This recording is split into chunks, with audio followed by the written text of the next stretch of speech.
Insurance fraud in the UK has hit epidemic levels. It's costing us over £2 billion every year.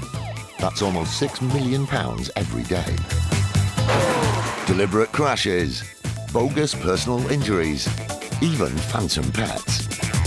The fraudsters are risking more and more to make a quick killing. And every year it's adding over £50 to your insurance bill. But insurers are fighting back, exposing 15 fake claims every hour. Armed with covert surveillance systems, the subject out the vehicle, sophisticated data analysis techniques, and a highly skilled, dedicated police unit. They're catching the criminals red-handed. Just don't lie to us. All those con men, scammers, and cheats on the fiddle are now caught in the act and claimed and shamed.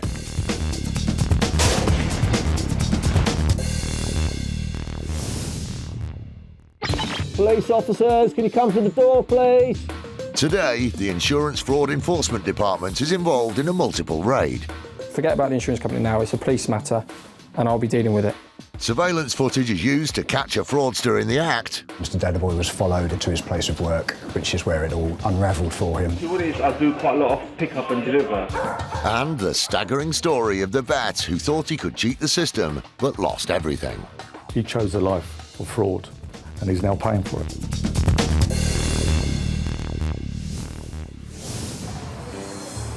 In these times of financial uncertainty, an insurance policy that pays out in the event of unemployment can be worth its weight in gold.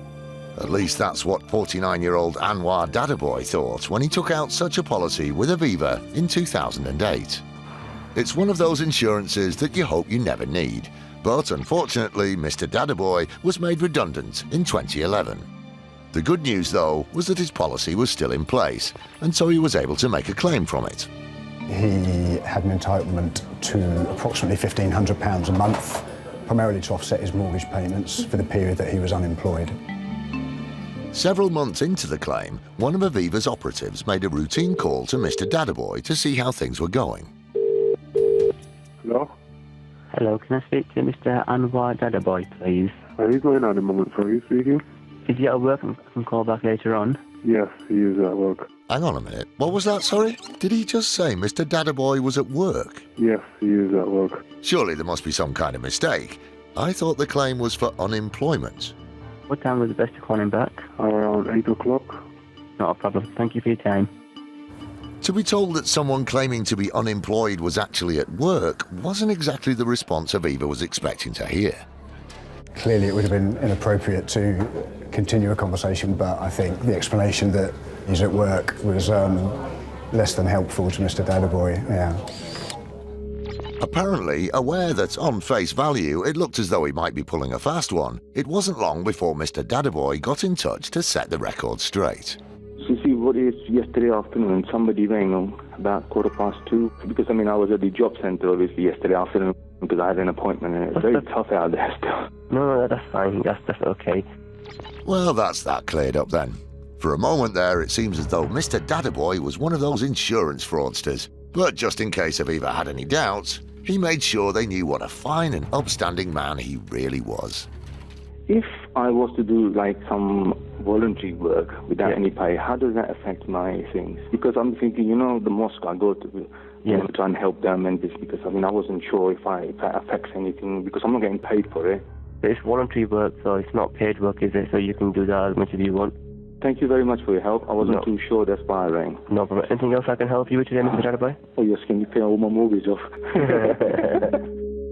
So not only was Anoir Dada Boy a good Samaritan, but he also had a cracking sense of humour. Although as far as Aviva was concerned, this was no laughing matter.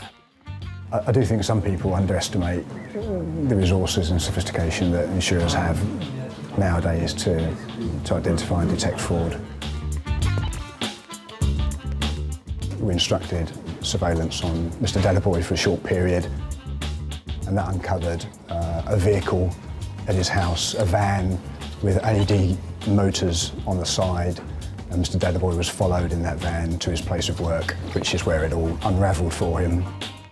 See what it is, I do quite a lot of pick up and deliver as well. It wouldn't take you long just to give it a once over, would it? Well, I would say about half an hour. Yeah, half an hour. So how long have you been here then? I've been here since October. Oh, okay. It's alright, isn't it? It's alright. I've done it all up. After examining the footage, it didn't take Aviva long to decide that this wasn't voluntary work. And that this definitely wasn't the local mosque. With rock-solid evidence that Mr. Dada Boy had been earning money from his own business whilst claiming on his policy, Aviva decided to pay him a visit. He was confronted face-to-face, and at that point, with the overwhelming evidence, he admitted that he had been working. And as a result of that, the claim was repudiated in March 2012. In July, we instructed the Insurance Fraud Enforcement Department. Eventually, he was convicted in the Old Bailey in 2013 of fraud and received 120 hours community service. Now, in case you're thinking Mr. Dada Boy got off lightly, this case had a rather nasty sting in the tail. He was also ordered to repay the monies that he had received under the policy and to pay legal costs, which was about £10,000 in total. Thanks to a routine phone call, Anoir Dada Boy had found out the hard way that you can't cheat the system and get away with it. But what separates him from so many other fraudsters is that he did have a genuine claim. The irony about Mr. Dada Boy's case, I think, is that he was prudent enough to take out a policy to cover him and his family in the event that he was unemployed. He was unemployed and he had a policy to fall back on, but because of his greed and his fraudulent exaggeration of the claim, he actually forfeited all of the benefit he was entitled to, and because he's now got a conviction, is going to find it even harder to get employment in the future. So the kind of question is it worth it, really? In Anoir Dada Boy's case, the answer to that question is a definite no.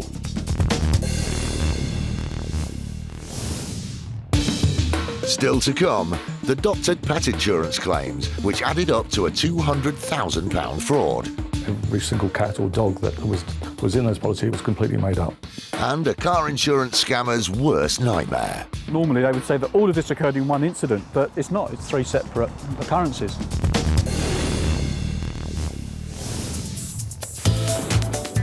In January 2012, the police joined the fight against insurance fraud by forming an elite squad known as IFed, the Insurance Fraud Enforcement Department. I would say to anyone who's considering committing insurance fraud that now this is no longer a crime without consequence that it may have been in the past. There is a dedicated 40-strong unit known as IFed that work 24/7 hunting down insurance fraudsters. They've made over 450 arrests and have saved millions of pounds in fraudulent insurance claims, money which ultimately goes back in our pockets. From now on, fraudsters need to watch their backs. So if you're thinking about it, I suggest think again. There's every chance you'll get an IFed detective come knocking on your front door.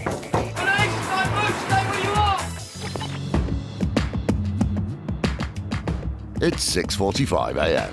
and the Insurance Fraud Enforcement Department is carrying out a raid on a group of suspects who are thought to have been scamming a health insurance company. Tom Hill and his team are en route to one of the addresses. The total amount paid out by the insurance company is about 20,000. We suspect they've been doing it to other insurance companies as well, so that figure could rise. It's thought the suspects are working as a large group, and so IFed is preparing to raid 2 separate locations. There's another team going to another address, and it will be a simultaneous arrest if all goes to plan. With several suspects at the first location, Tom needs to make sure his team act fast. It's just a question of securing entry in the first case and making sure the premises is secure and all the people inside are accounted for our own safety. A few miles away, the other IFed team has arrived at the address of the other suspects and are in position ready to make their move. With raids like this, speed and surprise are everything. Once alerted, suspects may make a run for it. Have a look, mate. So, with the exits covered, the occupants of both houses are given a rude awakening. Police officers, can you come to the door, please? Good morning. from the City of London Police? Yes, please. Yeah? Do you mind if we come in and I'll speak to you? I'll tell you what's happening. Okay. Who else is in the house? We'll get them down. Are they upstairs? Yeah, and I'll speak to you all at once. They're going to have to wake up. Good morning. Detective Inspector Ben Flanagan from the City of London Police, Insurance Fraud Enforcement Department. Can I come in, please? The crew remain outside at this address. Meanwhile, at the other location, Tom and his team have rounded up the 3 occupants of the house. Okay, we're detectives from the City of London Police, Insurance Fraud Enforcement Department. I'm going to arrest 3 of you, okay, on suspicion of conspiracy to defraud. Okay, so you do not have to say anything, but it may harm your defence if you do not mention, when questioned, something which you later rely in court. Anything you do say may be given in evidence. I am ready to sort. The occupant claims the insurance company hasn't even spoken to him about the fraud. Talk to me first. Okay, well, they say they have, and there is a problem, and it's been reported as a crime, so I'm going to deal with it now as a police officer, okay? Yeah. So forget about the insurance company now, it's a police matter, and I'll be dealing with it, okay? The case is now in the hands of IFed, which means the investigation will be run by its rules. To make the raid shorter, IFed always asks for the suspect's help in locating any potential evidence. As I say, we're going to search your whole house. If it simplifies it, if you can tell us where any documentation in relation to any claims that you may have made are. Is there anything down here, or is it all upstairs? The suspects are being cooperative and have said all paperwork is kept upstairs. Tom and the team begin with a systematic search of the entire property. We've arrested the 3 people we set out to at this address. Searches will now take place before the suspects are taken back to the police station. We're looking for computer equipment which may have been used to manufacture fraudulent receipts and invoices. And we're looking for paperwork in relation to these insurance claims that are believed to be fraudulent. Although this case relates to health insurance, the team have got their eyes open for anything out of the ordinary. No cupboard is left unsearched. Even old computers and laptops are seized, as they could contain vital evidence in the case. Everything is bagged up and labelled, ready to be taken away and examined by IFed's investigators. We haven't found a huge amount of paperwork. What we have found is computer equipment, which we believe it may be on there. And we found stamps, and we found a large number of memory sticks, which also could well contain data. So we're reasonably pleased with what we found. IFed's financial investigator, Simon Stiles, has been going through the suspect's finances. Part of my job as a financial investigator is to establish what bank accounts people have, what say they have and what they did have, go through the records to confirm that, but also to see what lifestyle they've got. As part of his investigation, Simon will seize bank statements and paying in books to enable him to build a clearer picture of the suspect's financial income. So all the time I'm totting it up to see what expenditures in the house, their outgoings and incoming, and does it make sense, or is there a gap which would possibly suggest that they're living from the proceeds of criminal activity. At the other address, officers have found something which could be important to the case. IFed's Ben Flanagan calls Tom to give him the news. We've found details of a safety deposit box here. So I'm thinking that there may well be documents relating to this offence or cash from it in the box. If IFed want to see what's being kept here, they need to fill in more paperwork to access it. I've now got to consider whether or not we get another search warrant. So I'm just going to see who we've got available and who could draft up the warrant application, and then we'll get over to the court this morning and swear out the warrant.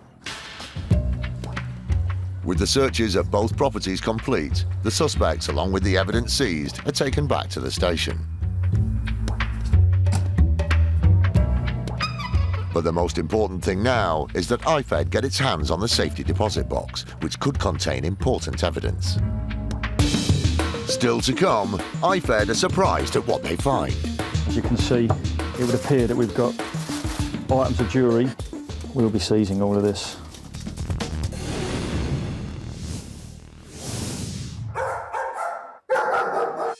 With around 65 million pets in the UK, it's fair to say that we're a nation of animal lovers. But caring for your furry friend can be an expensive business, and in recent years pet insurance has soared, with policies on cats and dogs paying out over £450 million in 2012 alone. Inevitably, unscrupulous fraudsters have seen this boom as an opportunity to line their own pockets and are costing the industry millions of pounds every year. Good afternoon, IFed. How can I help you?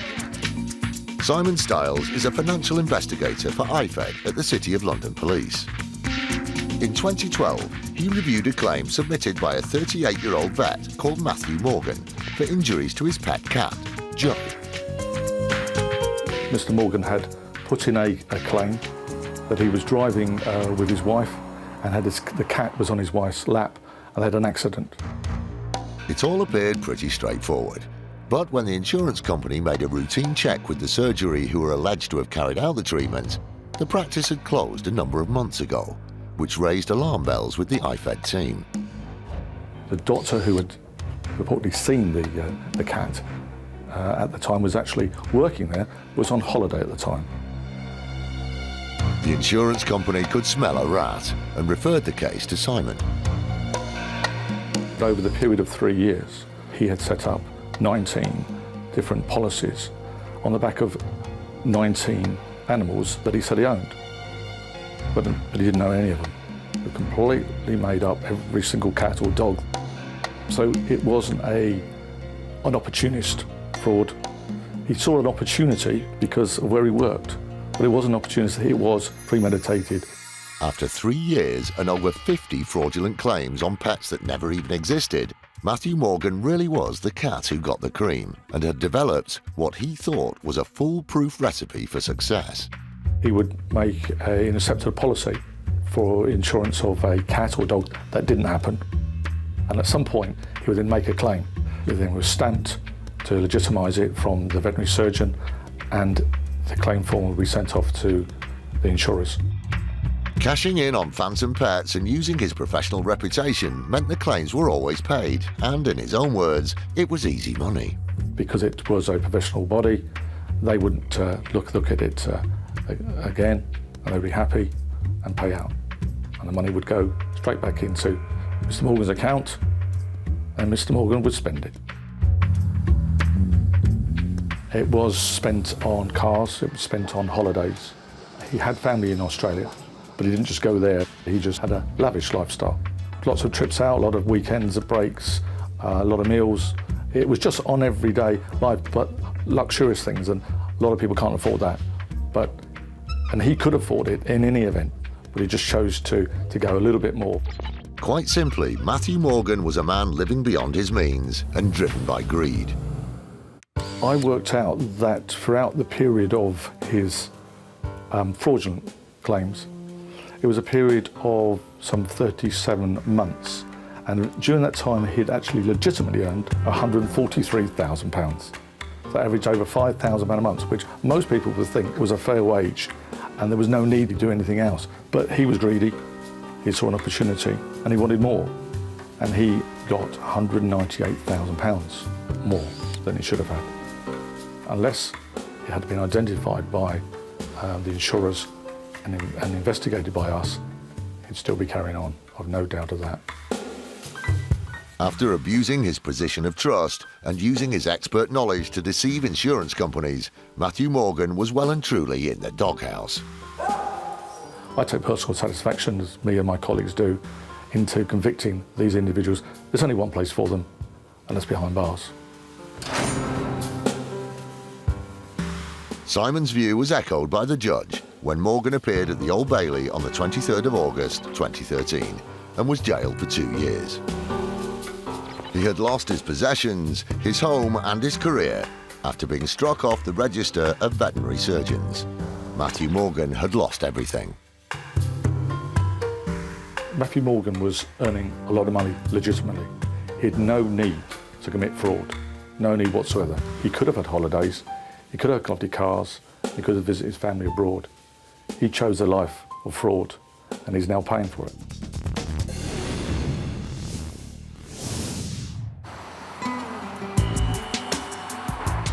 For unscrupulous criminals, car insurance fraud can be a massive earner, worth almost £400 million a year.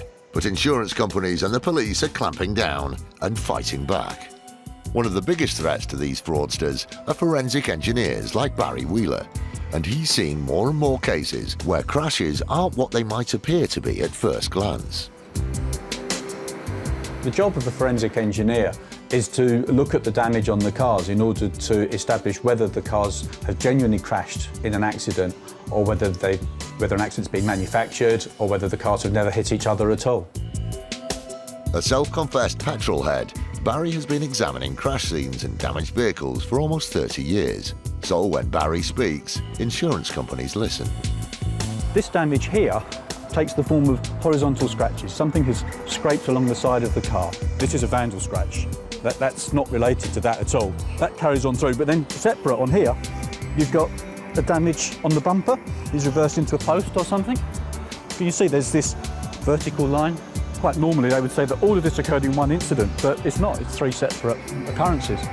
Completely different accident. And there's no limit to the length some people will go to in order to boost their claim.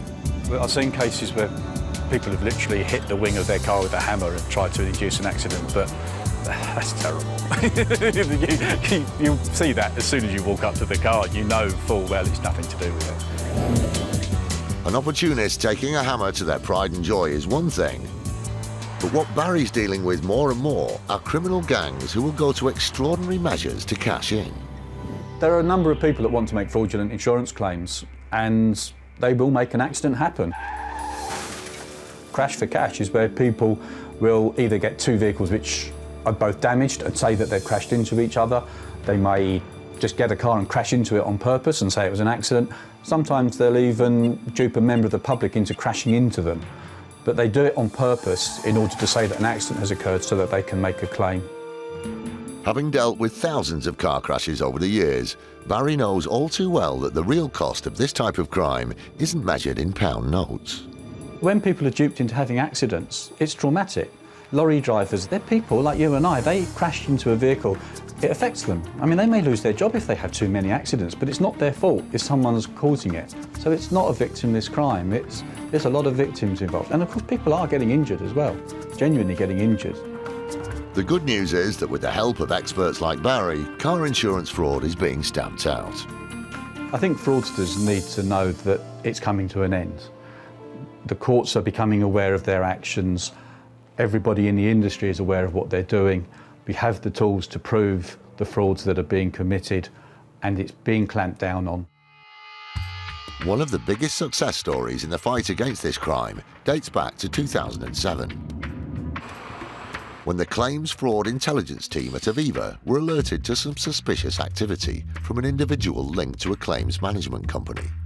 There were a large number of claims that were received. The accident location was very similar, the accident circumstances were all very similar.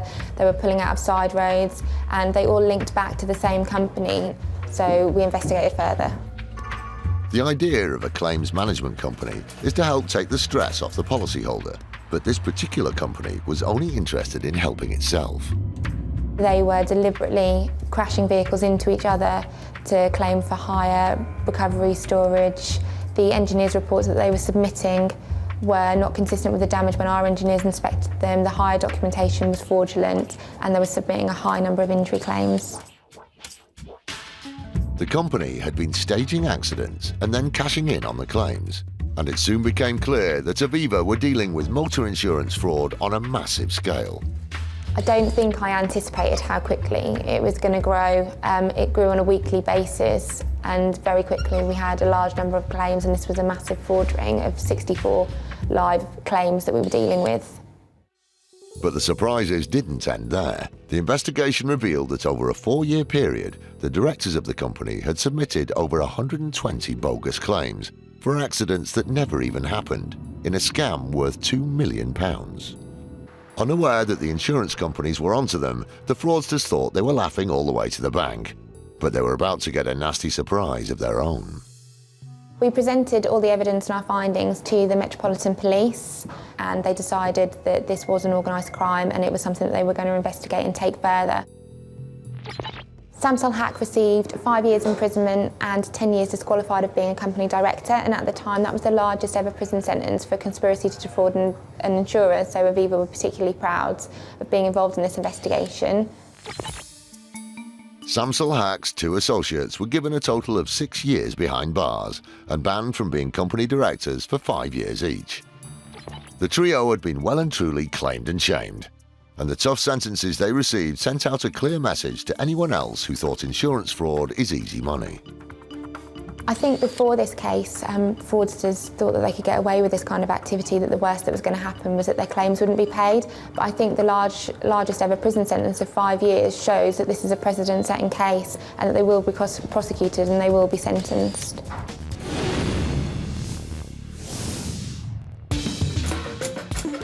Police officers, can you come to the door, please? Who else is in the house? They're going to have to wake up. IFed has simultaneously raided 2 addresses in connection with a suspected medical insurance fraud group. There is a problem and it's been reported as a crime, so I'm going to deal with it now as a police officer, OK? So far, officers have uncovered laptops, memory sticks and several rubber stamps, all thought to be key in their investigation. The operation's gone well, although the biggest lead of the day may have come from the IFed team that raided the other property. We've found details of a safety deposit box here. There may well be documents relating to this offence in the box. The suspects have been arrested and taken to the local police station for questioning, while the IFed team applied for a warrant to access the safety deposit box. It's vital that IFed gets to it as quickly as possible, as they want to ensure that no one else tries to remove or destroy any potential evidence within it.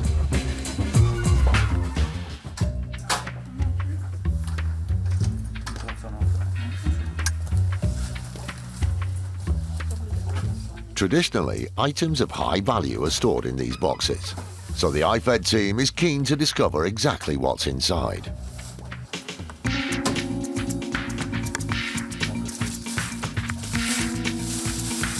And as you can see, it would appear that we've got items of jewellery. We'll be seizing all of this. The box is packed full with jewellery, documents and other items of value, which may be evidence for the IFed investigation. I've got a cash credit invoice here for £1,800.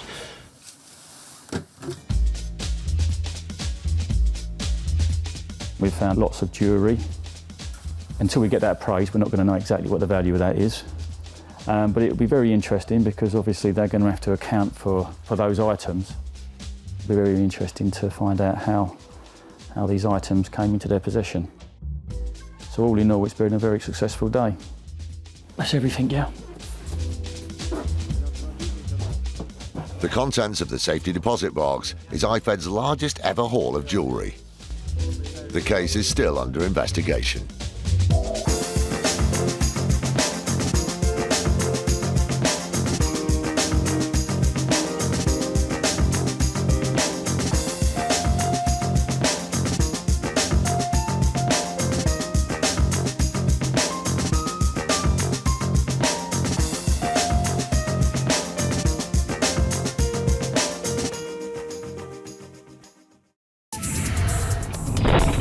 Insurance fraud in the UK has hit epidemic levels. It's costing us over £2 billion every year. That's almost £6 million every day. Deliberate crashes, bogus personal injuries, even phantom pets. The fraudsters are risking more and more to make a quick killing, and every year it's adding over £50 to your insurance bill. But insurers are fighting back, exposing 15 fake claims every hour. Armed with covert surveillance systems, Subject out the vehicle, sophisticated data analysis techniques, and a highly skilled, dedicated police unit, they're catching the criminals red-handed. Just don't lie to us. All those con men, scammers, and cheats on the fiddle are now caught in the act and claimed and shamed.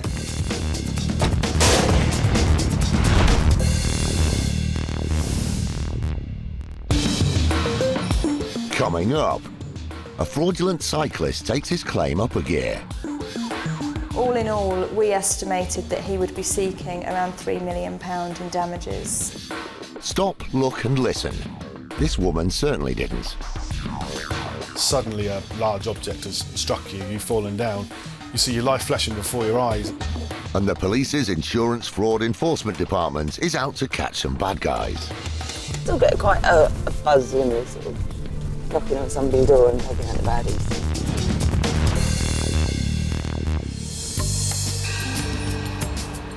Life goes in cycles. Well, it certainly does for the 13 million people in the UK who regularly get on their bikes. But accidents do happen, and it's often the cyclist that comes off a lot worse. And in August 2008, Majid Khan was no exception. Mr. Khan was cycling to work actually early one morning, and a vehicle which was insured by ourselves actually had a collision with him, and Mr. Khan was actually very seriously injured. He had fractures of various vertebrae, multiple rib fractures and lacerations to his liver. He also had a brain hemorrhage and skull fractures. He was in hospital for around a month. Insurance payouts on serious cycling accidents like this can be massive. And there was no doubt that Majid Khan would need financial help. An accident like this, for us, it's more about how long it takes to recover and how full the recovery actually is. Although Majid Khan had been severely injured in the accident, 9 months later he made what was thought to be a full recovery and even returned back to work. Everything was proceeding pretty normally as a claim. We were investigating it, we were working with his lawyers.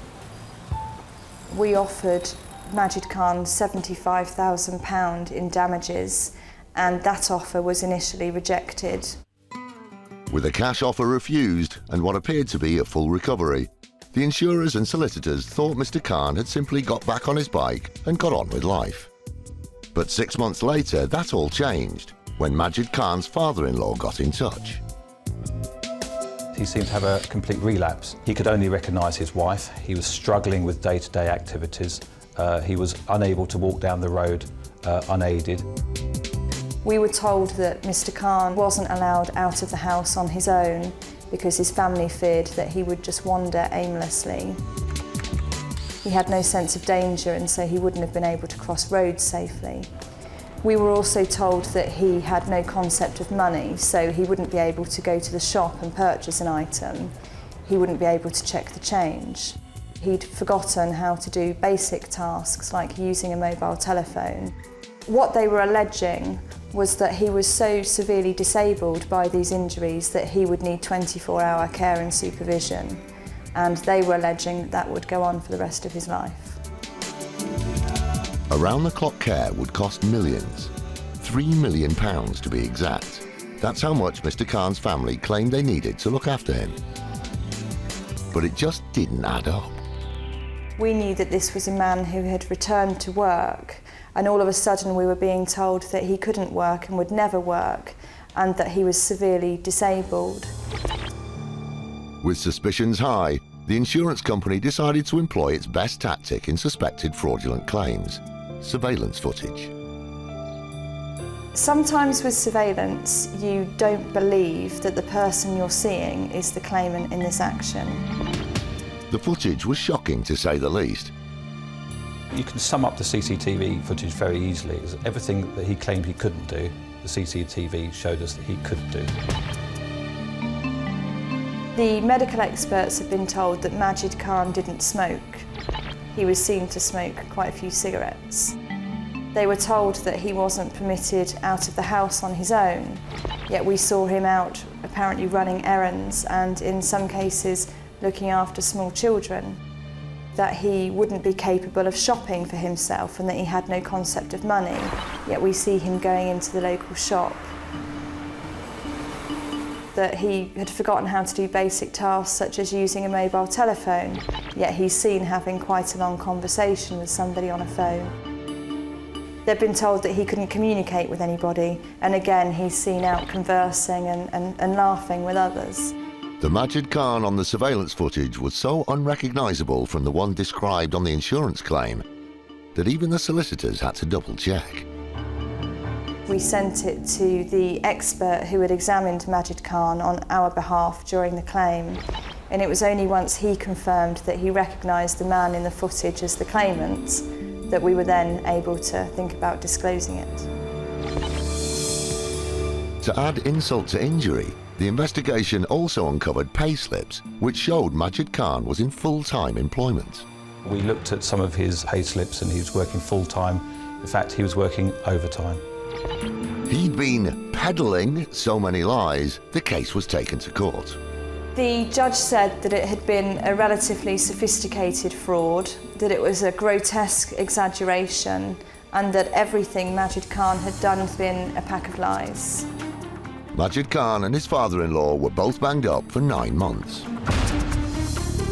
We now have a family who has been split up because of their own greed. The grandfather is in prison, the father is in prison, and the mother is now at home trying to cope with a young child on her own. Unlike some unscrupulous fraudsters, Mr. Khan had genuinely suffered life-threatening injuries and was eventually paid £75,000 compensation. Mr. Khan absolutely was injured, and we paid the amount of money which we believe covered him for those injuries. The whole issue here is that he took a case where he was injured and then tried to make millions of pounds out of it. From an original offer of £75,000 for his cycling accident, Majid Khan had pumped up his claim to £3 million. But he was left deflated when he received 9 months behind bars. Once that lie had been struck, he stuck with that lie. Unfortunately, Mr. Khan is now in jail and will have 9 months to contemplate that issue. Majid Khan won't now receive the proper compensation to which he was entitled because nobody knows what the effects of the accident truly were on his life.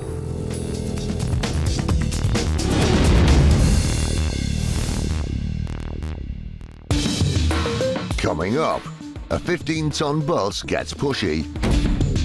Suddenly a large object has struck you, you've fallen down, you see your life flashing before your eyes.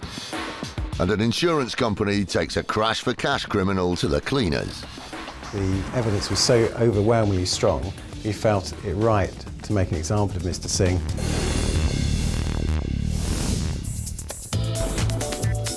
The Insurance Fraud Enforcement Department, or IFed for short, is an insurance scammer's worst nightmare. There is a dedicated 40-strong unit that work 24/7 hunting down insurance fraudsters. The team was set up over 2 years ago to crack down on insurance crime in the UK. Is there anything here that shouldn't be here that we're going to find? In that time, it's made over 450 arrests and seen around 200 prosecutions. If it's a fraud, it's in insurance, then it may well come to IFed's attention and IFed will take the necessary action. Police officers, can you come to the door, please? Unscrupulous fraudsters will stop at nothing in their lust for cash. And with street crime on the increase, why would anyone question a woman who appears to be the unlucky victim of a series of muggings? Mugging can be a terrifying experience, especially for someone who's a vulnerable victim like a young lady. It can have a traumatic effect on the person that suffered it. In February 2012, Anita Debnath claimed she was mugged in Trafalgar Square. With over 15 million visitors to the capital every year, it was an unlucky but not necessarily unusual crime to be a victim of, and she immediately reported it to the police. She's lost various items, all high value, all top of the range smartphones, top of the range designer bags, top of the range purses. A month later, she was mugged again on a trip to Leeds. Apparently a mugger's magnet, her run of bad luck didn't end there, as she was the victim again 3 months later in Dublin. And then again in Kingston-upon-Thames. On each occasion, she claimed her handbag had contained more electrical gadgets than MI5. But 4 flyby fleecings just didn't add up. I would say you're very unlucky if you've been mugged once in a year. To be mugged 4 times in a year, in 4 different locations, in 2 different countries, is almost an impossibility. Anita Debner thought that if she played the victim, insurance companies would take pity on her and simply hand over £50,000 in claims. Anita Debner invented the muggings to generate some sort of, maybe some sympathy with the insurer, and also the hope that they wouldn't drill too deep into that particular offence. I think Edgy said she lost her purse on the bus or on the underground. You may have got a different response to saying that she'd actually been robbed in the street. I think that was her way of thinking that she would get an easier ride. The real mugger in this case was Anita. She claimed from 11 different insurance companies for her made-up muggings. She obviously felt that she would get the cheque sent through to her at the relevant time once the claim had been settled. Unfortunately for her, she was wrong because the insurers were sharing information. Her pattern of offending emerged, and it was that sheer volume that brought it to the attention of the insurers. And by reporting the fake crimes to help bolster her claims, Anita Debner had also robbed the police of their time. I'd take a particularly dim view of the way Anita Debner's operated. Street robbery and mugging is a serious offence which would have been treated accordingly by the relevant police force. She's quite happy to waste their time. Officers would have been allocated to investigate that robbery that never occurred. Anita Debner had travelled round Britain and Ireland carrying out what she thought was a mugging masterpiece. But her final destination was the Old Bailey.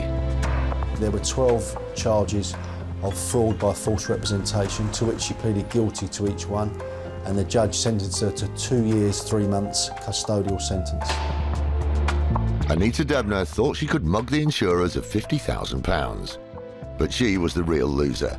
And for her lies and deception, she ended up with a long stretch behind bars. I'm pleased with this particular sentence because I believe it sends out a message that insurance fraud isn't a victimless crime, and it also isn't a crime without consequence.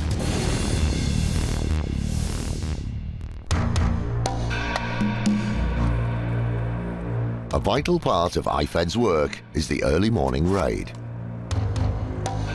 The element of surprise is a powerful weapon, which enables officers to seize crucial evidence before it's destroyed. For Detective Constable Kate Sibley, it's the highlight of months of investigation. You still get quite a buzz when you're knocking on somebody's door and taking out the baddies. But then I think it's good that we do have a bit of adrenaline pumping, because you don't know what's going to happen when they open that door. This morning, Kate is on a double raid. Her colleague, DS Mark Fraudster, is driving to the other location as part of a joint investigation into a suspected crash for cash claim. The actual collision has been staged, and effectively one car has been driven into another car. They've all submitted claims for the damage of the vehicle, recovery costs, and also personal injury. As this is a multiple raid, it's essential that both teams go in at the same time. Can we come in and speak to your son, please? Thank you very much. Good morning. Police officers from the City of London Police. Are they here? Right now they're not here. Where are they? They've gone out work. Gone out work. Can we come in? We've got a warrant to enter and search the premises. IFed never take anything at face value, so Kate decides to look for the suspects herself. Okay, where are they? They're upstairs. They're upstairs. I did ask you that when I came in. Did you? Yeah. At the other property, Mark has also found the suspect at home with his family. Right, take a seat for me, please, mate. Just listen to what I'm going to say to you, all right? Listen carefully, because it is important, all right? I'm arresting you on suspicion of conspiracy to defraud. You conspired with others in order to submit a fraudulent insurance claim in relation to a vehicle collision. We have a warrant to enter and search these premises as well. So we'll search your bedrooms. They might be investigating fraud, but they still have to tread carefully when it comes to house rules. Can we take our shoes off before we go upstairs?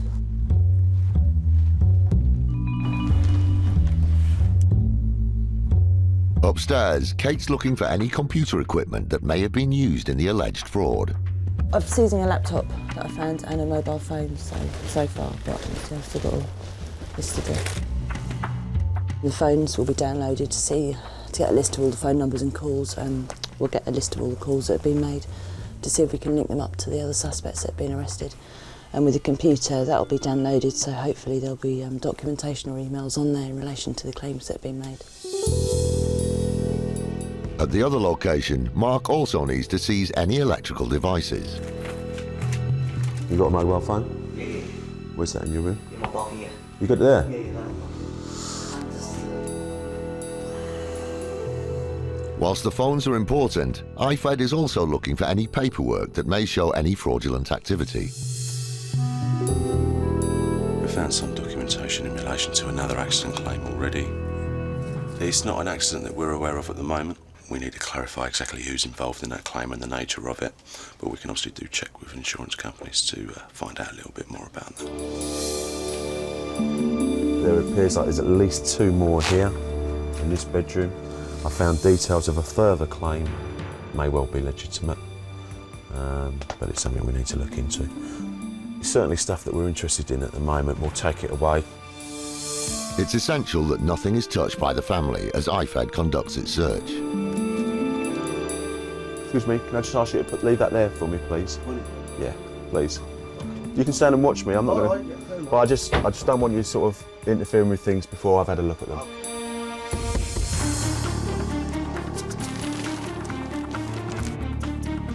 Any unusually expensive insurance documents are also seized. This particular insurance quotation we've got here is in relation to when the guy downstairs purchased them, and his insurance just for 1 year was in excess of £1,000 by anyone's standards. Paying out over £1,000 just for an insurance premium seems quite excessive. It seems the paperwork in the house is raising a number of questions. We've got 2 separate letters here which are addressed to this particular address.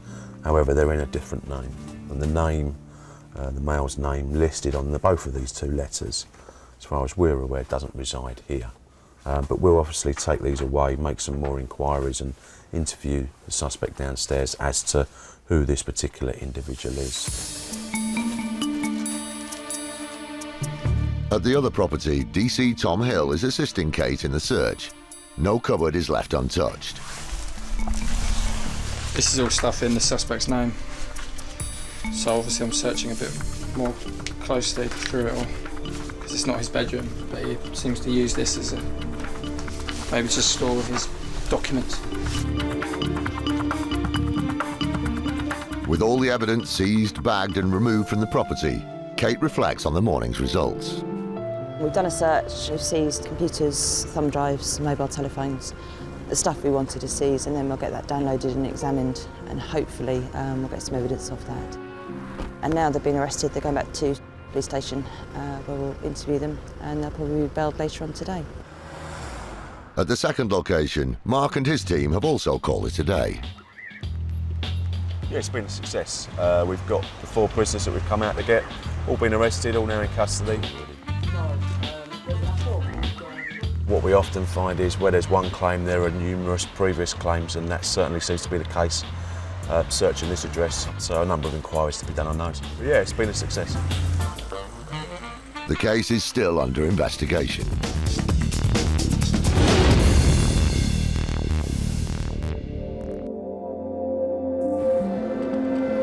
First Group transport over 2 million passengers every day. Each double-decker weighs in at a whopping 15 tons of steel. Not something you really want to have a run-in with. But if you are bashed by a bus, your case may well end up on Lee Ingram's desk. The lady alleged that she was walking along the path. She's looked to the left, looked to the right. There's nothing coming, so she's decided to cross the road. As she decided to cross the road, a bus has come out of nowhere, struck her. According to her, she was thrown to the pavement very hard. Her bag and her contents hit the floor and spilled everywhere. Even though the bus was travelling at low speed, the impact shocked the passengers on board. She described being hit so hard that she thought she was finished. suddenly a large object has struck you, you've fallen down, you see your life flashing before your eyes, and it's a terrifying ordeal for anyone to have gone through. To add insult to injury, in her moment of need, the woman claims she was left abandoned at the roadside. She's alleging that no one offered her any help. She couldn't get home, she didn't have any taxi fare. The fact that no one offered her assistance or even offered to call her an ambulance, get her off the floor, yeah, a very sad indictment of society nowadays. Still, every cloud has a silver lining, and this woman thought it came in the form of an insurance payout. The lady claimed for physical and mental injuries. She's also claiming that she was unable to look after her children because of this accident. Therefore, her husband had to take 2 weeks off work. No wages coming in, couldn't pay her rent, couldn't pay her bills. Some people will exaggerate their claims of illness. Some even tell the odd fib about them. So Lee always has a look at the CCTV footage before he reaches for his checkbook. When I first looked at the CCTV footage, you can see that the bus has impacted with the woman. It's definitely not the front of the bus, more to the side. The average bus has twice as many eyes as a spider, so Lee sets about looking at all 16 cameras to find out just how badly knocked the woman was. When you look at the second camera, it shows that the incident isn't as serious as she's described. She hasn't actually fallen over at all. It was her handbag that's actually hit the floor. Hold on, let's have a look at that again. She has amazingly been hit by a bus and stayed on her feet. The woman thought she was on a ticket to ride, but the only part of her that was left sprawled on the floor was her handbag. And was she really left stranded by the side of the road? When we reviewed all of our evidence, including the CCTV footage, we were quite happy that the circumstances she described just weren't right. So we then wrote to her explaining what had really happened in the incident, which she must have known whether she'd hit the ground or not. We subsequently said we were not going to be paying her claim, and she has now gone away. So basically, she walked away with just a nasty scuff to her handbag.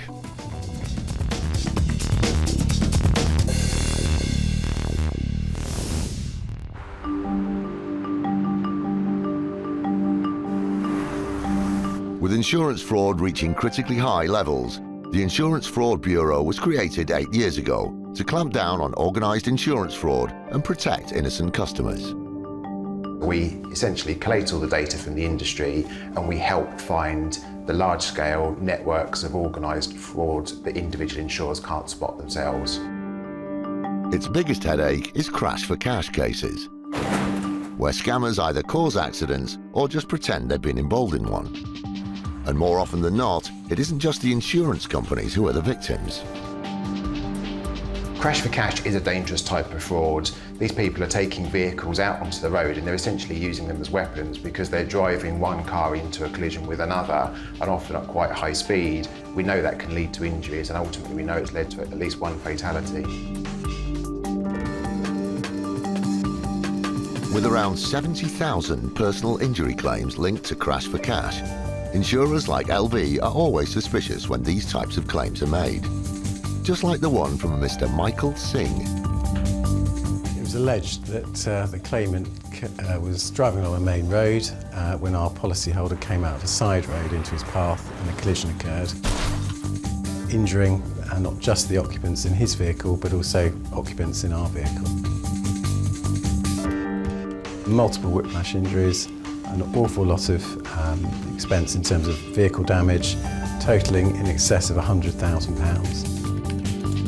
With a 6-figure settlement and 7 different claims of personal injury, LV were becoming increasingly suspicious of the alleged accident. We realised that this particular claim was being managed through a claims management company that was well known to us for providing fraudulent claims.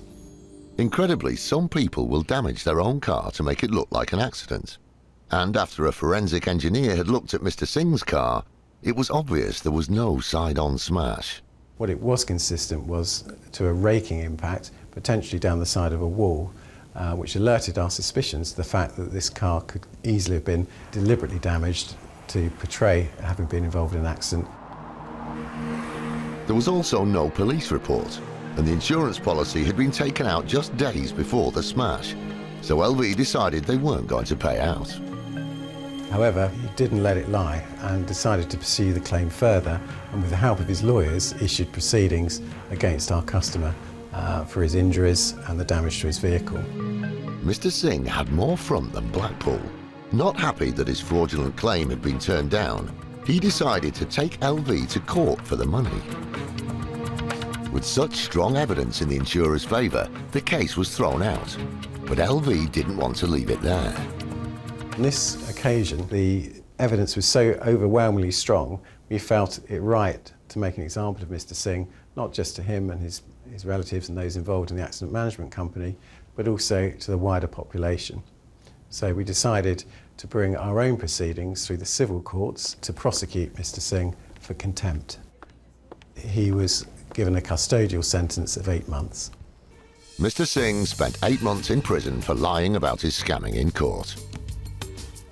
Cases like these are crucial in the clampdown on crash for cash, which is financially crippling the industry. The industry estimate that crash for cash scams in total cost about £400 million a year, and that cost is ultimately passed on to all of us, you and I, who pay insurance premiums. Often seen as a crime without time, cases like the LV one are helping the IFB in their fight against crash for cash criminals. Insurance fraud has probably been historically seen as an easy target, so if anybody thinks they can still do this and get away with it, my message is you can't.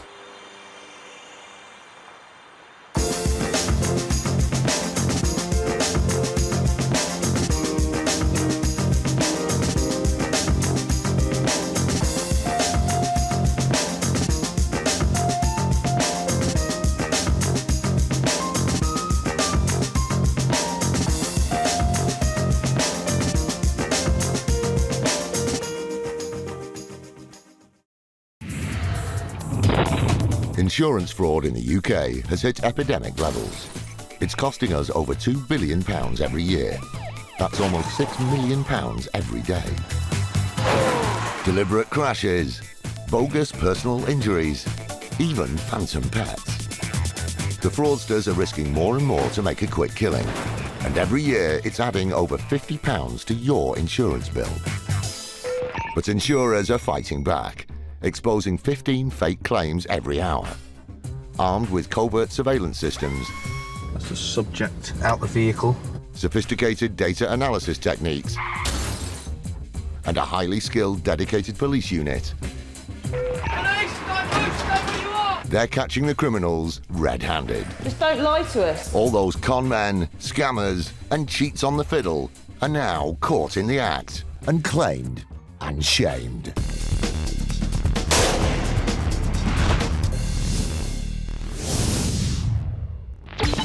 Coming up, how a mobile phone insurance claimant just dialed it in.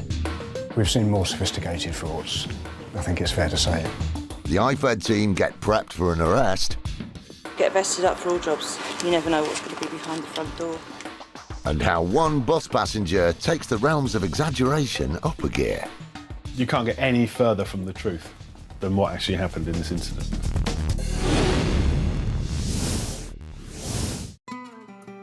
These days, you're no one if you don't have a smartphone. With some models costing more than £700, they've become a major target for insurance fraud. Because they are small, they're portable, they're easily lost and stolen, they're valuable, they're always being updated and there's always a demand for them. Would-be conman Mr. Hussain thought he'd try it on with a smartphone scam, but the insurers had his number. He began by opening an insurance policy for an iPhone. Can I take your name, please? Absolutely, yes. My name is Mr. Smith. And another. Yeah, I would like to go ahead with it. And another. Samuel Smith. In all, he took out 10 policies. Can I take your date of birth? In one day. From the same insurer, Aviva. Good afternoon, you're through to Aviva. My name's Pavel. How can I help you? I'm looking for an insurance quote for home insurance. What's your postcode? Clearly, he wasn't putting much effort into covering his tracks. although he was keen to cash in, using the same receipt each time.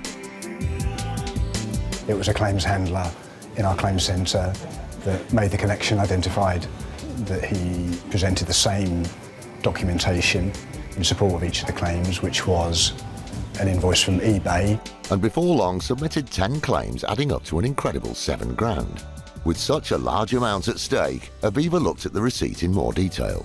We were able to establish that the transactions on eBay had never been completed and therefore the purchase has never occurred. It was clear to Aviva that a fraudster was at work, but not a particularly good one. They went back to the claims and noticed something else. And your name, please, sir? My name's Jack Smith. The first names were all different. Luke, Jason, Albert, Jack. Have your name, please? Yeah, it's Roger, and my last name is Smith. What was your name, sorry? But Mr. Hussain couldn't be bothered to come up with different fake surnames. Smith. And last name is Smith. Jason Smith. Samuel Smith. Jack Smith. Smith. Mark Smith. My last name is Smith. Luke Smith. And surname Smith, yeah? Yep. We've seen more sophisticated frauds, I think it's fair to say. His sheer laziness meant the fraud was easily uncovered. What unravelled for Mr. Hussain was the fact that he was using bogus names and addresses for the same items, lost in the same circumstances and providing the same documentation, using the same bank account. And what bank will that be coming from? With such strong evidence, the case was passed to the authorities. Mr. Hussain was arrested and charged with 10 counts of fraud, and he received a 6-week custodial sentence and 100 hours community service. We thought it was a proportionate outcome that he deserved.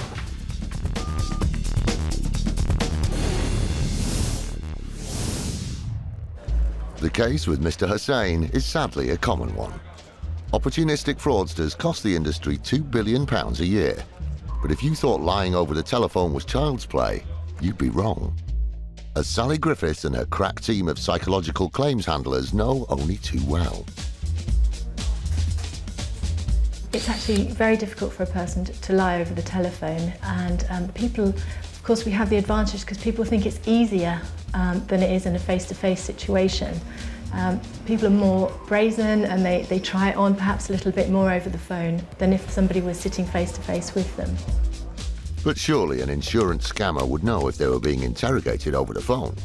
Well, that's the beauty of this technique.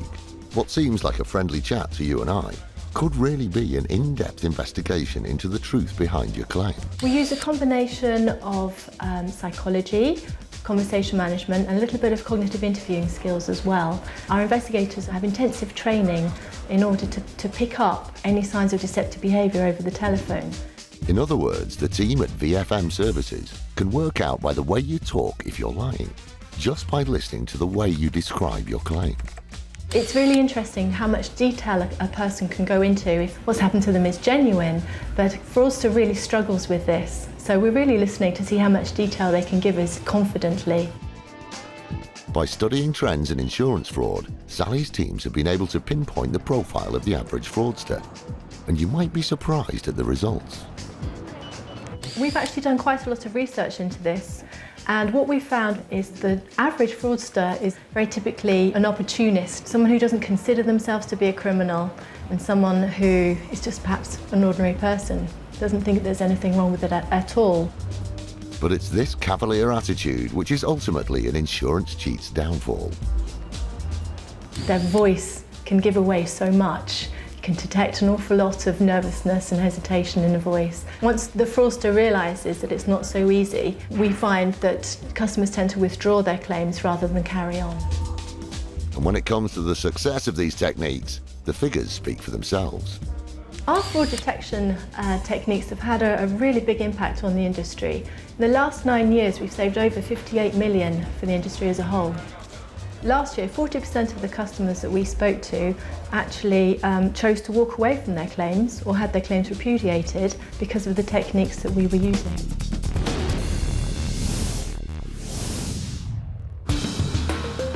Still to come, a crash for cash gang get dramatic. The person ran down the bus and headbutted the windscreen of it, totally over the top. And how a shaggy dog story was quickly sniffed out. The policyholder suggested she'd reported the loss to the police, but there was no police reference number.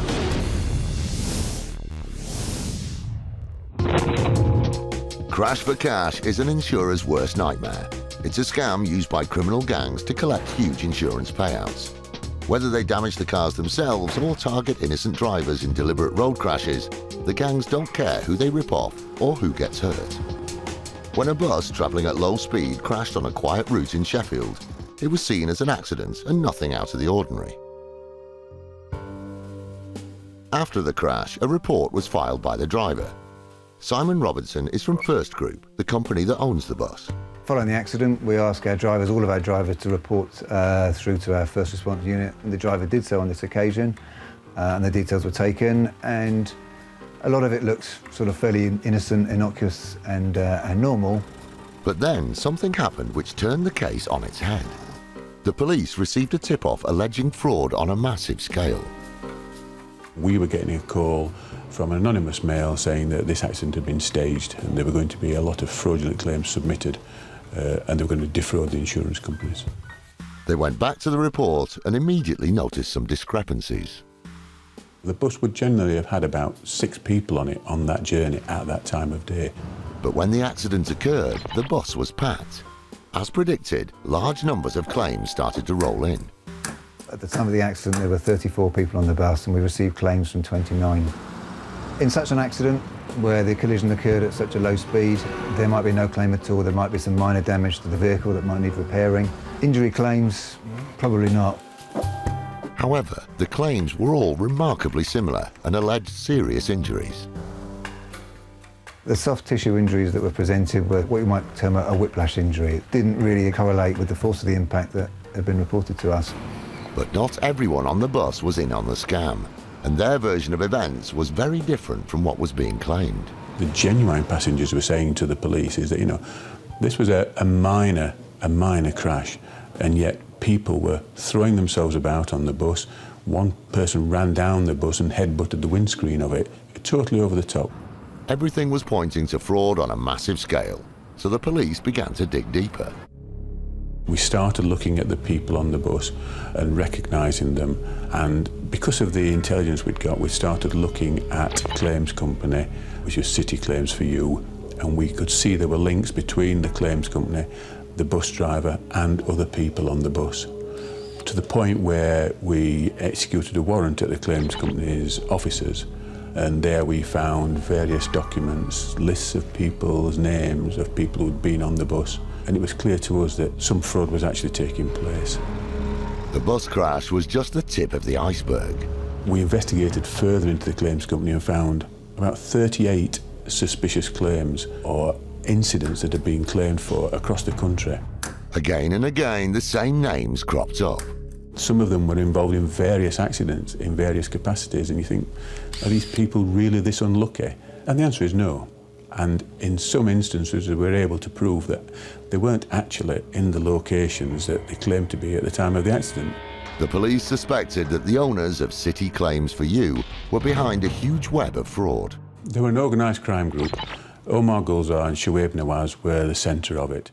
Omar Gulzar in particular attracted the attention of the police. He was a very controlling, domineering character. Many people were afraid of him, and he used that fear to manipulate them for his own gain.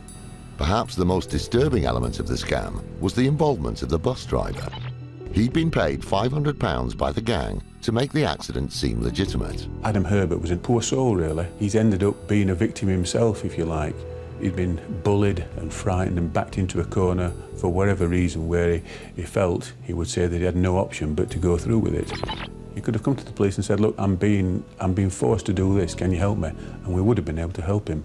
Hard facts were needed to build the case, so First Group examined the vehicles involved. There was pretty minor damage suffered by the bus in this accident. We've got photos showing minor cracks at the front of the bus. The other vehicle was reported as having suffered minor damage at the time.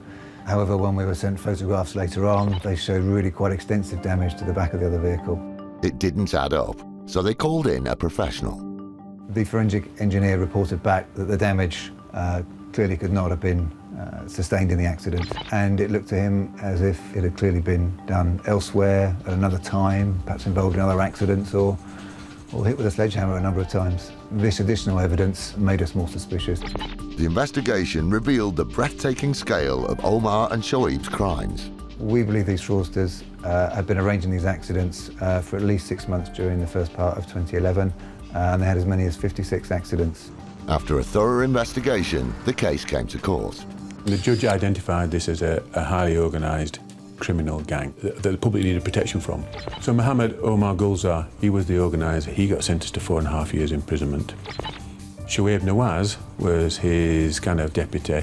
He was in prison for 3.5 years. Adam Herbert was also punished for his part in the fraud.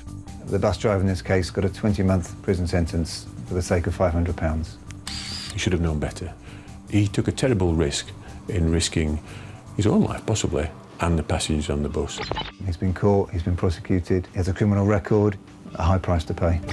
Gulzar and Nawaz tried to claim £500,000 in fake accidents, but failed and collectively were put behind bars for 8 years.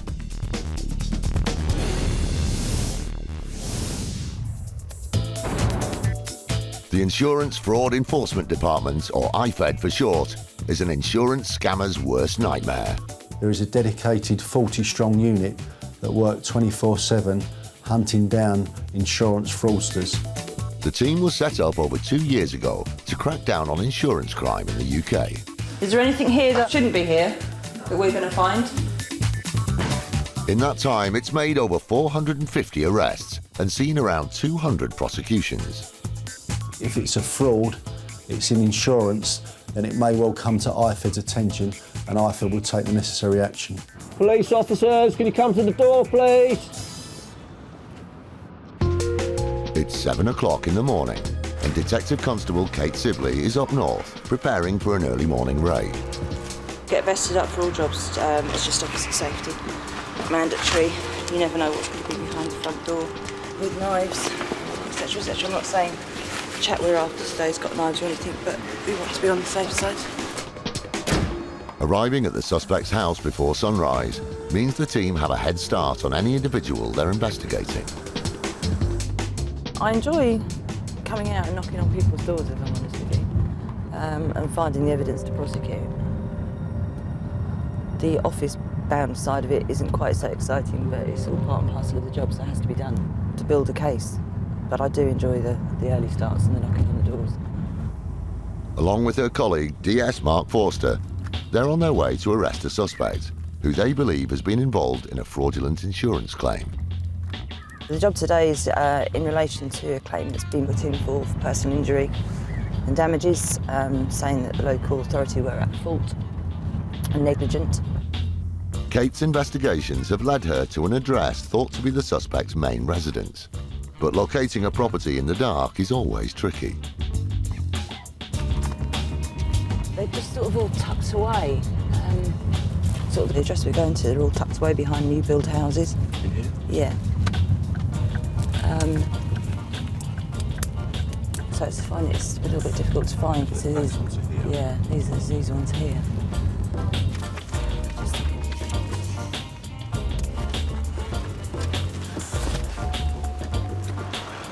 Moments later, Kate and the team arrive at the house, but concerned the suspect may make a run for it, they ask the local police to cover all exits. Just want to go around the back.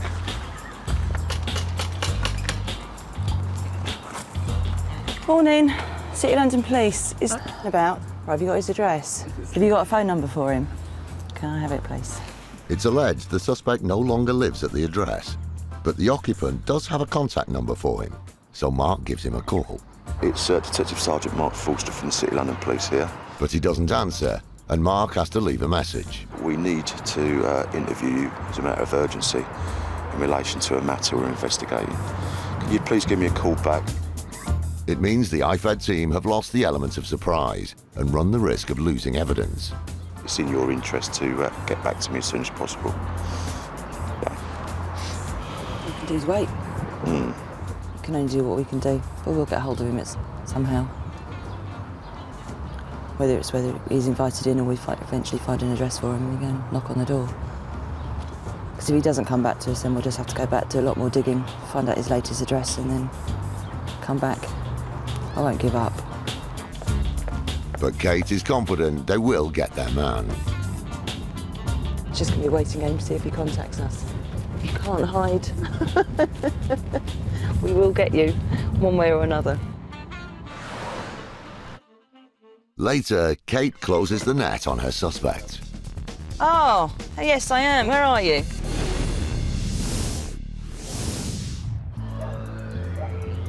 Every year, thousands of pets go missing in the UK. For the owners, the loss can be unbearable. When people lose a dog, people are desperately upset. It's not like where you've got a motor car with a dent in the wing and you just get the dent knocked out. It's part of your family. In May 2010, one family was left devastated when their beloved pooch ran off during a riverside walk. Having lost all hope of finding the dog, its owner submitted a claim to Agria Pet Insurance, explaining what had happened. The letter that came in with the claim form was talked about how the family and the children searched frantically for the animal. So very, very emotive in terms of the claim form. Information looked high and low for the animal for a few hours that afternoon, had family and friends out to look for it as well. And then she'd also gone back to the spot for a number of weeks afterwards, left treats out, but to no avail. It was a tragic loss. Although nothing could replace the beloved family pet, the insurers had to assess the missing mutt's worth. It was an 8-month-old, a smooth-haired miniature dachshund, to all intents and purposes, young, healthy animal. If you bought one, again, you could range in price probably from £500 maybe to £1,000. All that was left to do was check the paperwork, which is when the story started to look decidedly shaggy. The first point where we had doubts was that the receipt that came in from the breeder, or was submitted on behalf of the breeder, the handwriting was very, very similar to the claim form. This gave the insurers pause for thought, and they double-checked the other details. The policyholder suggested she'd reported the loss to the police, but there was no police reference number. There are one or two other things as well. For example, the dog had never seen a vet in 8 months at all, even supposedly with the breeder or with the owner. Now, most dogs see a vet as a matter of course.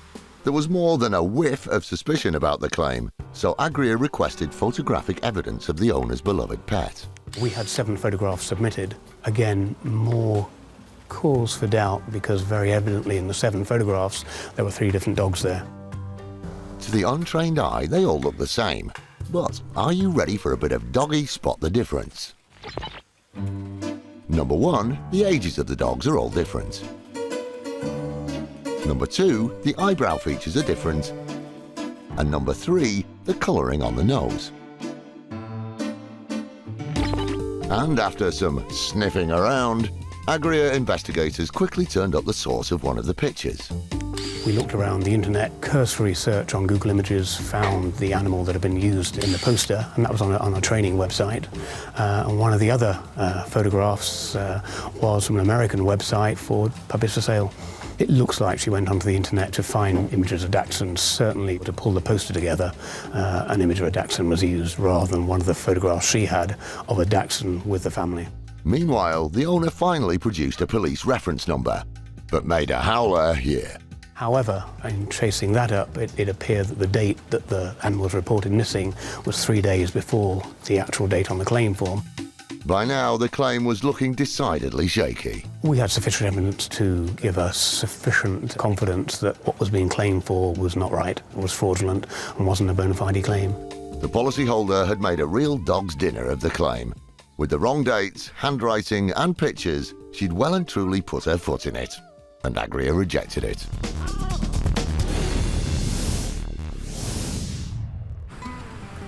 The double-decker is a stalwart of our streets, always there any time of the day or night to take us from A to B.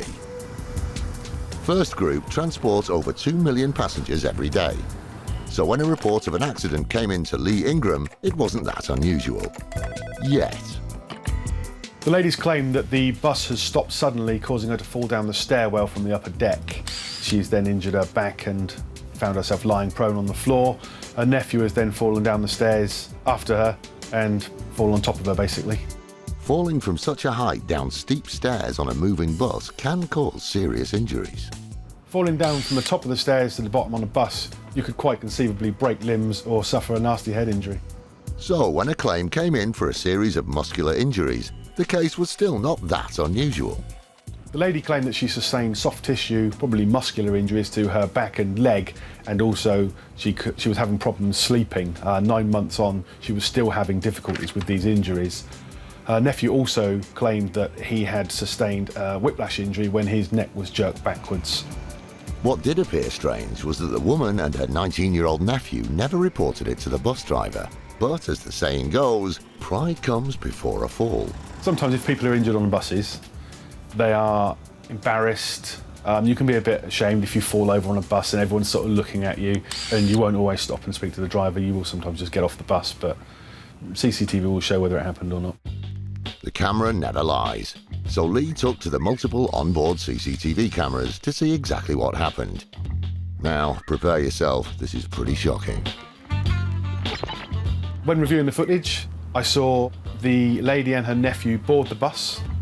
They walk quite comfortably up the stairs, they sit at the front of the bus. Some time passes, they press the bell, they walk down the stairs. The nephew walks down first and waits at the bottom. The bus stops. He gets off the bus, closely followed by his aunt, and they both exit with no event having happened whatsoever. Sorry, can I say that again? I think I missed something. I watched the footage from the beginning to the end, and there was nothing on that footage that even closely resembled what this lady was describing. No, you didn't miss it. The woman never fell down the stairs, and as the footage shows, she walked off the bus completely unscathed. You can't get any further from the truth than what actually happened in this incident. Nothing has happened throughout the whole journey to resemble anything like she's describing.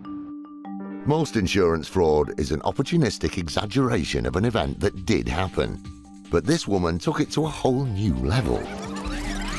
In most instances, you'll see someone will exaggerate the circumstances and say something had happened when there were slight variations. It's extremely rare that we actually get a claim in where nothing happened at all. It's actually quite shocking as to how anyone would make such a blatant attempt to defraud a company. The story is totally and utterly fabricated. It's just shocking that someone would even try this. First group rejected the claim.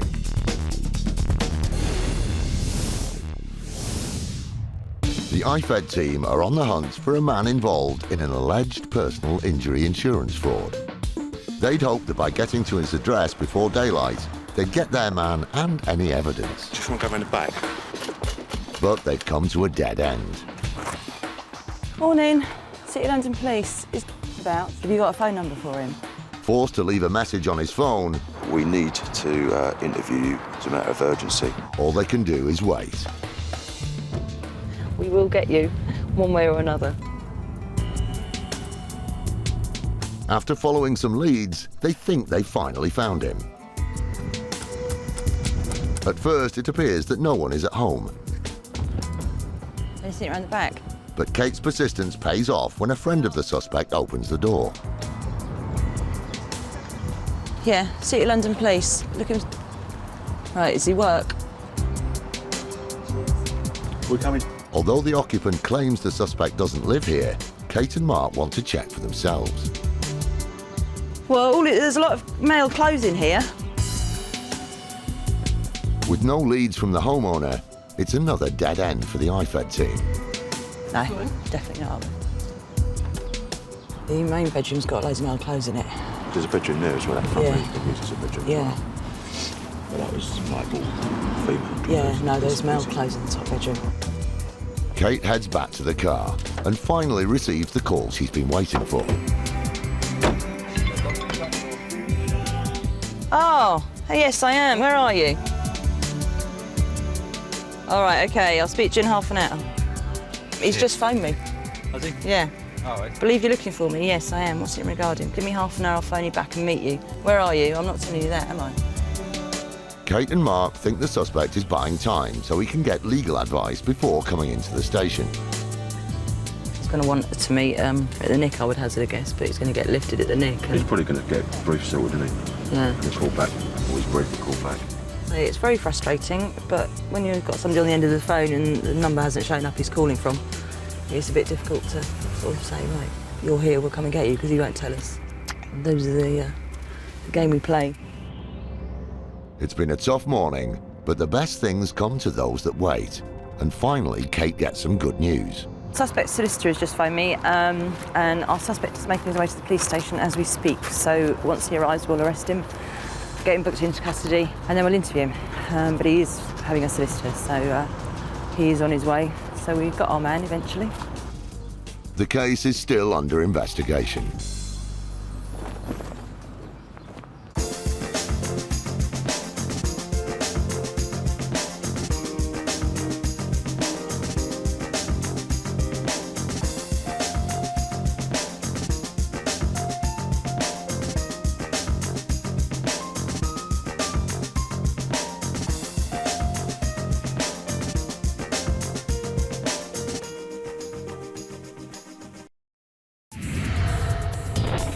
Insurance fraud in the UK has hit epidemic levels. It's costing us over £2 billion every year. That's almost £6 million every day. Deliberate crashes, bogus personal injuries, even phantom pets. The fraudsters are risking more and more to make a quick killing. And every year it's adding over £50 to your insurance bill. But insurers are fighting back, exposing 15 fake claims every hour. Armed with covert surveillance systems, that's the subject out the vehicle, sophisticated data analysis techniques, and a highly skilled, dedicated police unit. Police, don't move, stay where you are! They're catching the criminals red-handed. Just don't lie to us. All those con men, scammers, and cheats on the fiddle are now caught in the act and claimed and shamed.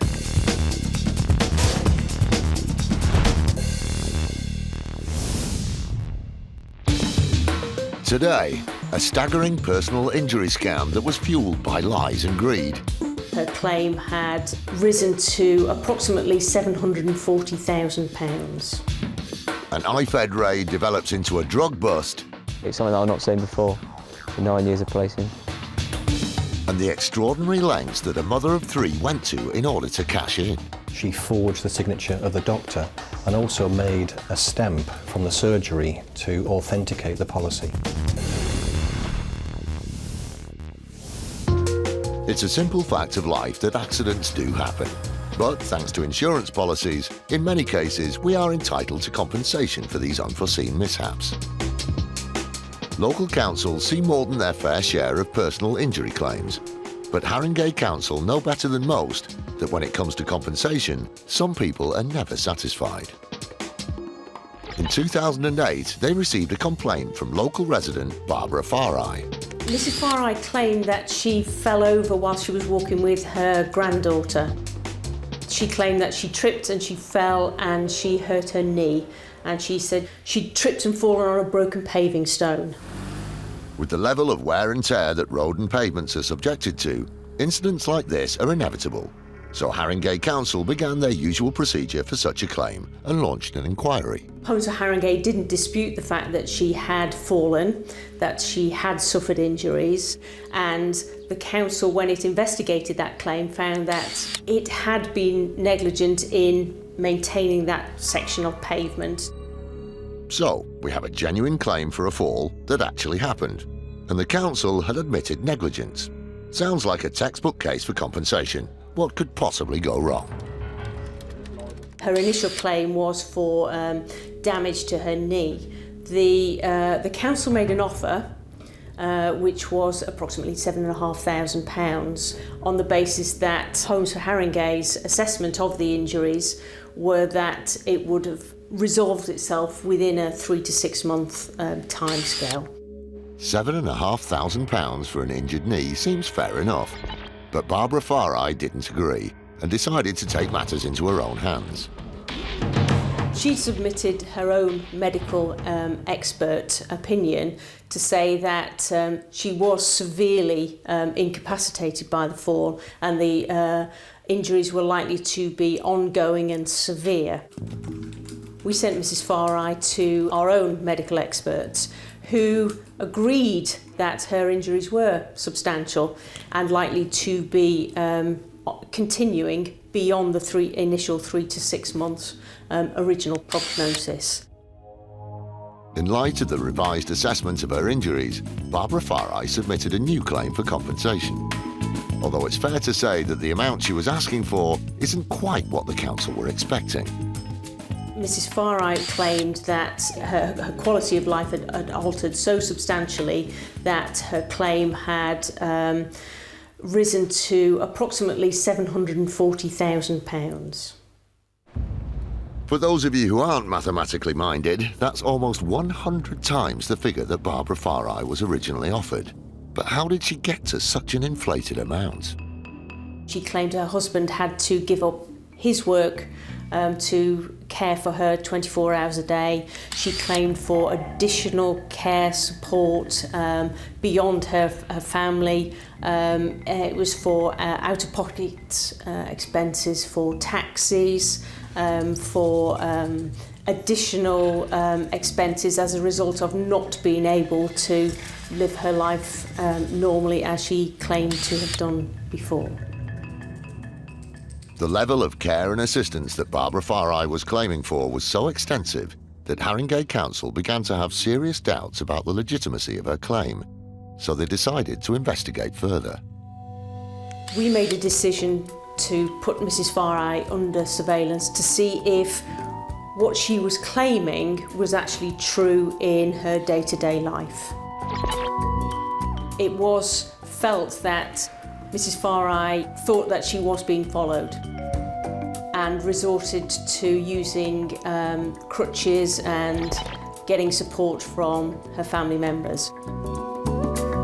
However, when she felt like that she wasn't being followed, the crutches were dispensed with and she was able to walk normally, including carrying heavy bags of shopping up and down the hill, entering the house without difficulty. So the surveillance activity in this case we felt was, not only was it justified, it supported the Homes for Haringey's case against Mrs. Farai. With the video evidence clearly showing that Barbara Farai's claims were untrue, her case for compensation was falling down. And as Haringey Council's investigations continued, they discovered the severity of her injuries weren't the only thing that Mrs. Farai had been less than truthful about. Mrs. Farai's original statement made no mention of the fact that she had an existing condition of arthritis which affected her knee. Both her own medical expert and Homes for Haringey's insurer's medical expert agreed that they had both been misled by Mrs. Farai and revised their statements accordingly. Barbara Farai's case was on dodgy ground, but she still had one last chance to set the record straight. We presented the video surveillance to Mrs. Farai and her solicitor and invited her to revise her assessment of the £740,000 claim. Mrs. Farai declined that, and so the case went to court. So, from an original offer of £7,500 for a legitimate claim, Barbara Farai's greed and fraudulent actions landed her in front of the judge in the High Court.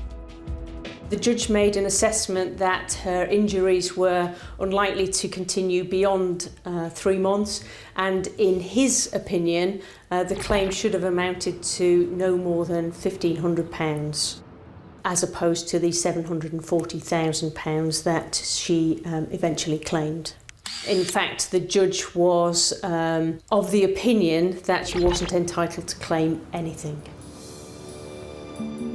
But unfortunately for Mrs. Farai, that was just the beginning. After the judge had said that Mrs. Farai had lied to the court and to him, Mrs. Farai and her husband were found guilty of contempt of court. Mrs. Farai received a 3-month custodial prison sentence. The judge awarded costs to be paid by Mrs. Farai to Homes for Haringey of £100,000. It's hard to believe, but what had begun as a genuine case for compensation had spiralled into a landmark legal case that sent a clear warning to anyone tempted to exaggerate a personal injury claim. We're not an easy target. We will investigate any and all cases that we think are made fraudulently, and we will always seek the heaviest penalty.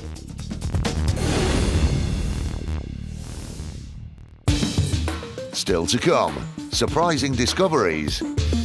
Just stumbled across something that's quite important. It will have a big impact on the local community.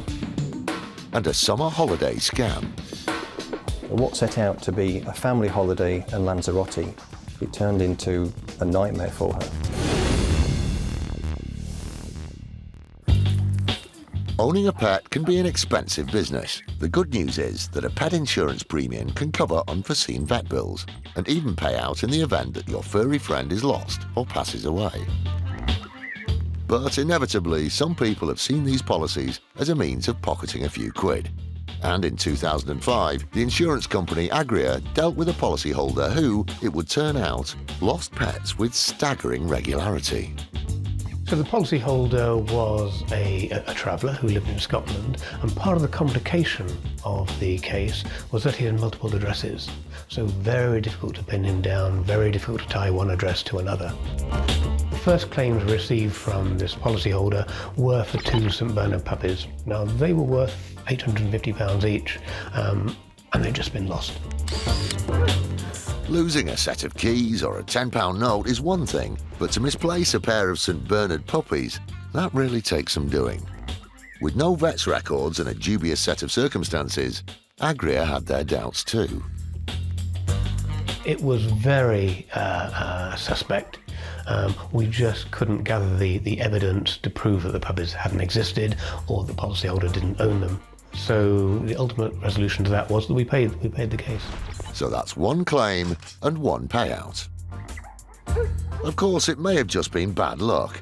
However, less than a year later, another claim form landed on Agria's doorstep from the same policyholder. This time, it was £350 for a poodle puppy that had died. But once again, the details were sketchy at best. It had an illness, but it hadn't seen a vet, so we couldn't establish that the animal actually existed or that the policyholder had owned the animal. And then when the animal died, there wasn't a veterinary certificate because the vet hadn't certified it dead. With the claim raising so many unanswered questions, Agria rejected it and didn't pay the policyholder a penny. It is possible that the policyholder could have been very unlucky. I think with the lack of pushback from them, perhaps we'd called or made the right call in that instance. But this wasn't the last that Agria heard from the claimant, because just over 18 months later, they received another claim form. This time it was an encore of the Disappearing Dog Act, except that this one was a pedigree bulldog worth over £2,000. The policyholder had set the puppy loose in the back garden, come back 10 minutes later, and the puppy was missing. The puppy was actually a year old, but that wasn't the only thing about the claim that didn't quite add up. Quite bizarrely, for a year-old animal, it had never seen a vet, so it had no veterinary records, and when the breeder had submitted the purchase receipt, surprisingly, it had got lost in the post. Suspicious that the missing bulldog was in fact just a load of bull, Agria decided to investigate. We'd sent the loss adjusters out. They couldn't verify that the puppy had or hadn't been lost, so on a balance of probabilities, we settled the claim. So that's 3 claims and 2 payouts to the same policyholder. But just over a year later, Agria's paths crossed with the claimant once again, when they spotted something on the paperwork which set alarm bells ringing. When the claim form came in, it was from a completely different address and from a completely different policyholder, but on the front of the claim form was one of the addresses that the previous policyholder had been using, and that address was given as the address of the breeder of the puppies. So instantly there, with the past history, there were suspicions raised. Unsurprisingly, Agria wasted no time in investigating the claim, but when they visited the owner, they made a rather unusual discovery. There was no indication that dogs had ever lived there in terms of bowls, in terms of leads, in terms of baskets, in terms of dog food. So we were highly suspicious. After the visit, the owner ceased all communication with Agria, and with zero evidence that the dogs ever even existed, the case was closed. So that's 4 claims and 2 payouts. But you've guessed it, that wasn't the last time Agria dealt with what had to be the world's unluckiest dog owner. In this instance, it was a pug puppy, and the pug puppy had got parvovirus. So this was a claim for veterinary fees. The puppy did subsequently die, but initially on the original claim, parvovirus is something that the insurance policies expect owners to vaccinate the animal against. Probably because of the nature of this dog owner, this breeder, this dog dealer, he hadn't bothered with the vaccinations. So no vaccinated puppy, no, we declined the claim. This time, the owner's track record of never taking his dogs to the vet had backfired. And further investigations revealed he had another 6 policies in place ready to make claims on. Although as far as Agria was concerned, this dog had had its day. But if people are determined to defraud insurers, sometimes they'll find a way. Luckily in this instance, we stopped 3 cases, stopped a potential 6 others. The downside of that was we paid 2.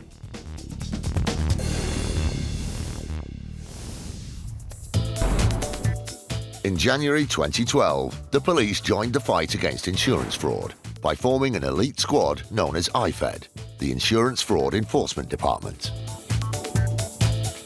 I would say to anyone who's considering committing insurance fraud that now this is no longer a crime without consequence that it may have been in the past. There is a dedicated 40-strong unit known as IFed that work 24/7 hunting down insurance fraudsters. They've made over 450 arrests and have saved millions of pounds in fraudulent insurance claims, money which ultimately goes back in our pockets. From now on, fraudsters need to watch their backs. So if you're thinking about it, I suggest think again. There's every chance you'll get an IFed detective come knocking on your front door. It's 5:30 a.m. and a team of IFed officers are on their way to give another suspected fraudster one of their unique wake-up calls. A man Taylor is heading up today's operation.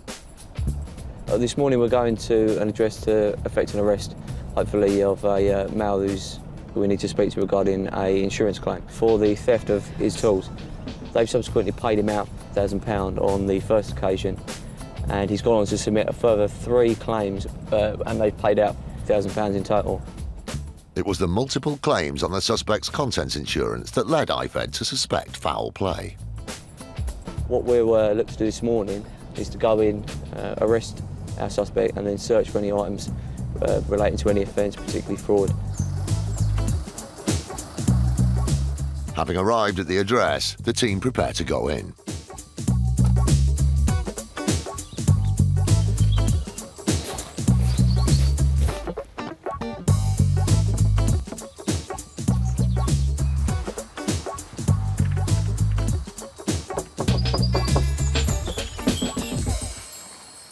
We're from the Insurance Fraud Enforcement Department of the City London Police, and we need to speak to him, all right? The person who's answered the door is claiming the suspect is at work, but IFed officers are a tenacious bunch and have persuaded the person at the door to call the suspect. He's now on his way home and can look forward to a warm welcome from the IFed boys on his return. He's at work, he's working night, so we've just phoned him and he's coming back. He'll be back within the hour so that we can hopefully speak to him there. Sure enough, just under an hour later, the suspect arrives home. You're under arrest on suspicion of fraud by false representation, OK? You don't have to say anything at mail defence, you don't meet you in question, something which you later line in court, and anything you do so may be given evidence, all right? But what we need to do is we need to search inside, all right? So we're looking for some items in particular. We'll speak to you about exactly the items that we're looking for once we get inside. Got warrant? What? Got warrant? No, we're going to search his property under Section 32 of the Police and Criminal Evidence Act, all right? That means so we can search for any items that we believe are relevant. We can search for any evidence at all, actually, under Section 32 for the place that you immediately come from, which is your home address. With the legalities out of the way, the search gets underway, but the cameras remain outside.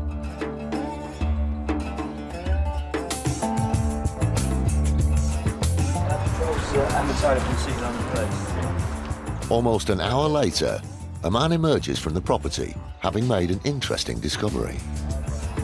Some receipts there, one for £100, and just some paperwork and his mobile phone. The reason we seized his mobile phone is because we believe that any photographs that have been taken of tools are more than likely going to have been taken on the mobile phone. So what we do is we take that back to the police station, we'll download all the data from it, and then from that we can pick the bones out of it and see what information we want from the data from the phone. But weeding out documents isn't the only success of the day, because the team have also unearthed something that the local police will be very keen to take a look at. One of the DCs has gone out to the shed out in the back, there's like a little outbuilding. He heard some whirring from inside, and then our suspect has said that he's growing 50 cannabis plants there. So what we're doing now is I've called the local police force down to assist us with some uniform officers to dismantle it and seize it. What we'll do is we'll probably seize all of the plants and then from that take a specific sample, but it'll be a crime that will be more than likely investigated by police. For a man and IFed, it's an unusual bonus. After all, it isn't every day they arrest a suspected fraudster with green fingers. It's quite a sophisticated setup, so he's obviously taken quite a bit of time to put that together. The door's key-coded to get in, which is totally unique, something that I've not seen before in 9 years of policing. As local police units arrive, the cannabis farm is dismantled and bagged up as evidence. As far as IFed is concerned, though, today was all about bringing a suspected insurance scammer to justice, and a man is happy with the way the raid has gone. I think we've got more than enough to look at going forward. Obviously, we won't know until we interviewed him, to give an account of what he's got to say. As the last of the cannabis plants are removed, a man reflects on the morning's events. Yeah, it's been a good result all round. Just stumbled across something that's quite important. Although not important to our case, it's still it'll have a big impact on the local community.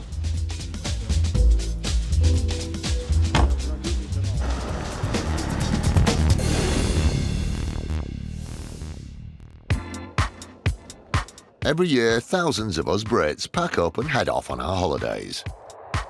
But unforeseen circumstances can mean that even the most perfectly planned trip away never gets off the ground. Thanks to travel insurance policies, we don't have to be out of pocket when disaster strikes. Although in 2013, the officers at the Insurance Fraud Enforcement Department discovered someone who saw these policies as a means of lining their pockets. Joanna Hunt is a case we dealt with last year. She was a mother of 3 children, and she booked a holiday to go to Lanzarote. She booked this holiday 2 weeks before the flight, and within 2 days she'd taken out 7 policies of insurance to insure her risk against travel. A couple of days before she was due to set off, one of her children became unwell, and she took that child to see her GP. And the GP agreed that the child was unwell and would be unfit to travel. A child falling sick is one of those things that just can't be helped. But with 7 insurance policies in place, Joanna Hunt was able to help herself. And that's precisely what she did. She made the claim on the policies. So the insurance company sent her the claim forms, and she made a claim on all 7 policies. So the holiday cost £1,600, and had she have been paid out on all 7, she would have been making about £11,000. Almost £9,000 profit in the space of a few weeks wouldn't have been bad going. But fortunately, defrauding insurance companies isn't that easy. The fraud was uncovered when the insurance companies, they do talk to each other, and they communicated that they were all about to pay out on a policy. So when they discovered that, they froze the payouts and they referred the case to ourselves. With IFed now running the investigation, Joanne Hunt was brought in for questioning. Joanne Hunt gave an explanation in interview which had to be checked out, so we went to see her GP. He confirmed that yes, he had seen the young daughter, and she had been unwell. The 7 claim forms were shown to the GP, and whilst he confirmed that he had signed one of the policies, he also said that the other 6 were forgeries of his own signature. In order to commit this fraud, Joanna Hunt had to forge several documents. The first one, of course, was the policy of insurance. She had to lie on that form to say she hadn't taken out other policies. She forged the signature of the doctor and also made a stamp from the surgery to authenticate the policy. There was never any dispute over the fact that Joanne Hunt's child was unfit to travel. But because she'd lied and forged documents to claim on multiple policies, IFed were now dealing with a clear-cut case of fraud. But of course, Joanne Hunt had what she thought was a fair explanation of her actions. At the time, I don't think she realised how serious this case was, but when she was interviewed in a police station by IFed detectives, she tried to explain that the reason why she took out the 7 policies wasn't in order to commit a fraud. She thought that she'd take out the 7 policies so that when the paperwork arrived, she would then look at the small print and then decide which policy she wanted to continue to take out. The remaining 6, she said she was intending to cancel, but she didn't. And she went on to claim on all 7 policies. Unsurprisingly, IFed didn't buy Joanne's excuses, and so she was charged with 7 counts of fraud by misrepresentation. Well, by the time she got to court, she realised that the court may not have accepted her excuses, and having taken legal advice, she pleaded guilty in court. She was sentenced to a suspended prison sentence, and she also received community service and a fine and costs. Like so many other scammers, Joanne Hunt had been seduced by greed and the prospect of making easy money. But she discovered the hard way that fraud is a crime which doesn't pay. Joanne Hunt was a young mother, 28 years old, mother of 3 children. So what set out to be a family holiday in Lanzarote, it turned into a nightmare for her, and she's lost her good name for life. Having investigated cases like this for the past 2 years, Dom knows full well what the consequences of insurance fraud can be. I think generally the fraudsters who commit these crimes, they do think it is a faceless crime. But in fact, every person in the country who has a policy of insurance, whether it be for travel, whether it be household, whether it be health, we are all paying the extra on our policies because of these fraudsters. With £2 billion a year lost through insurance fraud, companies are doing all they can to fight back. But one of the biggest problems they face is that lengthy investigations cost time, money, and resources, which could be devoted to legitimate claims. The key to winning this battle is to try and identify fraudulent cases as quickly as possible. And one of the ways insurers are doing this is by using the likes of Sally Griffiths and her team of desktop investigators who are trained to spot dodgy claims over the phone. What we're really listening out for is what they say, but also how they say it. Signs of nervousness, hesitation, any indication at all that the customer is perhaps buying time or being evasive, using like certain techniques that we call parroting, repeating the question back so that we know that there's something not quite right, they can't answer the question fluidly. But the advantages of these techniques don't end there, because Sally's team have also managed to identify which type of insurance fraudsters think is the easiest target. People believe that it's easier to commit travel insurance fraud without getting caught, and also they believe that it's not going to affect their no claims discount as it would do for a motor or a household claim. And believe it or not, travel insurance fraud can even be affected by the weather. During the summer months, we do have an increase in claims coming through as people are obviously going on holiday. The particular trend that we saw last year involved the nice weather that we had in England, and we found that there was an increase in cancellation claims. So it seemed that people were cancelling their overseas holidays in order to save money on that holiday and then stay at home and enjoy the sunshine here. So for anyone who thinks that conjuring up a bogus claim on their holiday insurance could be a nice little earner, Sally has some words of warning. People think that making a false traveller's insurance claim is going to be really easy. They can just come on the phone and speak to someone and all be done and dusted. The reality is, if they're speaking to a trained investigator, every lie that they say will be picked up on and they'll be caught out.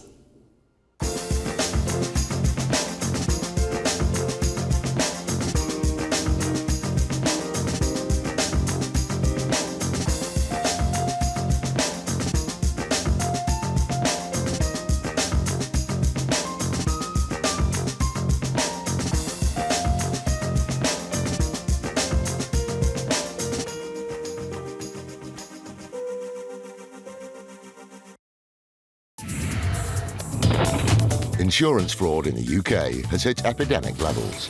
It's costing us over £2 billion every year. That's almost £6 million every day. Deliberate crashes, bogus personal injuries, even phantom pets. The fraudsters are risking more and more to make a quick killing. And every year, it's adding over £50 to your insurance bill. But insurers are fighting back, exposing 15 fake claims every hour. Armed with covert surveillance systems, that's the subject out the vehicle, sophisticated data analysis techniques, and a highly skilled, dedicated police unit. Police, don't move, stay where you are! They're catching the criminals red-handed. Just don't lie to us. All those con men, scammers, and cheats on the fiddle are now caught in the act and claimed and shamed.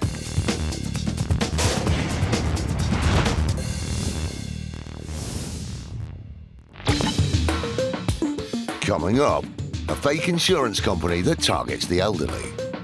I think really you ought to write people. No, well, we need to renew this today, and then it'll all come out in writing then, okay? Undercover filming lands a con man in the sin bin. A further twist was that it was reported that he was suffering from post-traumatic stress syndrome. And IFed carries out a raid on a suspect. You're never sure exactly what you're going to find until you actually go through that door.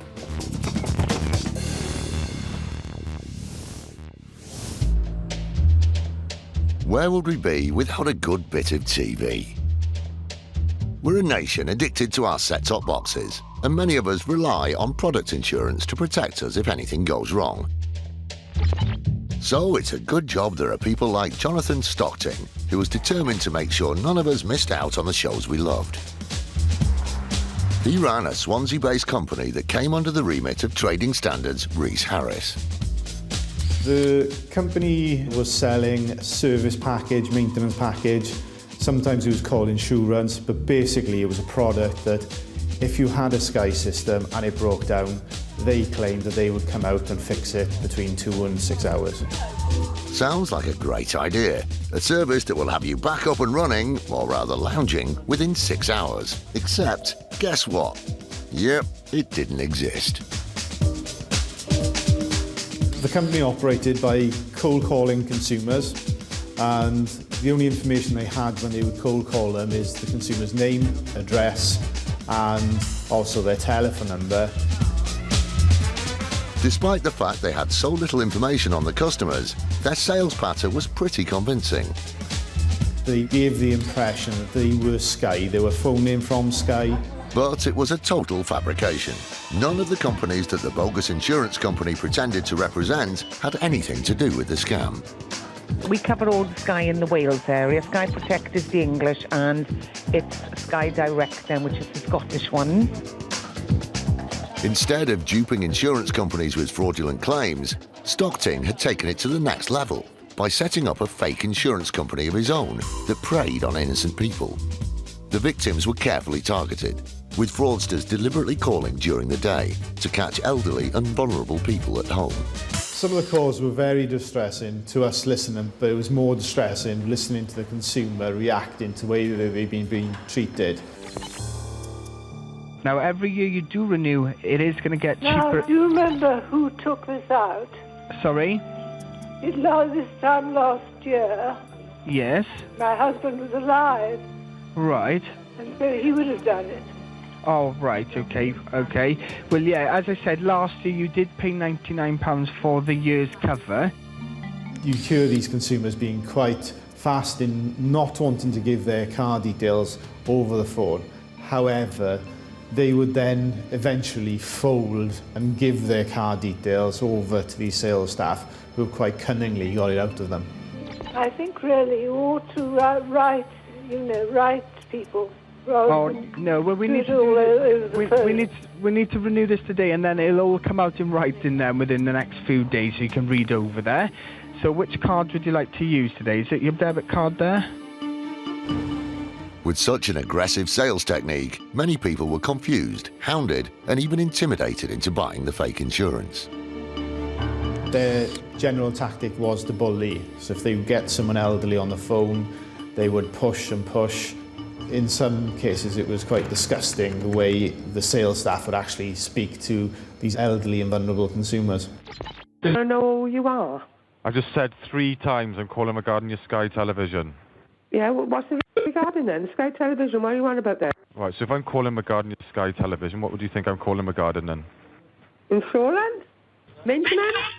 Oh my... A team of 20 scammers worked at the bogus insurance call centre. They showed no mercy to their victims, bullying people into handing over their money. Good afternoon, how can I help you? I've just come round to my father's house. Somebody's rung up asking to renew the Sky. You've just rung up and asked him for a one-off payment of an 80-year-old man, a one-off payment of £89 to protect something that you don't even protect already? Yes, we do. You do not? It was fraud on an industrial scale. Among the 7,500 customers targeted by the group was Carol Oatey. Well, I was cold called out of the blue. I think it went along the lines of, we noticed that your satellite insurance has expired. Now, how they would know that, I don't know. I think that's just an opening line. And told me how expensive it would be to call an engineer out without satellite insurance. And I said, yes, OK. And gave them my bank details. The fraudsters persuaded their victims to sign up to a yearly payment of between £70 and £100, with the promise that their satellite box would be covered 24/7. I mean, £80 might not seem like a lot of money to some people, but when you're a pensioner, it is a lot of money. In order to appear genuine, the company sent out paperwork to their victims. It was at this point that Carol realised something was wrong. I went to file the paperwork and realised that I already had perfectly good insurance that hadn't expired. I don't think I've ever felt so embarrassed in my life, really, to think that I could have been taken in. It really was a horrible feeling in the pit of my stomach that I'd been conned. Sadly, Carol wasn't the only one. In a 2-year period, the callous fake insurance crew netted £500,000. Anybody who thinks that conning the elderly into giving away their money is a good way of earning a living should think again. But the net was closing in. Unbeknownst to the scammers, victims had alerted Swansea Trading Standards. They started to investigate and identified the 3 men behind the company: Paul Delamere, Jordan Dimmock, and the boss, Jonathan Stockting. Evidence of organised criminal fraud mounted as more and more victims came forward, and Swansea Trading Standards decided it was time to pay the call centre a visit. We struggled to get through a locked door. Once we got in through that door, sales staff went and rubbed their name off a board. Some of the staff tried to evade us going down the back stairs. And then when we were there, the fire alarm went off. I went to see the security guard in charge of the building, and he basically told us someone had set a false alarm off on the floor below us. Once in the property, Trading Standards wanted to get to the hub of the fraudulent activity and needed to access the computers kept behind locked doors. It took a locksmith 3 hours to break in. We got into the room, our computer forensic examiner looked at the computers and came back to us at a later date after we'd left the premise and told us that someone had remotely accessed that computer and deleted everything and tried to download something called Evidence Eliminator. The operation had been stopped in its tracks. It was the last Trading Standards would hear from them for a while.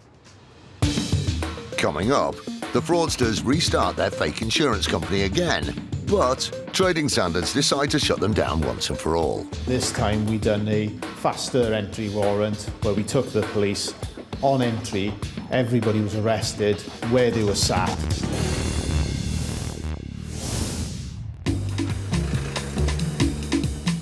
It's thought that as many as 1 in 4 people have suffered a personal injury, a figure that won't come as a surprise to the insurance industry, which is seeing a dramatic increase in these types of claims.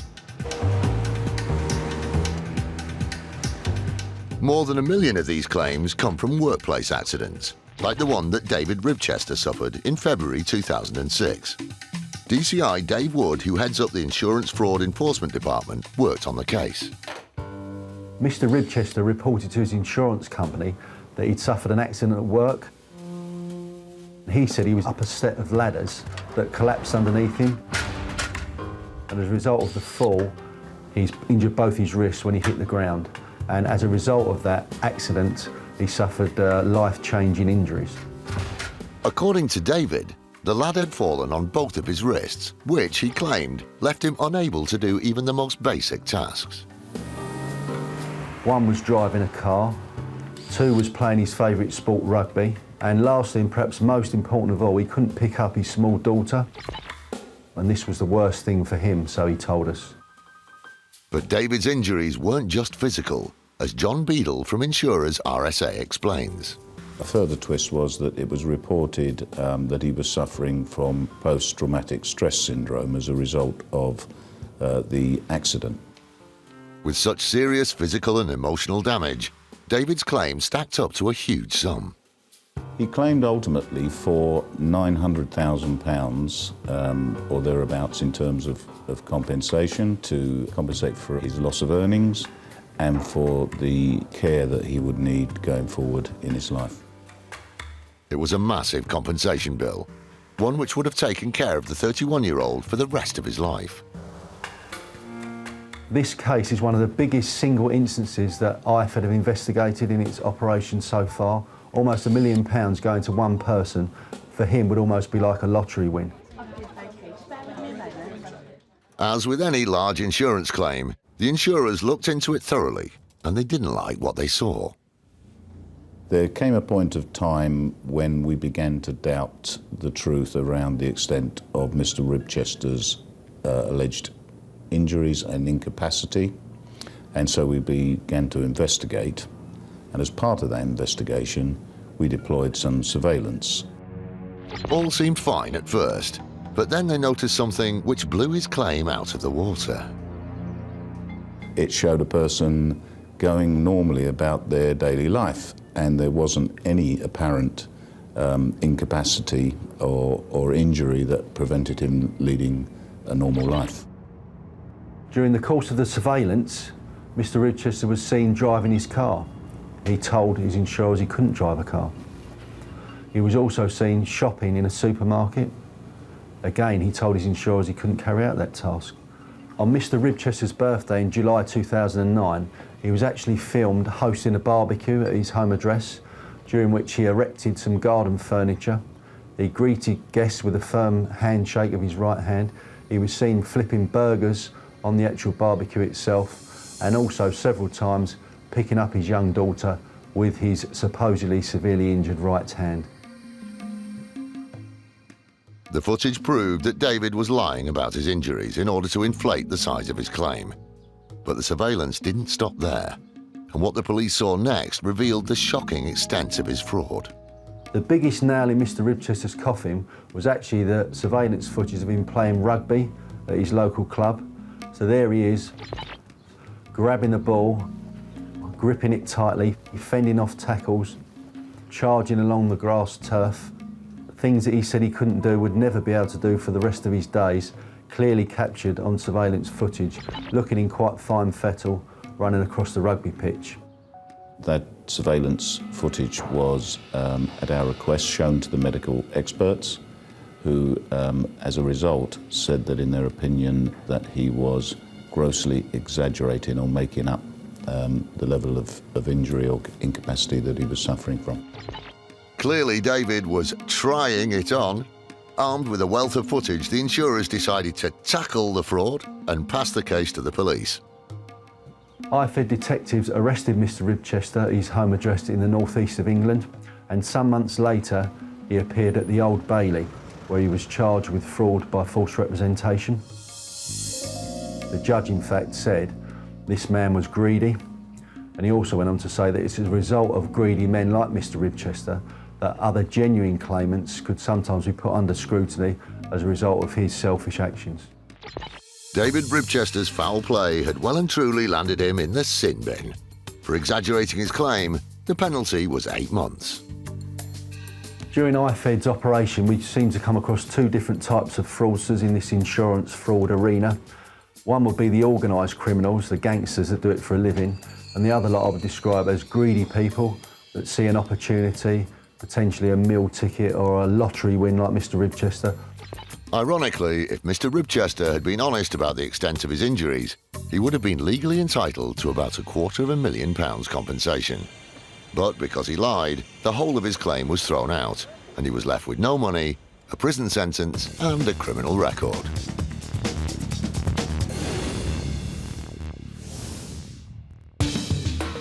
Still to come, a rude driver's insurance claim hits the skids thanks to CCTV evidence. There's no evidence of a slow joining of traffic, and as far as the creeping along goes, I'll let you be the judge of that.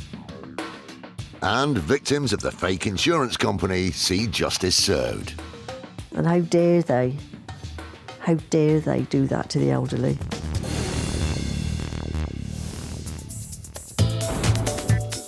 The Insurance Fraud Enforcement Department, or IFed for short, is an insurance scammer's worst nightmare. There is a dedicated 40-strong unit that work 24/7 hunting down insurance fraudsters. The team was set up over 2 years ago to crack down on insurance crime in the UK. Is there anything here that shouldn't be here that we're going to find? In that time, it's made over 450 arrests and seen over 200 prosecutions. If it's a fraud, it's in insurance, then it may well come to IFed's attention and IFed will take the necessary action. Police officers, can you come to the door, please?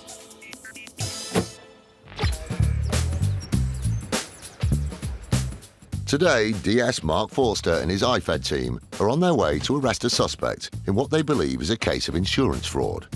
It all started when the suspect racked up so many parking fines that bailiffs impounded their car. She subsequently reported to police that her car has been stolen and also made a claim to the insurance company in relation to the theft of that vehicle. Mark has deliberately organised an early morning raid so there's more chance of catching the suspect at home. And he's well aware of the challenges that his team could face when they go in to make the arrest. You're never sure exactly what's behind the door. You can do your intelligence checks to give you a good indication of what you're going to find there and who you're going to find. But until you actually go through that door, you're never sure. 410, go ahead. Yeah, can you show us on scene, please, CAD 1084? They arrive at the suspect's address and get into position. The little one. Oh, right, okay. Mark's hoping that the early start means the suspect is more likely to be at home.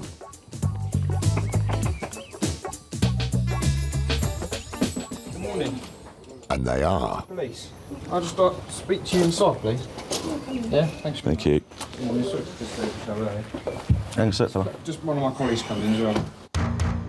The cameras stay outside. So at 5 minutes past 7, I'm arresting you on suspicion of committing fraud by false representation. You don't have to say anything, but it may harm expense if you do not mention when questioned something she later rely on for. Anything you do say may be given evidence. Do you understand? With the arrest made, the operation has got off to a good start. I don't think she was expecting us at all. She was quite surprised. My colleague, when he arrested her, she had no idea what it was about. But the arrest is only the beginning. The success of the operation relies on finding evidence of the alleged fraud. IFed are searching for paperwork that relates to the vehicle. Luckily, the suspect is proving to be cooperative. We've asked her, it's basically so we don't have to go through the whole house, where she keeps all her documents, correspondence, and she's indicated to us in her bedroom. And that's just where they find potential evidence. This is some of the evidence that we've seized from the property, from the bedroom of the lady we've arrested this morning. Unusually for the IFed team, the potential evidence in this case is paper-based and doesn't involve phones or computers. Most IFed raids last several hours, but in this case, Mark's thankful that it's been relatively straightforward. Very happy. It's all gone very smoothly. We're, in and out of the address within sort of 45 minutes. She's now on her way back to the City of London, where she'll be interviewed in relation to the fraud that we believe she's committed. Mark's pleased with how the day has gone. The arrest has been made, potential evidence has been collected, and the investigation can now move on to the next stage.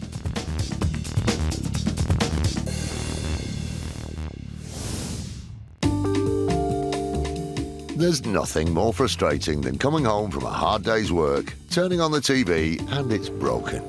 But don't worry, if you've got insurance on it, you'll be sorted. Well, not if you're one of the 7,500 people who were cold called and bullied into buying a bogus maintenance package by Jonathan Stockton and his crew, who'd set up a fake insurance company. You've just rung up and asked him for an 80-year-old man for a one-off payment of £89 to protect something that you don't even protect already? Yes, we do. You do not? The group targeted elderly and vulnerable people with insurance deals that they didn't want, need, or in some cases already had. I mean, £80 might not seem like a lot of money to some people, but when you're a pensioner, it is a lot of money. After a mountain of complaints at Swansea Trading Standards, the team paid the phony operation a visit. We got into the room, our computer forensic examiner looked at the computers and told us that someone had remotely accessed that computer and deleted everything. With the fake insurance company closed, Trading Standards thought that would be the end of it. But it wasn't long before the complaints started to pour in again. It appeared that the company was still operating. And at this point, we decided the only thing we could do was to raid the company again. And this time, we done a faster entry warrant where we took the police. On entry, everybody was arrested where they were sat, not allowing anybody to interfere with any of the evidence that we were going to gather.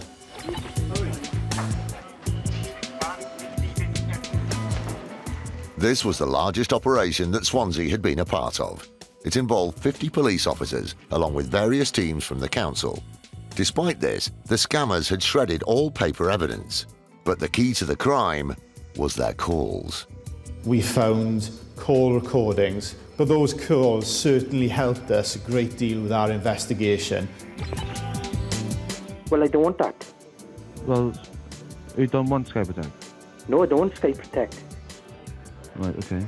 You know, if you need an engineer out for any particular reason at all, yeah. An engineer will charge you £90 a call-out fee. Right. £100 a dish, and like up to £200 for the box, maybe a bit more for the HD box. Now, with you not having cover, there's nothing that we can do about that. What was perhaps more shocking was that this wasn't just a few fraudsters, but a team of around 20, all knowing that every day, every call was conning an elderly person out of money. And you had a big sales floor which was populated by all these staff, and it probably they were looking up to 20 staff at some points in the business, and everybody in that business had to be aware what was going on and was implicit in it, and it was all linked and all very loyal. The audio proved to be the killer piece of evidence that allowed the council to build a case against the scammers. They took Jonathan Stockton and 16 members of his team to court.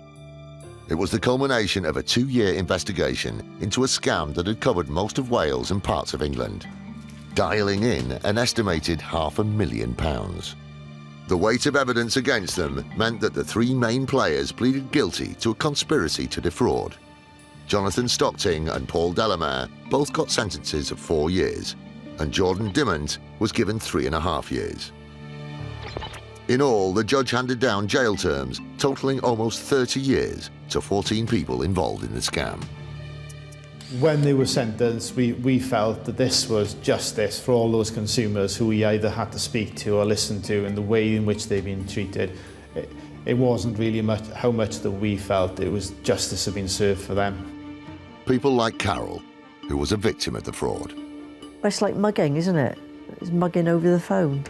And you feel just as violated as if they'd hit you on the back of the neck. And how dare they do that to the elderly?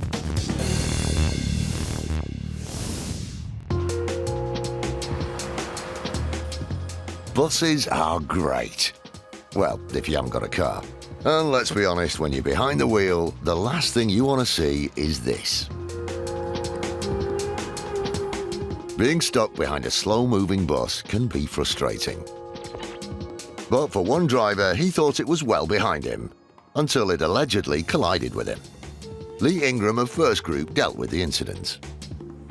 When the other vehicle driver has submitted his claim, he has stated that he was creeping forward and the bus has just hit him straight in the back of the car and damaged the side of his car at the same time. But when First Group asked for the bus driver's version of events, he had a completely different take on it. The bus driver in this case clearly says that he was passing the third-party vehicle when the third party has given him the V sign and then pulled across straight in front of the bus, leaving him no opportunity to avoid a collision. The two versions didn't add up. It was the claimant's word against the bus driver's. So Lee Ingram turned to his fail-safe backup, CCTV. The footage clearly supports the bus driver's account. Keep your eye on the red car on the left. The first thing you notice from the footage is that the third party has clearly made up a set of circumstances to tell his solicitor in order to pursue his claim. There's no evidence of a slow joining of traffic, and as far as the creeping along goes, I'll let you be the judge of that. The red car can be seen driving at a normal speed. But from the camera on the side of the bus, the car pulls in front of it, cutting it up and clipping it on the front. CCTV footage is very important in circumstances such as this. The footage shows the car driver wasn't telling the truth, but it also revealed something else as well. To add further insult, the driver just did that. Oh, hang on a minute, what was that? 2 fingers? Oh no, it's just the one. Well, that's a bit rude. There doesn't really seem to be any logical reason as to why the other party should be so angry towards a bus driver. I know there are situations where some people just do not like buses getting in front of them in traffic. I think this is a particular case where the other driver has just decided to not let the bus through and has almost stuck his fingers up in a V sign to say, "No way, mate, you're not coming past me," and then decided to go for it in front of the bus. The claimant in this instance is clearly used to getting in his own way. On this occasion, he has tried to muscle in on a 12-ton vehicle, which might not have been the wisest of moves. And his offensive behaviour didn't stop there. After the accident, the third party was very abusive towards the bus driver, constantly using foul language. He claimed to have a sore neck and yet refused to have an ambulance called for him. Despite this, he later submitted a claim for multiple personal injuries, but surprisingly, nothing for damage to the car. Because, as the CCTV showed, there was none. His motivation seemed to be personal gain. He was heard to say that he was intending to get a new car out of this incident. The only actual damage was a small scratch to the side of the bus. The CCTV proved that the claimant wasn't owed compensation because he'd never actually been injured. In fact, it showed that he owed them for the damage to the bus. The claimant did not receive any compensation arising from this incident. We did, however, recover the £34.50 cost of repairing our vehicle. More proof that it's better to keep both hands firmly on the wheel when driving.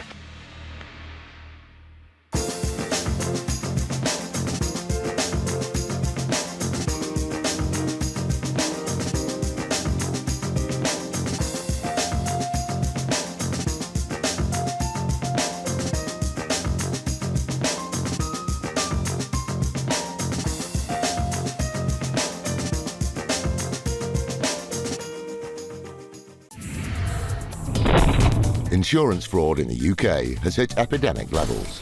It's costing us over £2 billion every year. That's almost £6 million every day.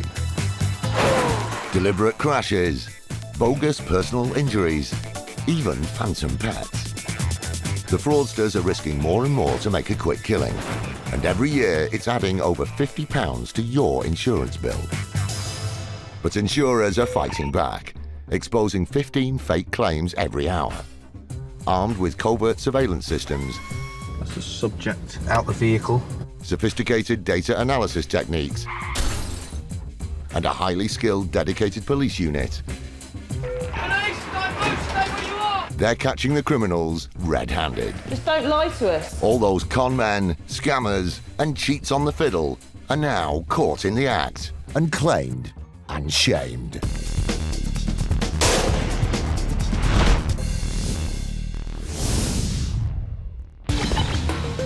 Today, the pedestrian who forgot her Green Cross code and tried to cash in on it. She's looked both ways, No, that's not true at all. The police's insurance fraud enforcement department catch a suspected fraudster with his trousers down. Well, I've no pants on. Don't need to get dressed. And the jaw-dropping lengths that one woman went to in her bid to scam insurance companies. In my 2.5 years in charge of IFed, this is the most despicable and shocking case I've come across by some distance. Nowadays, we're bombarded by adverts from claims management companies telling us that we could be owed a small fortune in the event of an accident. This has led to a boom in claims for personal injuries, and while many of these are legitimate, some are not. I think that some people are under the misguided conception that wherever there's an incident, then there is a claim to be made. That's not true at all. In order to be successful in a claim in this country, you've got to prove that someone was negligent. But proving negligence isn't as easy as some people think, and public transport operator First Group find themselves battling dubious claims on a weekly basis. One particular incident which raised such a claim occurred on a busy bus route in central London. We have a woman alleging that she's looked left, she's looked right, she's seen no traffic coming, so she's assumed it's safe to cross. She stepped out and the bus has hit her. A pedestrian versus a bus is only ever going to have one winner.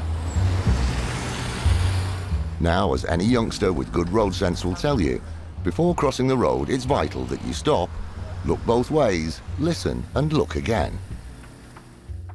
And although the pedestrian in this case claims she did exactly that, First Group weren't so sure. The one thing that would suggest that's not true is if you look right, you would see a 15-ton bus coming towards you, and you should be able to therefore stop and not get run over. Historically, cases like this will be one person's word against another. But thanks to modern technology, it's becoming easier to find out what really happened. She's given her version of events, the driver will give his version of events. The one factual piece of evidence we have is the CCTV footage itself. The camera doesn't lie, it shows a true picture of what actually happened, and it's an invaluable source of evidence. Most buses have at least 10 CCTV cameras, and although they're primarily used for passenger and driver safety, they can also be very handy when it comes to settling claims like this. When we've looked at the CCTV footage, we're expecting to see a woman stepping out from between two vehicles, having looked both ways, and stepping out just not having seen the bus for some reason. It sounds reasonable enough, but is it what really happened? You'll see the lady suddenly appear from between the two vehicles. She doesn't look, she just looks left, steps out. There's no attempt to look right. The woman steps out between a stationary sightseeing bus and a trailer. The double-decker is so large she can't see the other bus coming her way. And to make matters worse, she doesn't even look. If you're going to step out from between two vehicles, your view's going to be very poor. You need to make sure that you can see what's coming before you step out. The driver has no time to react, and as quick as he's on the brakes, the woman is hit by the front corner of the bus, throwing her up in the air. There is no way he's going to avoid hitting her when she steps out when the bus is that close, and the footage shows exactly that. From the driver's perspective, it looks like a devastating blow. But the multiple cameras positioned at various points on the bus give a clear picture of exactly how severe the collision was and what happened next. You can see the force of the impact has driven her to the ground and she's rolled underneath the flatbed truck, but she's out and up pretty quickly.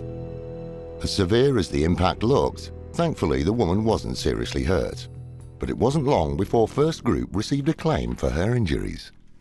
The injuries that were subsequently claimed for compensation from us were probably more to do with her hitting the ground than actually the impact with the bus itself. She's got some minor cuts and bruises, the ever-present whiplash claim. She's got a main injury to her knee, which has necessitated her having to use crutches for up to 6 weeks. Some 9 months after the accident, she's still alleged to be suffering from her injuries. Incidents like this are nothing new, and First Group find themselves dealing with claims like this on a weekly basis. In light of the advertising that goes on today, and it's made quite clear how much you can get from a simple slip or a trip or a fall at work, it's probably reasonable to assume that this lady may have assumed she can get £3,000 to £3,500 for this accident. So you could argue, why wouldn't she put a claim in? I would say because it's an out-and-out lie, to be honest, but that's just my opinion. It may sound harsh, but it's important to remember that the woman alleged to have looked both ways and is claiming that any negligence lies with the driver. Such allegations mean that in cases like this, it isn't just the injured parties who can be the victims. What happens to the drivers that are confronted with these things on a daily basis? I watched the CCTV footage back on this one. You can see the horror and the general anguish in the driver's face. He just looks horrified that this has happened.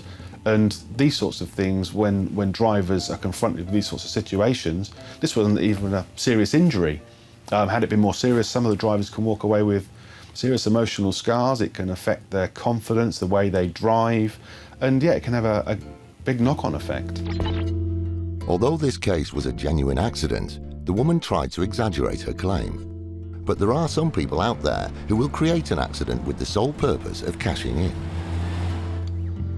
Someone who has first-hand experience of this despicable crime is bus driver Maxine Wild, who found herself at the centre of a number of fraudulent claims after a motorist deliberately collided with her bus. I love my job. I really do, and I want to keep on doing it.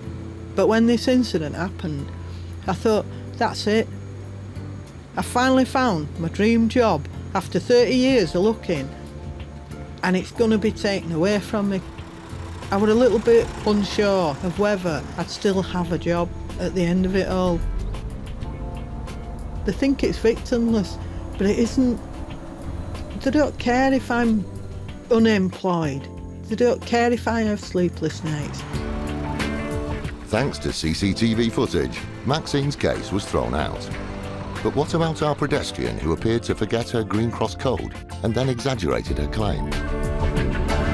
Armed with video evidence of the whole incident, First Group felt they had a watertight case against the woman's claims. Upon reviewing the CCTV footage in this particular case, we've then revisited the lady's statement. She's trying to cross the road, that's true. She's been hit by a bus, this is also true. She's looked both ways? No, that's not true at all, and the footage clearly shows she hasn't, so we've gone back to her solicitors and we've said the statement given by your client just doesn't match up with what's on the CCTV footage. Here's a copy, tell us what you think. We haven't heard since. Given the video evidence, it's hardly surprising that this case has stalled. And Lee is keen to point out that injured parties are only entitled to compensation when they are not at fault. The customer care side of First Group, which I'm involved in, very much just want to deal with the genuine claims as quickly as possible and for the right amount, and that's what we're really there for. When we have incidents like this, it slows procedures down because we have to investigate claims that are not genuine. Her statement was not true, and although I feel very sorry for anyone that's been hit by a bus, regardless of how it's happened, it doesn't mean that we're just going to keel over and pay every single claim, because we can only really pay cases where we are negligent, and in this case, it's just not. So if there's a lesson to be learned from a case like this, it's that when there's no blame, there's no claim.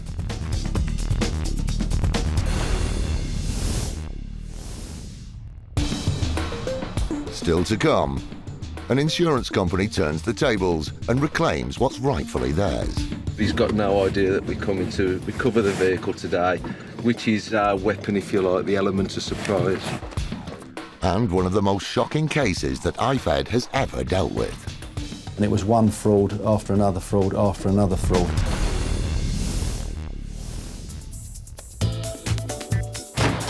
When insurance fraud hit an all-time high, the City of London Police decided that enough was enough and formed a specialist unit with the sole aim of tackling the fraudsters head-on. IFed is a dedicated team that deals with insurance fraud. Whatever insurance policy there is out there, we investigate it.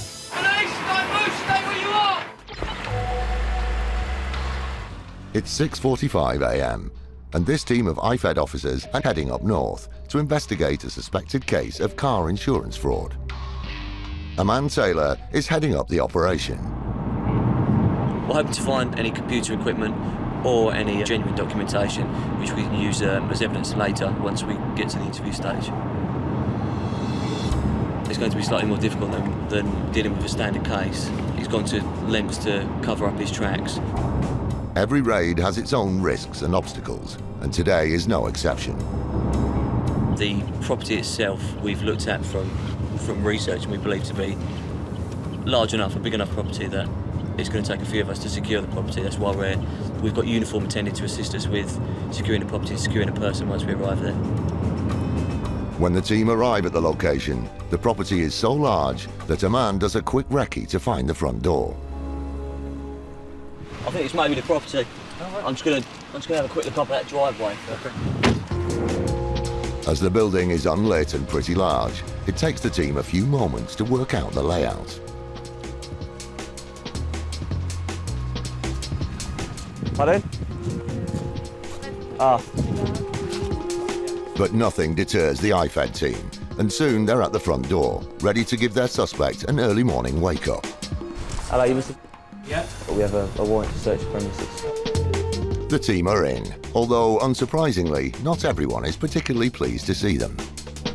Oh dearie me, I can't believe this. I've never had out like this in my bloody life. After a dressing down by a surprised family member, a man arrests the suspect and explains the implications this will have on his privacy. Do you want me to get dressed?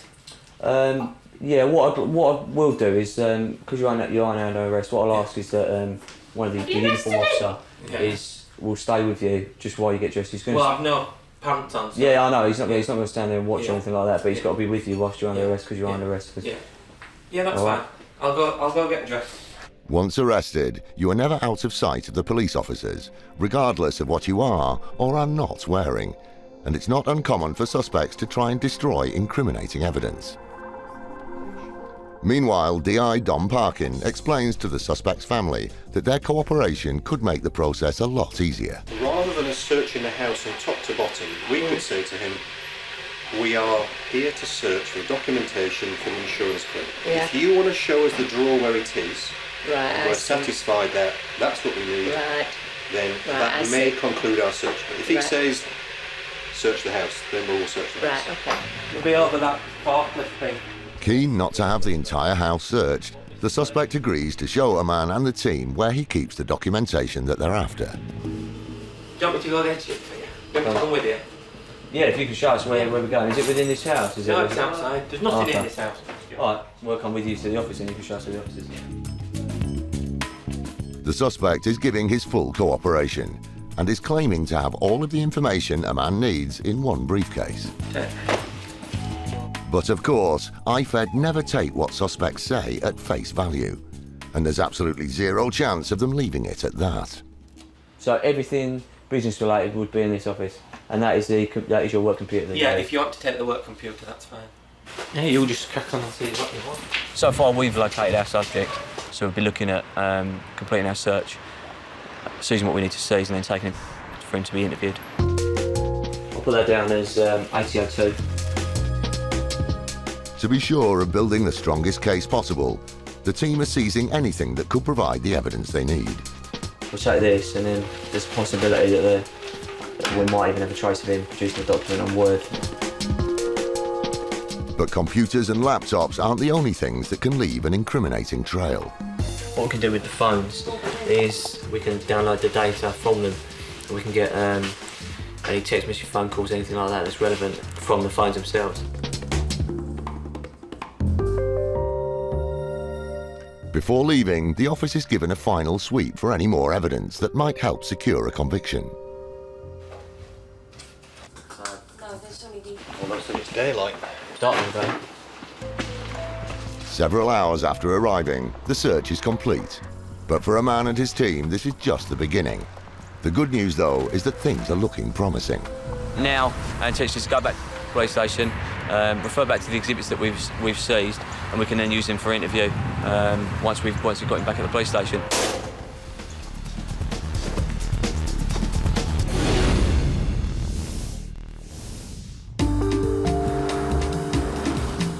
As anyone who drives a car knows, being without it can be a real pain in the neck. So in the event of a crash, a complimentary hire car can be a real lifesaver.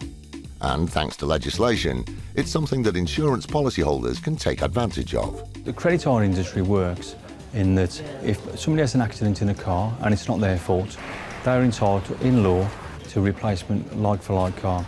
So if, for example, you have an estate car where you need to put a dog in the back, a pet or a pushchair, you're entitled to a replacement like-for-like car. Sounds great, doesn't it? But of course, the idea of a free set of wheels also appeals to fraudsters. After all, why pay for your own when you can use someone else's? To combat this threat, insurance companies have dedicated teams tasked with keeping a watchful eye on their hire cars. Neil Thomas heads up the Asset Protection Unit at Accident Exchange. We have about 3,000 vehicles, mainly prestige vehicles. So our responsibility is to make sure those vehicles, when they're out on hire, are fully protected, are being used effectively, they're not getting involved in things we don't want to get involved in. So we're really in charge of making sure the assets are safe and make sure people don't disappear with very valuable cars. Sadly, sometimes cars do go missing, which is exactly what happened when one of Accident Exchange's customers submitted a claim for crash damage to his pride and joy. We replaced his car, which is an Aston Martin, with one of our Bentley cars, which is a Bentley GT Continental, which is around the same value. So far, so good. But when Accident Exchange began to investigate the claim, they soon discovered something a little odd. The collision was between an Aston Martin and a third-party vehicle. Our inquiries revealed that the client owned both vehicles, so it's potentially a staged accident. This aroused our suspicion to say it's probably a fraudulent claim. An investigation revealed the accident had been staged. But strangely enough, it was at this time that the policyholder went off the radar. After several months of unsuccessfully trying to contact him, the Asset Protection Unit resorted to what's known in the trade as a snatchback. Doing a snatchback, so getting the car back from the client, is the last resort for us. As the name suggests, a snatchback is where the rightful owners of the vehicle use a spare set of keys to take it back. But doing so can be a risky business. It was a rural location, so out in the country, a nice house. We went quite early in the morning, which is probably the best time to go. The interesting thing for our guys that turned up was there was a rather large Rottweiler and it was all fenced off, so we couldn't actually gain access to the property. But the Rottweiler certainly woke us up that time in the morning. The guard dog may have added a bit of bite to proceedings, but it didn't stop the team from reclaiming the Bentley. This particular case went to court because we could prove that it was a staged accident. The guy that owned the Aston Martin had breached the terms of his condition, the contract, so we needed to take him to court to recover our costs. For his troubles, the policyholder was ordered to repay costs totalling £50,000. But cases like this are becoming increasingly common, and today the Asset Protection Unit are on their way to carry out another snatchback. It's early morning, and Ian and Tony are a long way from home. They've been on the road for almost 4 hours, but are now just minutes away from the location. He's got no idea that we're coming to recover the vehicle today, which is our weapon, if you like, the element of surprise. They might be the rightful owners, but snatching cars can still be a hazardous business. Our main concern is to, at all costs, avoid confrontation. You can never account for what may happen once you get there. But an irate customer isn't the only thing the guys need to worry about. In the past, it has happened that although the client has obtained the vehicle fraudulently, he will report it stolen. And there have been instances in the past where we've actually been pulled up by the police and they've thought that we've actually stolen the vehicle, when in actual fact we're the lawful owners and we're just recovering our property.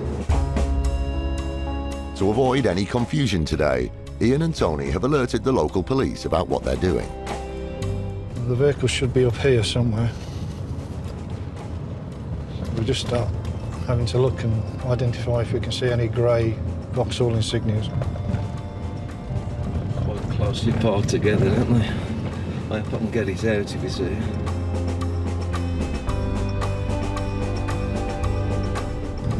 Yeah, what's this there? That's it? That's it. Right.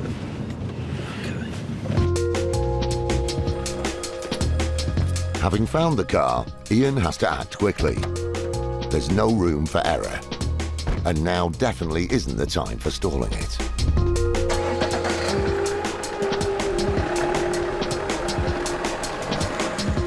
The guys are safely away. We've got the vehicle. It appears undamaged at the moment. Ian and Tony pull into a garage to give the car a quick once-over and check there isn't anything illegal on board.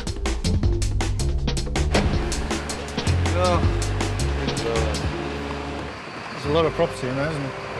Apart from a load of junk on the back seat, the car appears to be okay. Our priority now is to get the vehicle back to Birmingham as soon as possible. We'll try and make contact with the client just to let him know that we have recovered the vehicle and we're sending his property back to him. I'm sure it won't be the last one that we'll be doing, but yeah, a very successful mission.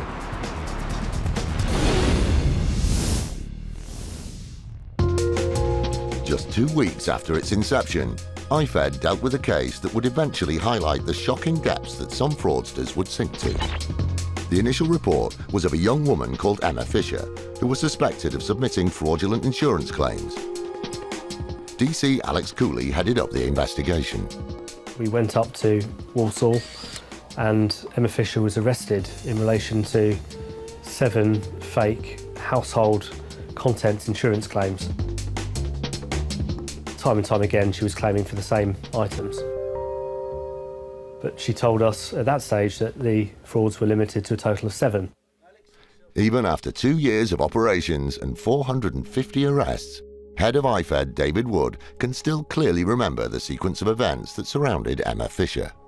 We hoped that encounter with the police and with IFed would be her one and only dealings with us. Will that be long enough? We were sadly mistaken. 3 months later, IFed were dealing with a number of suspected fraudulent claims when they noticed a familiar name on the case notes. This time, we could see the extent of her offending. It was over a long period of time, was quite systematic and well thought out. It was different to the offending we'd seen before. It was clear that IFed were dealing with a serial fraudster.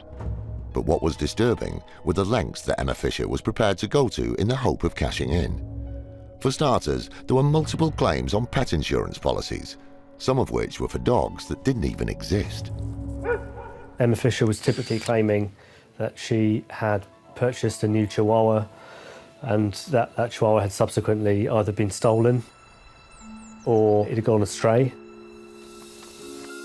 She would substantiate that with emails pretending to be a pet breeder to prove the original purchase of the dogs.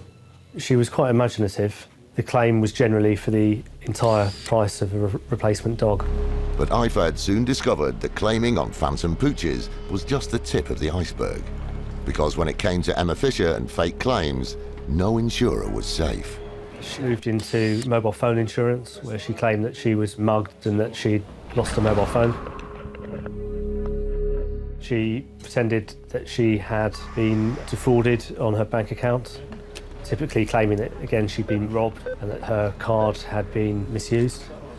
She also got involved in a couple of more specialist lines of insurance, including, for example, income protection insurance, so where she claimed that she'd had a job, which was a lie, and that she had subsequently been made unemployed and she was claiming for an indemnity to cover her lost earnings. Defrauding insurance companies for a bit of cash with phantom pets and made-up muggings is one thing, but IFed's investigation soon highlighted that Emma Fisher was anything but an average fraudster. In fact, she had even used false claims to bag herself a house adapted for a disabled person. That's right, a house.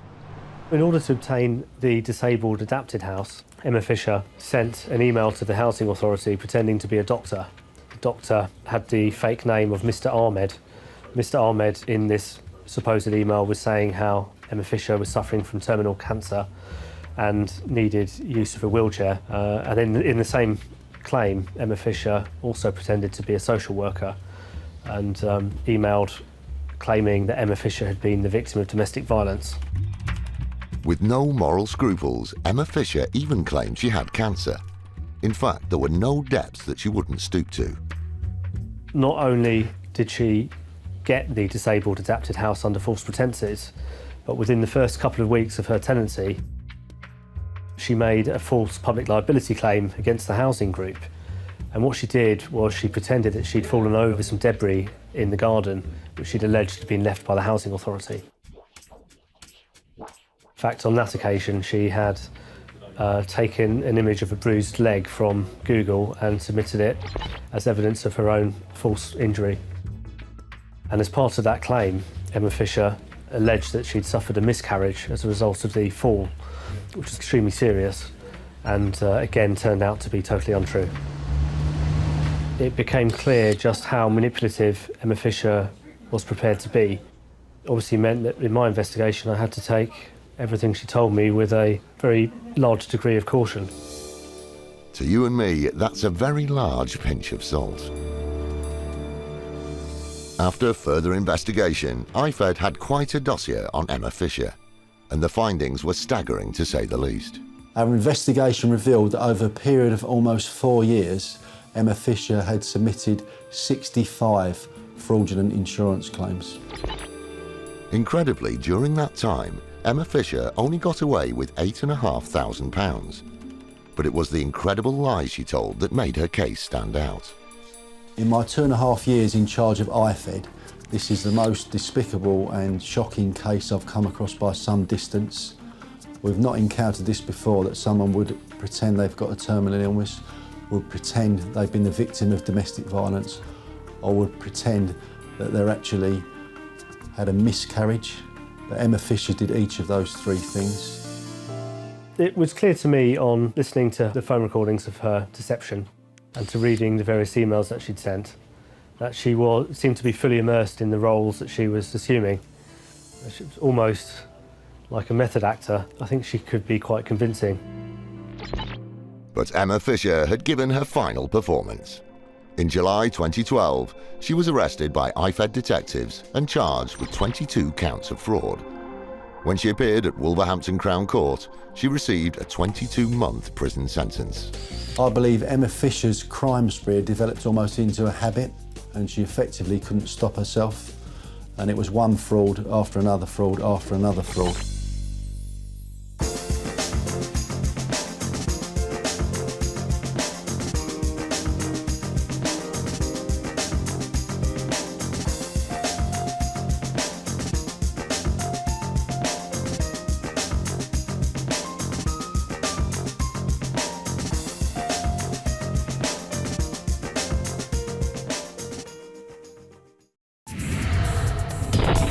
Insurance fraud in the UK has hit epidemic levels. It's costing us over £2 billion every year. That's almost £6 million every day. Deliberate crashes, bogus personal injuries, even phantom pets. The fraudsters are risking more and more to make a quick killing, and every year it's adding over £50 to your insurance bill. But insurers are fighting back, exposing 15 fake claims every hour. Armed with covert surveillance systems, that's the subject out the vehicle, sophisticated data analysis techniques, and a highly skilled, dedicated police unit, they're catching the criminals red-handed. Just don't lie to us. All those con men, scammers, and cheats on the fiddle are now caught in the act and claimed and shamed.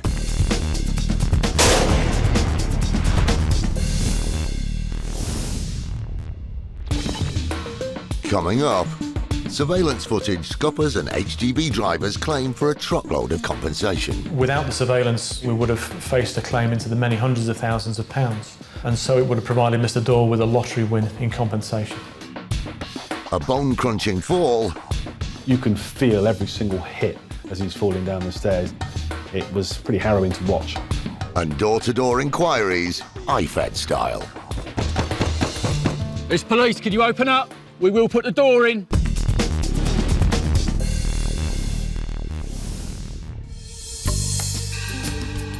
When it comes to catching someone out, there's nothing like a bit of damning video evidence, which is exactly what proved to be the undoing of HGV driver Lee Doyle after he grossly exaggerated a personal injury claim.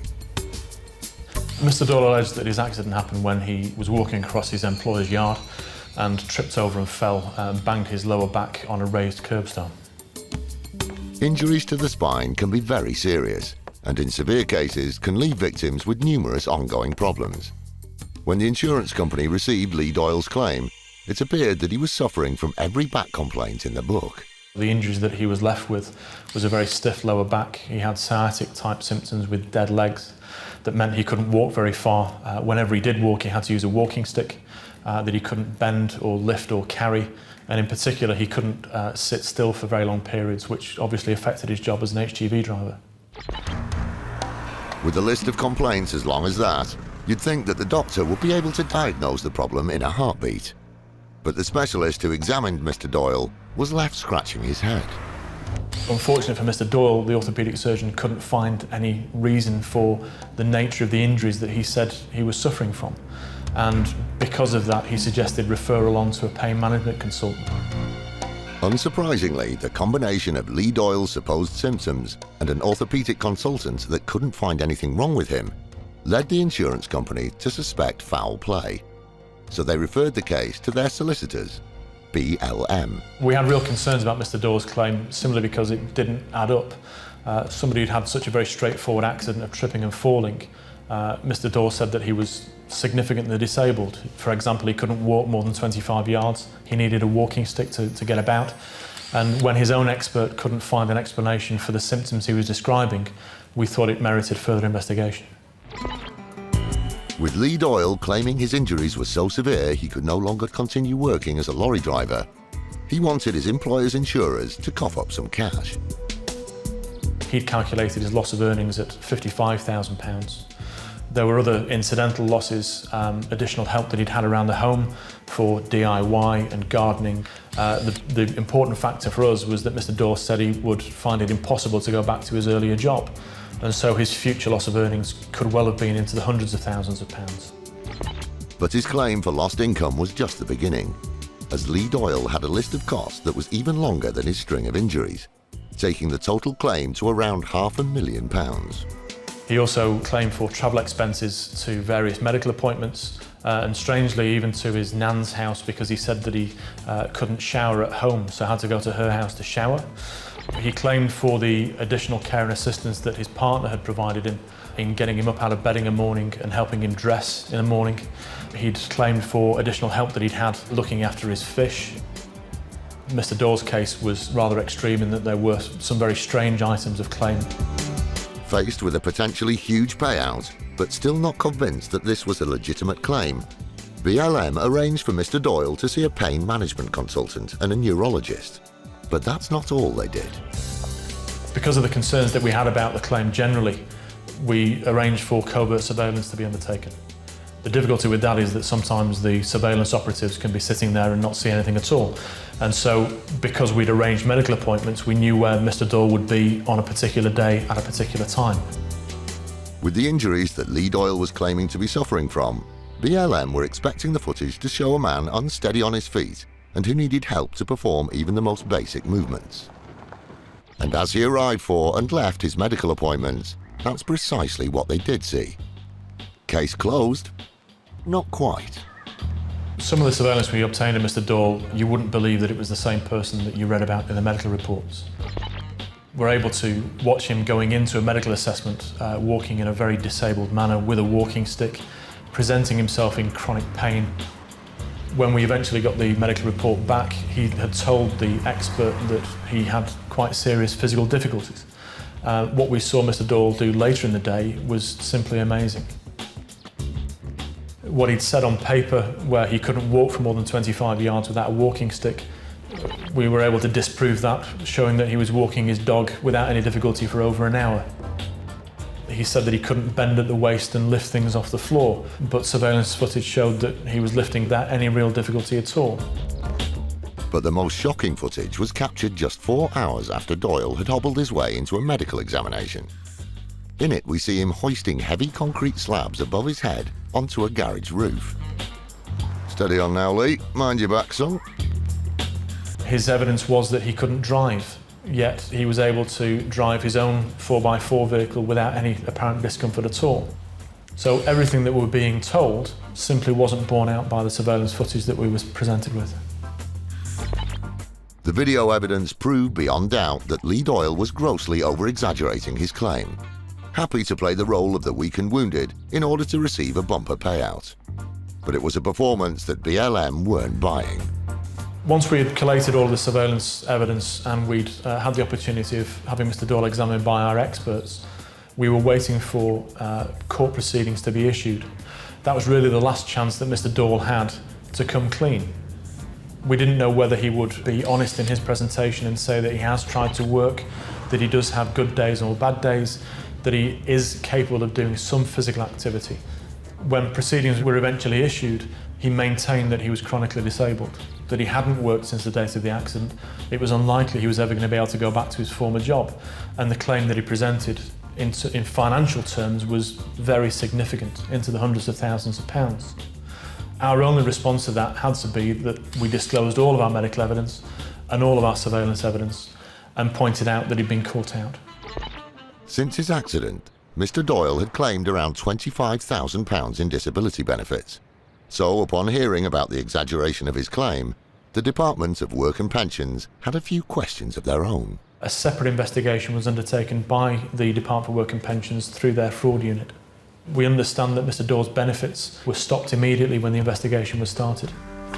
Doyle was ordered to repay almost £25,000, but bogus disability benefits weren't the only thing he had taken away from him.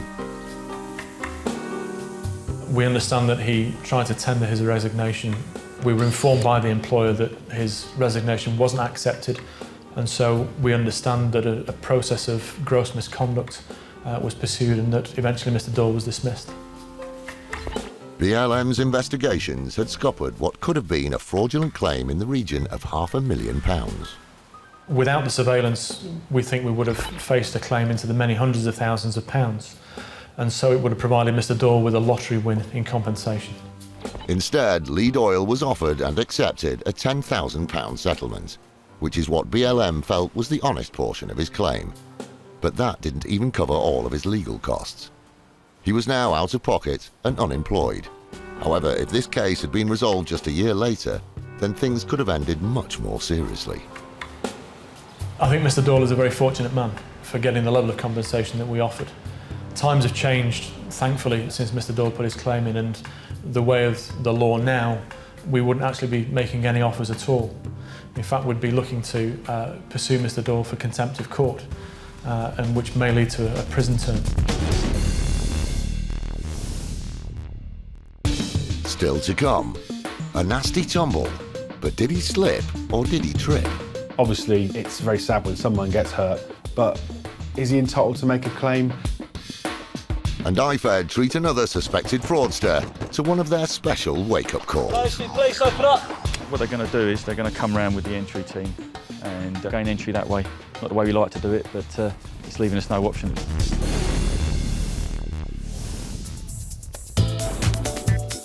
In January 2012, the police joined the fight against insurance fraud by forming an elite squad known as IFed, the Insurance Fraud Enforcement Department.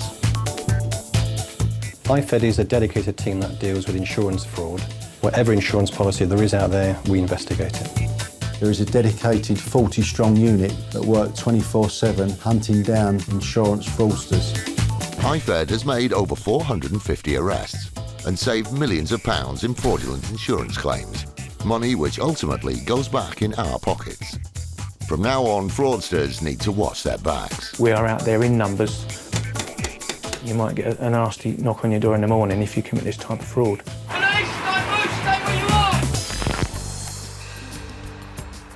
With almost £400 million a year being lost through car insurance fraud, it's something that the officers of IFed have found themselves dealing with on a regular basis. And one of the biggest problems they encounter are crashes that have been instigated with the sole intention of making money. Crash for cash involves staged or induced accidents. It's generally organised by people that know each other, and a typical example would be what's known as a slam-on, where a vehicle will slam its brakes on with the sole purpose of causing the vehicle behind to drive into it and then make a claim as a result of that accident. During their first year of operation, IFed dealt with a crash for cash case, which hit the headlines. This case involves two families from the Birkenhead area in Liverpool who reported that they're involved in a road accident in the Wirral area in March 2011. It all seems fairly standard so far. So what was the problem? The claim involved a road accident at a set of traffic lights where a BMW and a Rover was said to be in a collision. Within these two vehicles were 7 occupants that belonged to 2 separate families. And as a result of the accident, all members then submitted claims for personal injury, damage to the vehicles and vehicle recovery costs. And all told, those claims totalled £77,000. At first glance, this was a classic shunt between 2 cars at the lights. But as the insurance company began to process the claims, it became clear that this was anything but an ordinary accident. It wasn't so much the value of the claim that raised the alarm, it was the inconsistency in some of the detail provided by the claimants to the insurers that caused them to make a referral to IFed for further investigation. By the time the case was handed over to IFed, forensic engineers had established that the damage to the cars didn't match up to the version of events on the claim form. And as if that wasn't dodgy enough, the insurance company had also discovered that members of the 2 families already knew each other and were friends on a social networking site. This was clearly pre-planned and organised on a large scale. The value of the claims is £77,000, so that shows the level of planning and work that went into this crime. After some investigations of their own, it wasn't long before IFed made their move. IFed sent a team of detectives up to the Birkenhead area and effected the arrest of all 7 suspects. They were all charged and sent to court, where they were convicted of fraud offences. So the main offenders, Kenneth Nash and Darren Gallimore, both received custodial sentences 12 months each in prison. Nash, Gallimore and their accomplices thought they could pull the wool over the insurance company's eyes and pocket a small fortune in the process. But they were sorely mistaken. It should send out the message: if you don't want to get arrested, if you don't want to go to prison, if you don't want to get a criminal record, then don't commit insurance fraud. Crash for cash doesn't just affect insurance companies though. One tactic that fraudsters use is to hire cars, crash them, and then cash in on personal injury claims. Someone who knows all too well what impact this type of crime can have is Tony Moore, who owns and runs a car rental company. The effect on these cash for crash accidents to our company from a financial point of view are immense. Obviously, it just pumps up the insurance. Pumping up insurance means we have to put our prices up, which obviously affects our business. 2 years ago, we have over £200,000 worth of claims. That obviously has a knock-on effect on our premium the following year. It's immense. Tony has first-hand experience of how a scam like Crash for Cash can hit a business's books. But as an employer, he also knows there's a greater cost to these crimes. Additionally to that, if ever the insurance companies turn around and said, look, you know, we're not insuring you, then we shut the doors and we all go home, and I've got 46 people made redundant, all caused by somebody trying to rip you off cash for crash. For now, Tony's business is managing to survive, but the threat of Crash for Cash is a serious concern. It's not, as people think, a victimless, it's just money. It isn't money, it's people's lives. With the likes of IFed clamping down and fighting back against those who see car insurance as a way to make a fast buck, Tony has some words of warning. The message to those people out there that want to do this is, if we get a sniff of it, we'll go all the way to try and prove it. And if we prove it, we won't just say, no, we're not paying you. We will push and push and push for a prosecution. And the courts are starting to take it serious now, and we're talking now incarceration. As Tony rightly says, this is now a crime with serious consequences. The good news is that the likes of you and I are starting to benefit from the work of units like IFed, because in 2013, the money saved from Crash for Cash scams reduced car insurance premiums by 12%. Although as far as IFed's concerned, they're only just getting started. The Insurance Fraud Bureau estimates that the cost to the insurance industry is £392 million per year from Crash for Cash scams. So I mean, that's clearly a huge amount of money, and it is an area that we're putting a lot of resources into tackling. And I'd like to think that with the results that we're getting and the impact we're making, that we're well on the way to targeting this type of criminality and in the future I'd like to think it will drop.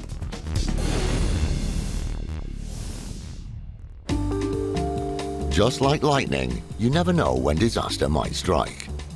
But thanks to the boom of personal injury claims, some accidents can have a silver lining in the form of a cash payout. In 2013, public transport operator First Group dealt with a claim from a gentleman who was making his way down the stairs at one of their train stations, when suddenly everything went horribly wrong.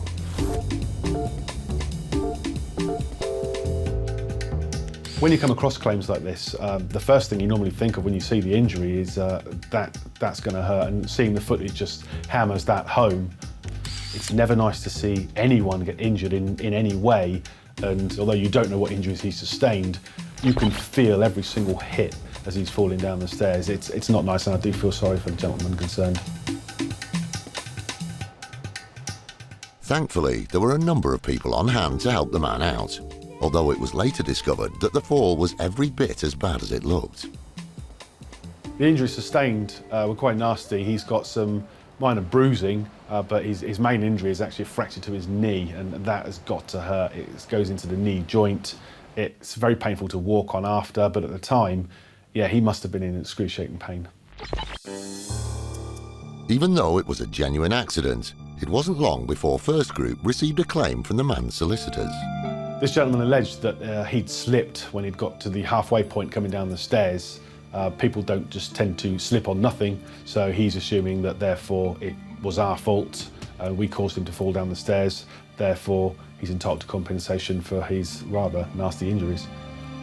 If First Group were at fault, then the kind of payout that the man could have been looking at for injuries as severe as this certainly wasn't an amount to be sniffed at. Overall, this claim was probably worth in the region of £50,000 for his compensation for his injuries, any potential loss of earnings claim and the legal fees that would have ensued. So, we have an accident that definitely happened, serious injuries that were sustained, and a claim for around £50,000 compensation. It all sounds fairly standard, but before companies like First Group get out the checkbook, they want to be certain that the blame lies with them first. And that's where CCTV can be an invaluable source of evidence. I actually don't think that people realise just how much CCTV footage there is at a railway station, and they give very good coverage of the area. People just don't even know they're there. In this case, there was a CCTV camera in prime position at the top of the stairs, so First Group had a bird's eye view of exactly what happened. When we receive claims like this, what we're going to look at when we view the footage is, did anyone else have a particular problem walking along that passage of stairways? What ideally you're looking for is people walking down with no problems at all, which would suggest there wasn't a slip hazard, because we just don't know what this gentleman had slipped on. But when First Group viewed the footage, there didn't appear to be any evidence of a slipping hazard, or indeed any hazard at all. One of the key points you'll notice from the actual CCTV evidence is the small child actually joyfully skipping down the stairs with no real problems at all, even stepping on the section where the gentleman allegedly slipped. Why then is this chap alleging that he slipped on a step that was previously okay for the people that preceded him? It's clear there was no slipping hazard on those steps, otherwise that small child who had taken a jump at it would have gone flying. So if the man hadn't slipped like he claimed, then what really did happen?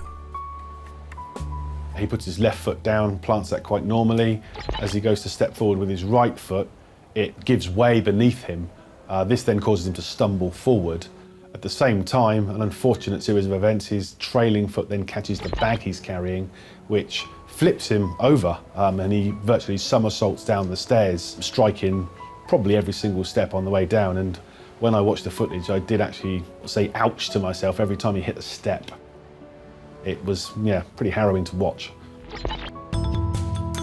The severity of the fall had never been in doubt, but with no evidence to suggest that any blame lay with First Group, they didn't feel that the man was entitled to any compensation. Once we reviewed the footage and realised that what the gentleman was saying was not actually true, we sent off the details of the CCTV to his solicitors and told them that we just weren't going to pay this claim out. They've subsequently closed their file and we've not heard from them since. Were it not for the CCTV footage, this chap could have walked, or rather limped, all the way to the bank by claiming there was a slipping hazard that never existed.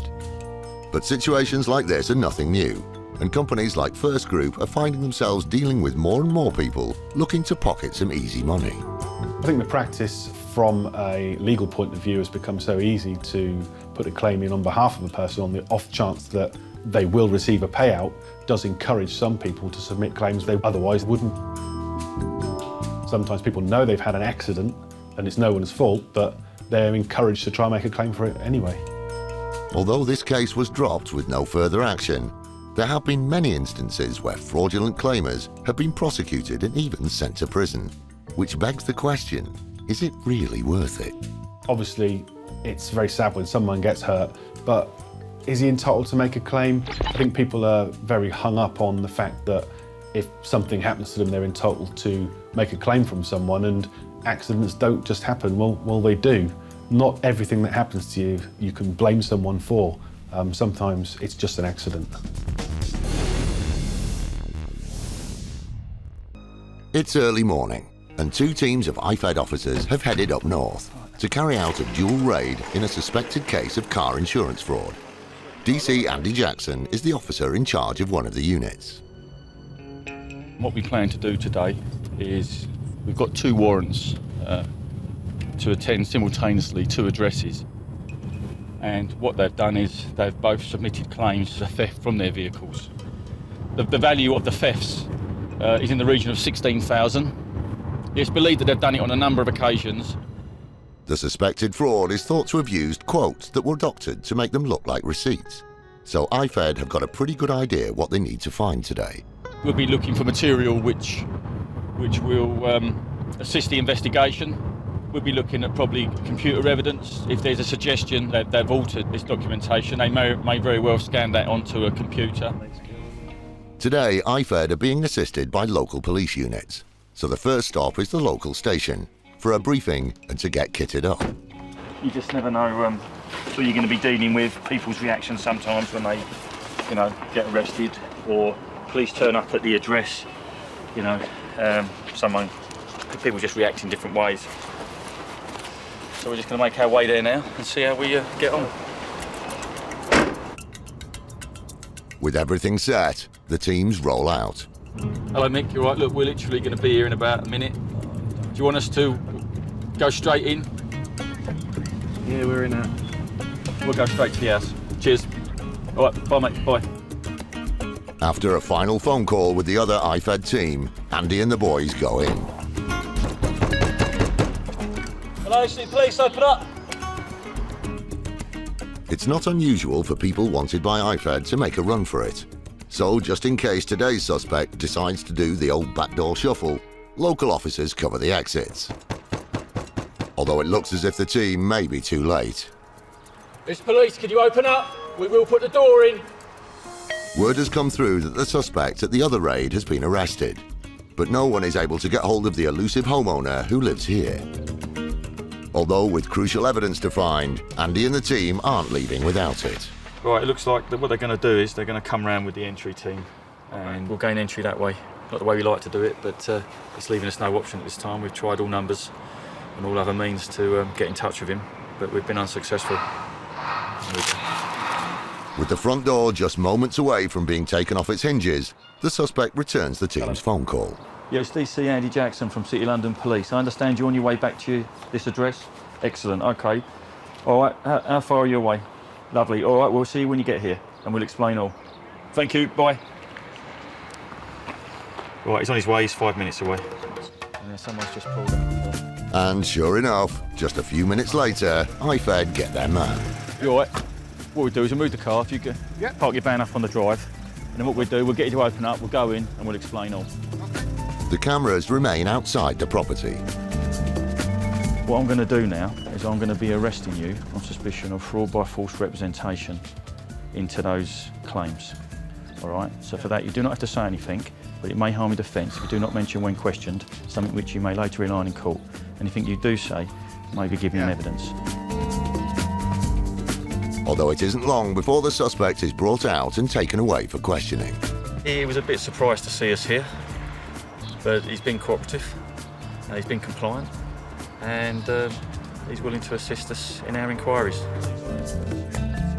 With the formalities out of the way, the search can begin. Almost half an hour later, Andy and the team emerge from the property, having seized a number of documents, mobile phones, and a laptop, which may contain crucial evidence. Laptop's always handy because computers can be used to alter documentation. Documentation can be scanned into them, you know, or indeed documentation can be created on them. Due to the fact that he has had access to it, this is something that we can take back to London and review at a later date. For Andy and the team, the work has only just begun. But after a shaky start, things are looking up. It's been a good day in the fact that what we needed to do today has been achieved. Our objectives have been achieved. Job done. The suspects were later interviewed under caution, and the case is still under investigation.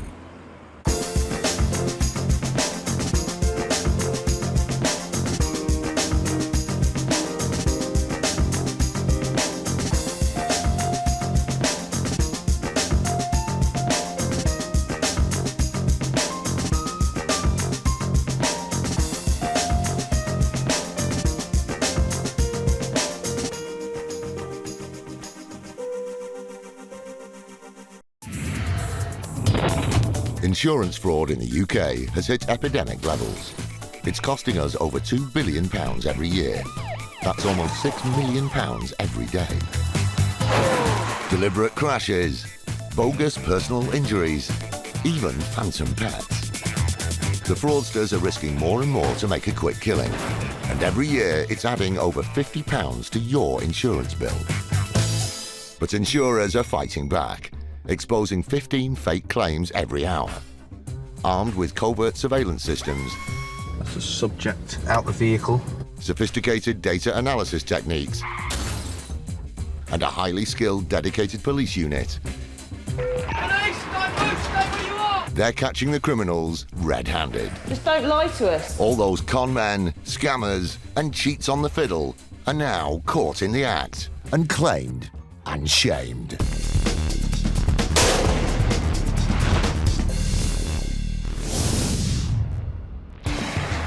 Coming up, motorists find their insurance policies aren't worth the paper they're written on. I felt sick to the stomach of what could have happened, of the ifs and buts of, you know, had he had an accident, what would have happened. The IFed team makes an unexpected discovery. On searching one of the upstairs bedrooms, in the airing cupboard there's 5 cannabis plants being grown. Even though it's a small setup, it's a professional one. And a dodgy life insurance claim kicks the bucket. Are you planning to fake your own death? Don't bother. Car insurance costs for young people have hit an all-time high, with policies that are far more expensive than the cars they cover. It's no surprise then that many young drivers feel they are being priced off the road. That's where this man, Daniel Bakari, sped to the rescue. He ran several websites that specialised in affordable insurance for young drivers. Young drivers like Ashley Whitaker, who needed to watch every penny. My son Ashley, he was on an apprenticeship. £2.50 an hour. Decided he wanted to buy a car, so saved up his own money, bought his own car, a little Peugeot 1.1, which was the cheapest thing on insurance. With many years' experience of buying motor insurance, Ashley's dad, Nick, offered to shop around on his son's behalf. It wasn't long before he came across Aston Midshires, one of Daniel Bakari's sites. Aston Midshires, it was there for young drivers, people who wanted to get onto the insurance ladder. I think I spoke to the company 3 or 4 times in getting his insurance, and 3 or 4 different people onto the telephone. It seemed like Nick had found a great deal for his son, and Ashley went ahead with the policy. It was £500 cheaper, but it was still 2,800 and something. He had a lump sum up front, direct from his bank, of about £1,200, and then he started paying £118 a month from his bank account. Thinking they were onto a good deal, Nick and Ashley even began recommending Aston Midshires to friends. The point where we became suspicious of the company was in January, following the September when he took the insurance out. My son got a phone call from a friend of his who wanted to insure his car because he passed his test. He'd given him the landline number and it was just ringing and ringing and ringing. There was nobody answering. And at that stage, I started to think to myself, maybe there's something not right with this. Nick investigated further and discovered that Ashley's insurance was totally worthless. As soon as we found out, we went straight to the bank to stop all standing orders going to this company any longer. They didn't know it then, but Ashley had been the victim of the biggest ghost broking fraud in the UK. Ghost brokers are fraudsters who pose as agents to con people into buying insurance policies that don't exist, let alone provide any cover. Daniel Bakari took ghost broking to the next level, setting up multiple websites and companies. DC Patrick Einsman from the City of London Police's IFed specialises in busting ghost broking gangs. He's seen firsthand how they operate. You can be given the paperwork, you can speak to people in virtual offices, and ultimately you'll be paying for nothing and you'll be left with just a hole in your pocket. But nothing prepared him for the scale and complexity of Bakari's fraud. The Aston Midshire scam had been going since September 2011, so it had been up and running 3 months by the time it got to my desk. And little did I know I was going to spend 2 years working dedicated to it. Pat checked out the site and, just like Nick, found nothing immediately suspicious about it. It was a very authentic website. It was on day one when I looked. It had the reviews from members of the public. It had an FCA licence number. It had everything you would need to obtain a quote. It even had a link to a virtual office where you call the number and you would speak to professional sounding people. That's the main thing. If you speak to someone who sounds very professional on the phone, you know, very professional, slick operation, you're not necessarily going to be wary. Everything seemed legitimate, even down to the high prices, which were only slightly less than the real policies. Once Pat realised the extent of the scam, he moved quickly to protect the huge number of people at risk. There were sort of over 500 to 600 victims. We had to put a national alert out straight away just to make sure people weren't driving on the roads without insurance. The vast numbers involved meant Pat had uncovered the UK's largest ghost broking scam. He now set his sights on the man behind it. It took a long time to get Daniel Bakari. He's very good at covering his tracks. A lot of phone numbers, vehicles. When you get one lucky breakthrough in a case, and we found a vehicle that was linked to him, tracked him down to the address in southwest London, and to finally arrest someone that you've been looking for over a year, it's a great feeling. When IFed raided the property, they found themselves in the middle of a virtual fraud factory. As we walked through the door, there were people making payments to him over the phone. They even had office noise in the background on an iPod, so that when he was speaking to customers, it would appear that he was working in a busy insurance environment. You know, he knew I was there. You know, the game was up. As a result of the raid, IFed collected enough evidence to charge Bakari. The case was brought to court and justice was served. Daniel Bakari was a career criminal, so he knows the risks he takes when he commits his offences. He had his lifestyle. He spent victims' monies in casinos, fast cars, lavish lifestyle. His callous scam was hugely lucrative. I think within a week of it being up and running, he'd made sort of 45,000, and that was only in a week. In all, he was thought to have scammed £550,000 from the young people he targeted. For that, he was sentenced to 4.5 years. Meanwhile, his victims were left with nothing. Their hard-earned cash was gone for good. We've not been able to reclaim 1 penny of the money. Daniel Bakari heartlessly stole from the people who could least afford it. But what's worse for the victims and their families is the thought of what could have gone wrong. I felt sick to the stomach of what could have happened, of the ifs and buts of, you know, had he had an accident, what would have happened. The police and the insurance industry are determined to scare off ghost-broking fraudsters. Lindsay White of the Association of British Insurers has some advice for anyone who's concerned. There are a number of things that someone can do if they think they've been affected by a ghost broker. They can always check with the motor insurance database, which is a list of the UK's registered, valid and genuine insurance policies. The motor insurers database allows car owners to enter their registration number free of charge. to check whether their car is listed as being insured. Drivers can also protect themselves by being on the alert for ghost broking giveaways. They tend to use personal mobile phones on any internet advertisements. They also tend to ask people to pay upfront or in monthly instalments over the internet. In addition, all insurers should be registered with the Financial Services Authority. The insurance industry is determined to bring ruthless ghost brokers to justice. We take this very seriously, and anyone out there, any ghost brokers who think they can get away with this, think again.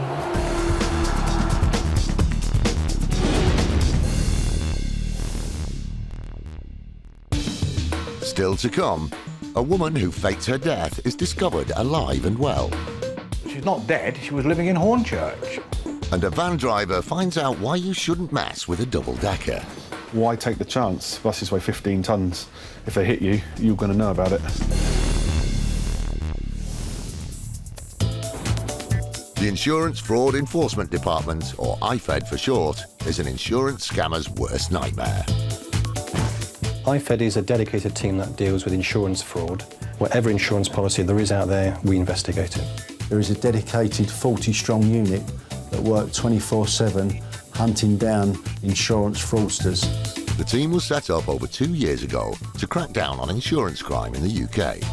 Is there anything here that shouldn't be here that we're going to find? In that time, it's made over 450 arrests and seen over 200 prosecutions. If it's a fraud, it's in insurance, then it may well come to IFED's attention and IFED will take the necessary action. Police, don't move, stay where you are!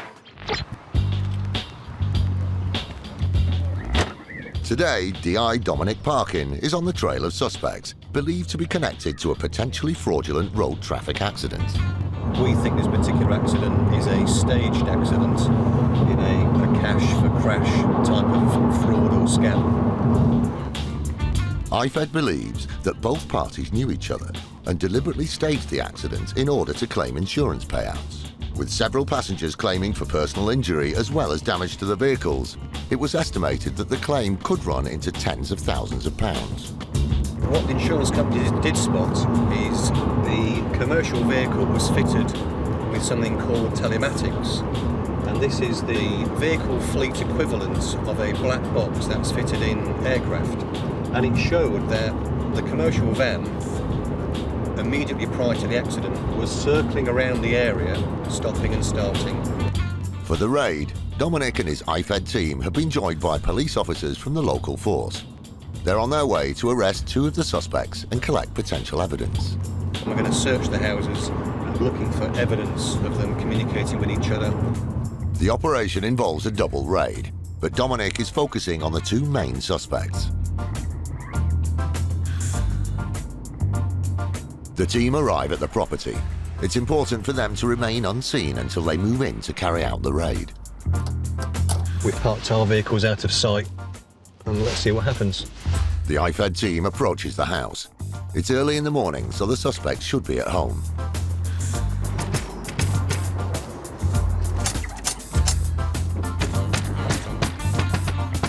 Police, do you want to open up? Cheers. It looks like she was just woken up. At last, they gain access, but the film crew stay outside the property. Morning, City London Police, Insurance Fraud Unit. Can we come in? For what? Insurance Fraud Unit, we need to speak to you. Who else is in the house, please?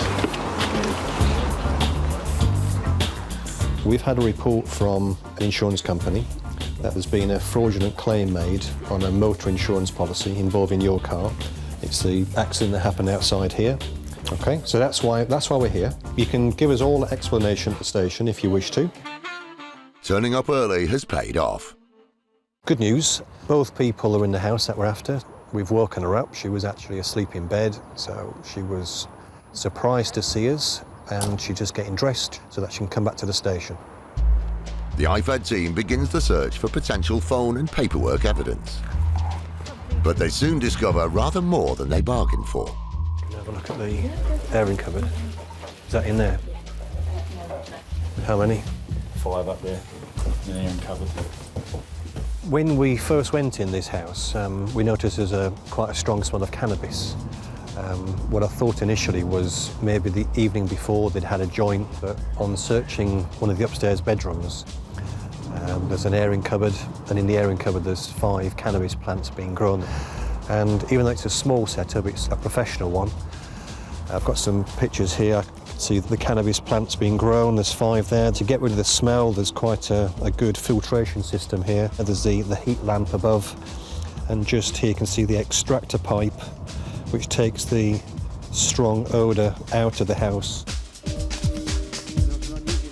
That's often the case. You'll go to find or to arrest for one thing, you discover another. But recently we're finding these cannabis cultivation setups more commonly. Cannabis plants like these can be worth a small fortune. We've also found a biscuit tin. In there is small bags of cannabis and about 50 cell-seal and plastic bags to put small amounts of cannabis in. We're just going to now dismantle this cultivation setup and also take the plants away as well to be examined to prove that the plants are cannabis. And that's another matter that they've been arrested for and be questioned later this morning. The local officers are going to deal with the drug offences, and the IFed officers will continue with the insurance fraud investigation. The search continues, and it's not long before Dominic finds potential evidence. Mobile phones have been found and seized. These will need testing to check exactly which numbers relate to those handsets. The results of the test could show whether the mobile numbers match those of the drivers involved. One of the suspects is led out from the property and is taken to a local police station for questioning. Meanwhile, there's good news from the other location. The other team, they've also had success. They have arrested their man, the van driver, as well.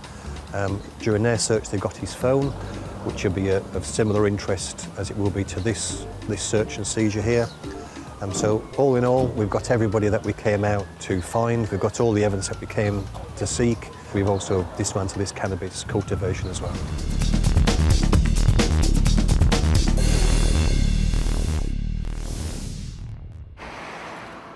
Most insurance crime is opportunistic, but some frauds are really grave. Fake deaths, for example. Life insurance fraud can potentially net several £million, which makes it very attractive to criminals. Fortunately, this man, John Saunders, has spent a lifetime investigating fake deaths and knows how to spot one immediately. His 25 years of experience came in handy when, in 2002, he was asked to investigate the UK's most famous case of a missing person. John Darwin went missing on a canoeing trip, but his body was never found. At the time, the story gripped the nation, and 5 years later it made the headlines again when John Darwin sensationally returned from the dead. In 2007, he walked into a London police station and told officers he didn't remember a thing. For a while, his dramatic reappearance puzzled the nation. But this wasn't due to extreme memory loss. It was a simple case of life insurance fraud, and John Saunders had been onto him for some time. In fact, it investigated at the time and interviewed his wife and put forward that this, in our opinion, wasn't a legitimate claim. When Darwin actually gave himself up, we actually were aware at that time that he was in Panama and were contemplating actually going to Panama and not getting the money back. John employs Mike, a former police officer, to work on investigations with him. I have grave concerns about what the husband's told me. With their expertise, Linden Claims is the go-to company for insurers wishing to investigate life insurance claims featuring deaths abroad. John knows the incredible lengths people will go to cash in from beyond the grave. He banged on the door for ages, and eventually his voice shouted out, "Go away, I'm dead." And I can remember a case in West Africa of Edward, who was allegedly dead, and I found his car, and people said he was in that house there, he'll be out in a moment. And he came out and said, "Hello, Edward, how are you?" And he said, "Well, I'm dead." I said, "You're what?" He said, "I'm dead." "Sorry, I'm not dead. My brother's dead. I'm alive." And he ran away. In Mike's experience, there's no typical life insurance fraudster. I don't believe that this is purely a white-collar crime. In my experience, this reaches across the social spectrum. I've had instances of people in poverty making applications, teachers making an application, and indeed businessmen. But there is one thing all the fraudulent claimants have in common. Money, they say, is the root of all evil, and that it's certainly opened my eyes to it since I've been working for John, in terms of that it is greed that actually pushes the people into making these claims. They see it as a way of setting themselves up, I'm sure, for life. It's not surprising that with his line of work, John takes a dim view of those who submit phony life insurance claims. Death comes to us all eventually, and to try and fake death, to me, seems also morally wrong. Recently, John was asked to look at the case of a woman called Shamshad Bila, who had taken out 3 life insurance policies worth a total of £2 million. Shortly after, Miss Bila had travelled to Pakistan on holiday. After just a week, she died, apparently of dehydration. With 3 policies, £2 million of cover and a suspicious death, John was called in. The case came to us to make a few background inquiries, to interview the claimant and ascertain all the facts, and with a view to determining whether the claim was genuine or not. The beneficiary of the policies was Mohammed Ali Butt, Shamshad Bila's fiancé. If the claim was genuine, he stood to gain a cool £2 million. The relationship between the deceased woman and her fiancé was the key to the case, and that's where John focused his attention. The deceased lady, Shamshad Bila, was said to be a partner in an off-licence, and she wanted to leave the policy in trust for her fiancé, Mohammed Ali Butt, who was her partner in the off-licence. But he apparently wasn't to know, and it did seem a bit strange. John decided to take a closer look at the off-licence and ran a check to see who officially owned it. It was in the name of Shamshad Bila and Mohammed Ali Butt, and I traced their address to actually in Ilford, and according to the neighbours there, they'd moved, but Mohammed Ali Butt had an off-licence with his wife, who was called Rosina Butt. It didn't add up. John's investigation had revealed that the beneficiary was married to someone else. Mohammed Ali Butt was due to receive £2 million from Shamshad Bila, who had died in Pakistan. But he was married to Rosina Butt, who was very much alive. John then turned to the wife, Rosina Butt. He soon made a discovery that potentially left the claim dead in the water.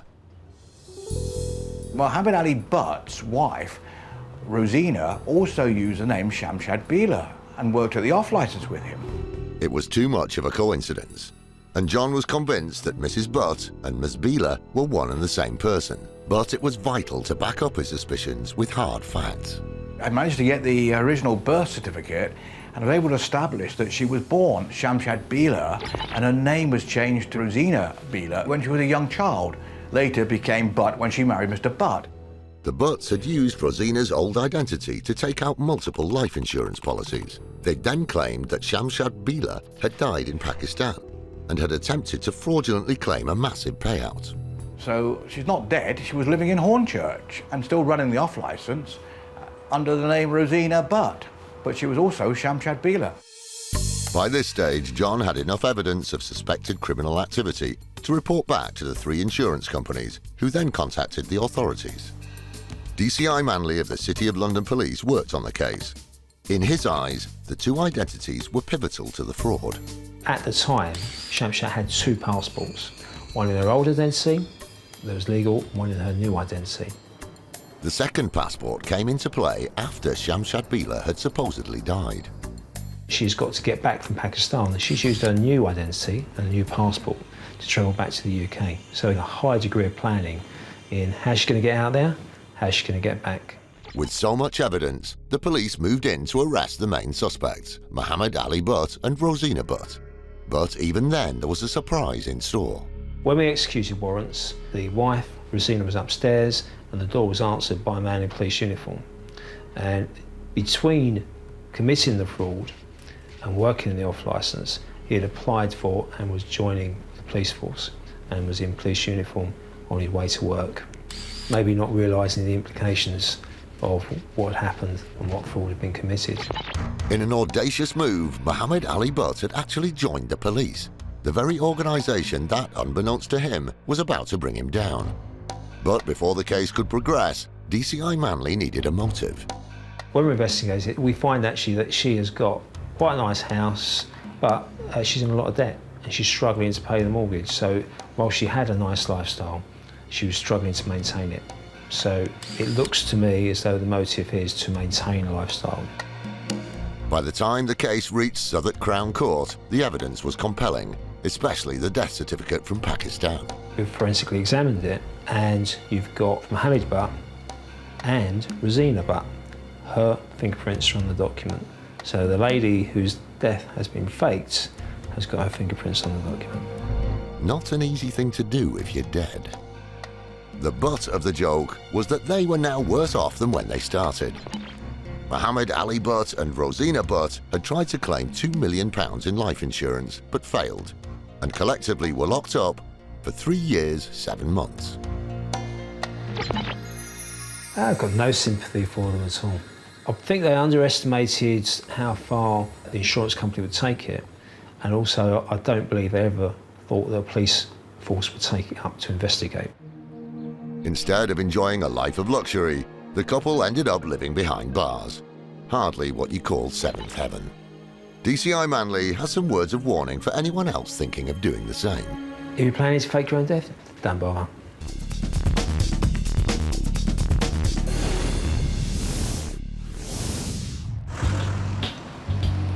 With 5.1 billion bus passenger journeys taken every year, statistically, there are going to be road accidents.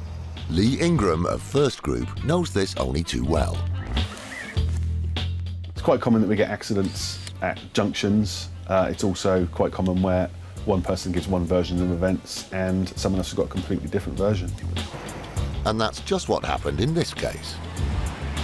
This is a case involving a vehicle pulling out of a junction in front of an oncoming bus. The van driver is saying that he's pulled out from the junction, got virtually all the way across and had to stop because of traffic. He stopped, he's alleging our bus is speeding, not been able to stop in time, which he should have done, and hit him in the rear. Lee talked to the bus driver to get his side of the story. Our bus driver is simply saying that the vehicle's pulled out as soon as it's upon him and left him no chance to avoid hitting him. This immediately called the van driver's claim into question. Lee's suspicions were also aroused by the sheer size of the claim. The gentleman was claiming for whiplash injuries to himself, also injuries to 3 passengers in the vehicle as well. So we're looking at a claim around about the £20,000 mark, including legal costs.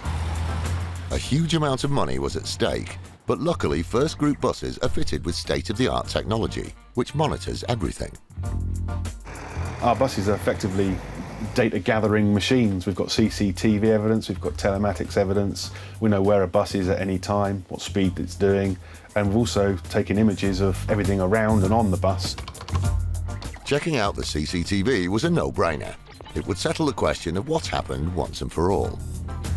From the version of events given by the other party, we were expecting him to casually pull out of the junction, get virtually all the way across and then have to come to a slow stop, and then the bus coming along shortly after and hitting his stationary vehicle. When we've actually looked at the footage, this is not what's occurred. He's pulled out quite quickly from the junction, across the bus who's almost upon him, and just got past the front offside of the bus when it's collided with the rear of his van. This goes completely against what the claimant was actually saying had happened. The CCTV proved the claimant hadn't been telling the truth about the accident. I don't think this gentleman is actually deliberately trying to pull out in front of an oncoming bus. I think what he's done is he's misread the distance between himself and the bus. He's gone for it to all intents and purposes and just tried to get across the road before the bus got there and failed spectacularly. Why take the chance? Buses weigh 15 tonnes. If they hit you, you're going to know about it. Not only did the claimant cause an accident by dangerous driving, he tried to blame someone else and sting them for a payout. He's then decided, well, I'm going to try and make a claim. I'll put in a version of circumstances which I think is correct, and we'll go for it and see how much we can get out of it. Needless to say, the claim was rejected, all thanks to the onboard technology. For anyone who's thinking of trying to put in a fraudulent claim or an exaggerated claim, As soon as that comes into us, you're likely to receive a copy of the CCTV footage proving otherwise. So, yeah, if you're thinking about making something up, I wouldn't bother.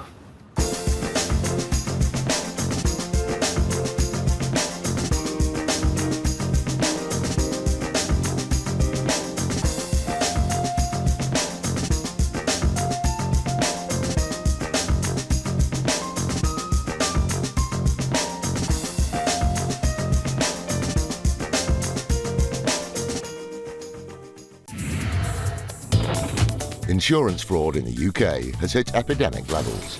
It's costing us over £2 billion every year. That's almost £6 million every day. Deliberate crashes, bogus personal injuries, even phantom pets. The fraudsters are risking more and more to make a quick killing, and every year it's adding over £50 to your insurance bill. But insurers are fighting back, exposing 15 fake claims every hour. Armed with covert surveillance systems, That's the subject out the vehicle. Sophisticated data analysis techniques, and a highly skilled, dedicated police unit. Police, don't move, stay where you are! They're catching the criminals red-handed. Don't lie to us. All those con men, scammers, and cheats on the fiddle are now caught in the act and claimed and shamed.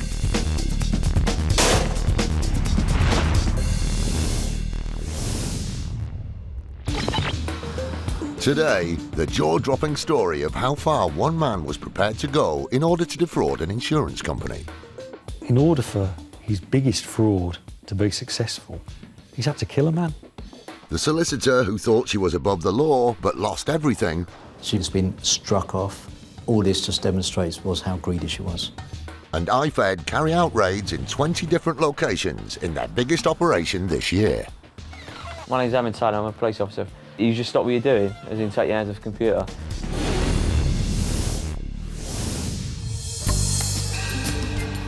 With millions of pounds lost every day in the UK through insurance fraud, there are many stories of people going to extraordinary lengths in order to make a claim. But in 2012, West Midlands Police dealt with a case of fraud which defied belief. Detective Inspector Warren Hines was the senior officer on the investigation. On the morning of the 28th of November 2012, West Midlands Police were alerted that there was a body floating in the Swan Pool in Sandwell Valley Country Park, which is a large park just outside West Bromwich in Birmingham. The body appeared to be of a early middle-age Asian male, and he died as a result of a significant wound to his throat. An autopsy revealed that this was anything but an accident. And so West Midlands Police found themselves dealing with a murder case. The first step was to identify the victim. Jasbir Baines was a man who was born and brought up in the West Bromwich area, close to where he met his death. Fair to say he'd probably had a few ups and downs in his life, and sometime in 2006 he emigrated to Canada. Didn't return to England till the tail end of 2011. He'd always worked, but towards the end of his life, he was living a transient existence, really. He was of no fixed abode. He was dabbling in drugs, drinking too much. Basically, needed to get himself sorted out. It's fair to say that Jasbir Singh had his problems, but that didn't explain why anyone would want to take his life. There was one person that really was of interest to me, and that was a chap called Jamie Ray. What our investigations revealed was that in 2006, Jasbir, our victim, had borrowed £14,000 off Jamie Ray, who was a school friend. They'd grown up in the local area together. The intention was that £14,000 debt would be paid back in the near future, but it wasn't. Jasbir emigrated to Canada to be with his family and never paid Jamie Ray any of the money back. Jamie Ray, towards the end of 2012 also, his own financial situation was rapidly deteriorating. And he was a man that needed some money. With Ray in financial difficulty and still owed a lot of money by Jasbir, it was certainly possible that there could be some bad feelings. But what detectives discovered next turned Ray into a prime suspect. Jamie Ray had assumed our victim's identity when he left for Canada. While he had assumed his identity, he perpetrated a number of frauds. One was a mortgage fraud in which enabled him to buy a house in West Bromwich.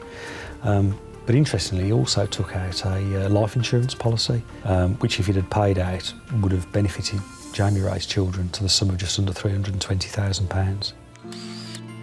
It was a chilling discovery. And with a fraudulent life insurance policy which paid out over £300,000 to Ray's children in the event of Jasbir's death, it's an understatement to say that the evidence was stacked against him. Jamie Ray's a persistent fraudster, really. But most of his offending was fairly low level, really. This life insurance policy that he'd taken out really would have been the equivalent of a lottery win to him.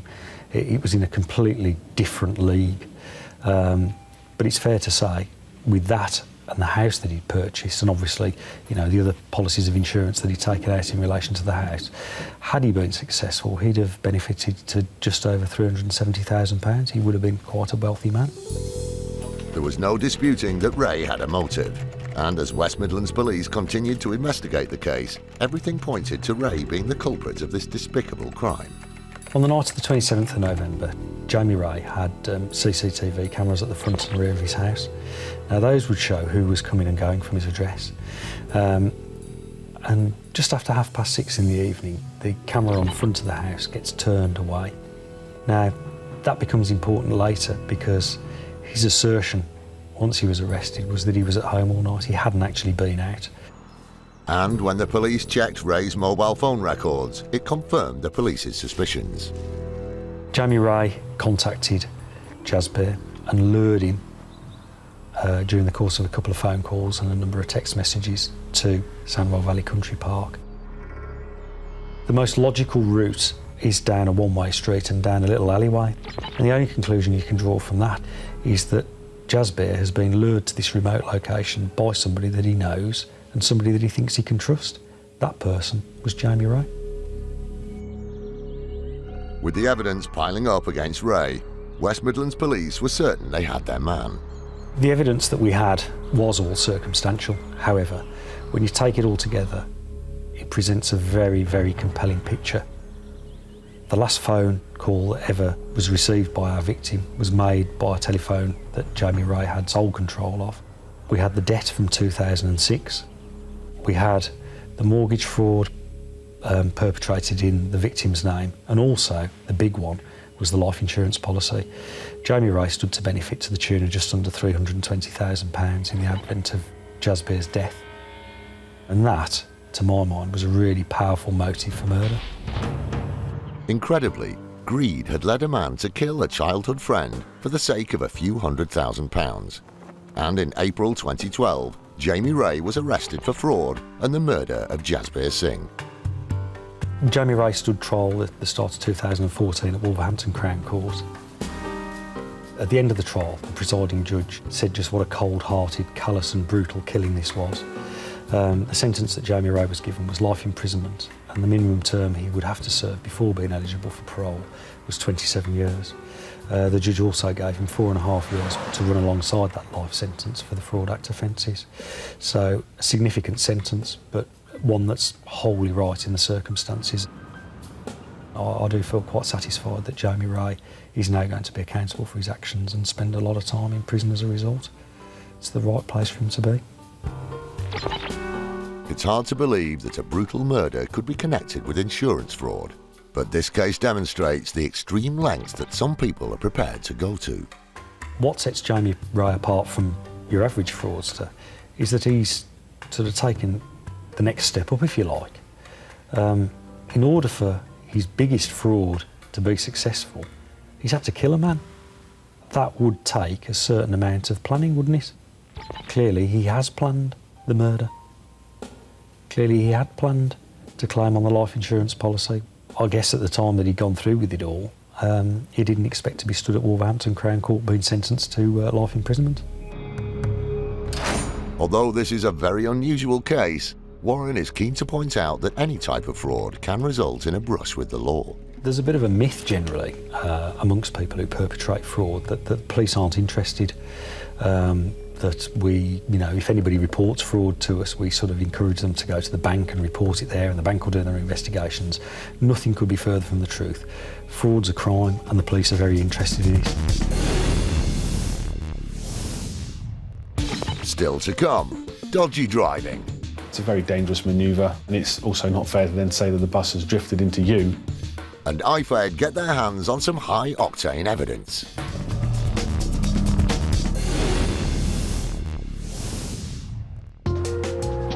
Insurance fraud is nothing new and is committed by people from all walks of life. However, there are some fraudsters who you really think would know better. Back in 2004, Allianz dealt with a case that ended up having lifelong consequences for the claimant, who, believe it or not, was a solicitor. We received a claim from Mrs. Seepersand relating to an injury that she alleged that she sustained while slipping on a wet floor in a shopping mall. The injuries that she told us that she'd suffered were back injuries, and she was alleging that there were no signs warning people of a wet floor.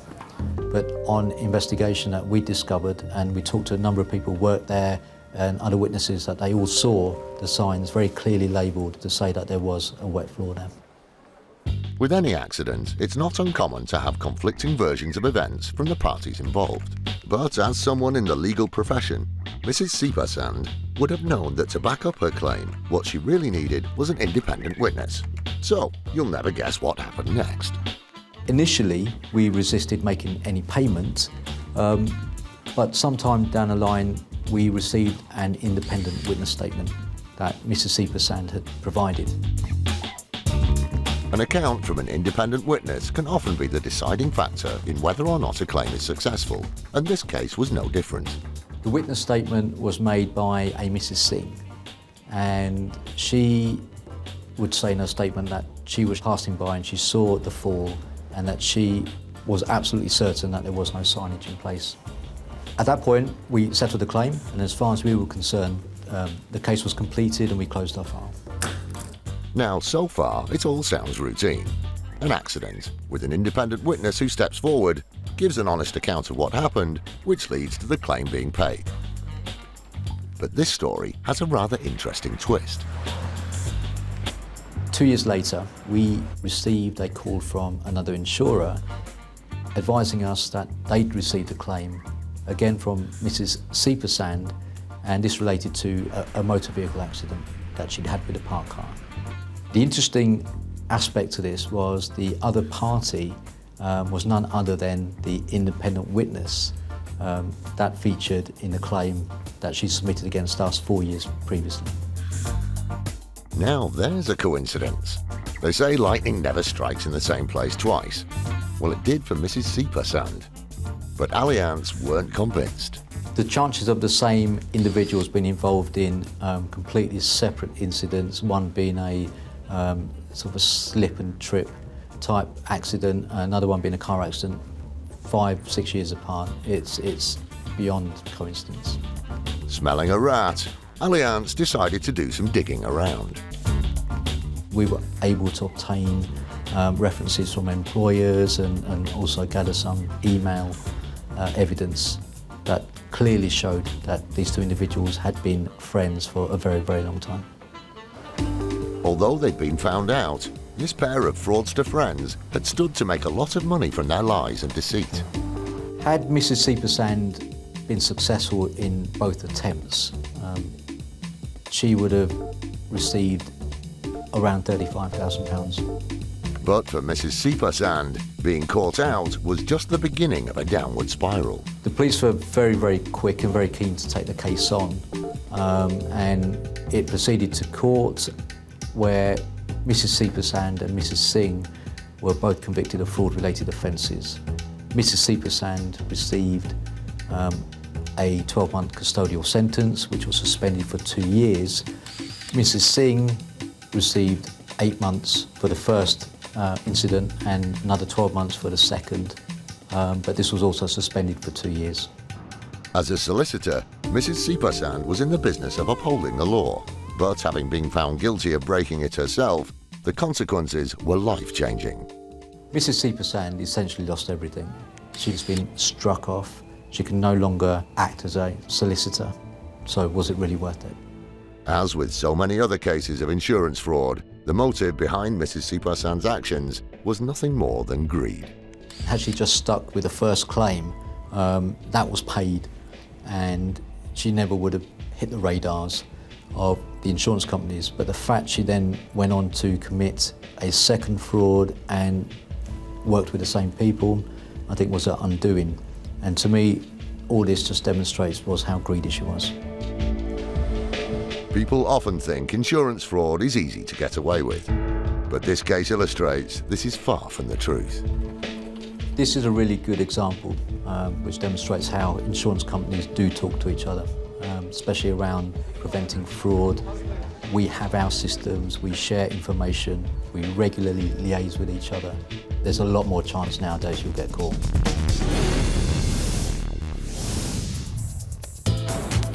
With the cost of insurance fraud escalating, the City of London Police joined the fight in January 2012, when they formed an elite squad known as the Insurance Fraud Enforcement Department. I would say to anyone who's considering committing insurance fraud that now this is no longer a crime without consequence that it may have been in the past. There is a dedicated 40-strong unit known as IFed that work 24/7 hunting down insurance fraudsters.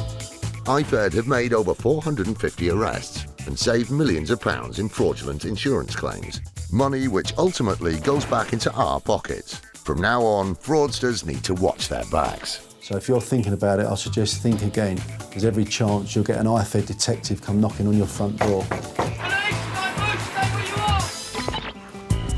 It's early morning, and IFed are about to launch one of their biggest operations to date, with 20 warrants being executed in simultaneous raids across the country, as they attempt to bring down a suspected car insurance scam. Anoir Taylor is in charge of one of the units. The person we're looking at today is the Director and Chief Engineer of a vehicle assessor company. We're looking for forged documents that have been submitted as part of a claim to the insurance company relating to credit hire. Because of the types of vehicles involved with this particular case, IFed are dealing with large sums of money. Looking through the list of vehicles that we're looking at, quite a lot of them are high-end vehicles, BMWs, Mercedes. There's a couple of Porsches, Aston Martins, that sort of thing on the list. There are a couple of lower-end vehicles, but the majority of them are sort of higher-end, sort of what you class as like prestige cars, expensive cars, because they can claim a higher rate of credit hire and they can charge a lot more for the more expensive cars. Carrying out multiple raids simultaneously requires a great deal of planning, resources and communication. But as Anoir explains, the potential benefits far outweigh the difficulties of organising such a huge operation. This morning is all going to be planned around the same sort of time. We're going to be looking at going to the addresses at the same sort of time. From our point of view, it's the best way of doing it so that we can secure all the evidence that we can without allowing someone the chance to dispose of anything.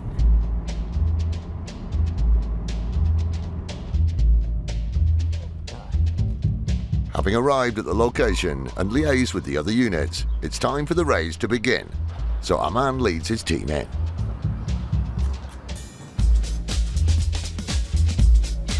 Morning, my name's Anoir Dada. I'm a police officer from the City of London Police. We're looking for... Yeah? He's not here. Do you know where he is? He's shouting, thinking. Is he? Can I just for a minute, you just stop what you're doing, as in take your hands off the computer? We've got a warrant to search his premises, all right, in relation to an investigation into a credit hire company. So what we're going to do, we're going to have officers here that are going to search for some documents that they're looking for. That's covered under a warrant, and we'll give you a notice which explains the reasons why we're here and the powers that has been used to search for those documents. But I still need to speak to... Is he going to be out for the whole day, do you know? Yeah, okay, all right. We'll cross that bridge when we come to it then. Have you got a contact number for him, a mobile number or something like that? Yeah? Okay, all right. So what I ask you that you don't do for the time being is you don't make any phone calls or use the computers. We just leave them as they are for now. The suspect that Anoir needs to speak to might not be here, but that doesn't mean IFed's work here is done. The team begins a systematic search of the office, looking for documentation and any other evidence that relates to this suspected fraud. Meanwhile, Anoir leaves to see if he can track down the suspect. We're going to the home address now to try and see if our suspect is at the home address. So that is the next plan of attack. And then if he's not, what I'll look to do is I've got a phone number for him now. So I'll look to phone him, arrange for him to come to the address so that we can search, then take him to the police station. That's the plan.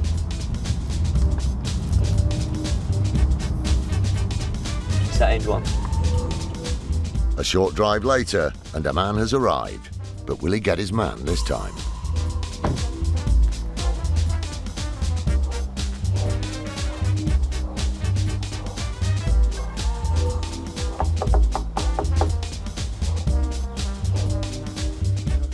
Morning. Yeah, but he's not here. He's not here? No. I've got a warrant to search the premises. The suspect isn't home, but as they're here, a man and his colleague give the house a quick sweep for anything which relates to the case. He's shown us around, there's no office in there, so we don't need to search. So what I'll do now is I'll contact him, arrange for him to come to the police station so he can be interviewed. My name's Alan Taylor, I'm from the City of London Police. We've been to your business address, and I've just been to your home address. We need to speak to you regarding some assessments you've done on vehicles. Unfortunately, you're going to have to do it today, because today is the day we're doing it. We've got officers at your business address that are searching now and looking for some documentation relating to the investigation, so you are going to have to do it today. The suspect has agreed to attend an interview at the police station later on. And word has come through from a man's team that the search at the office has gone well.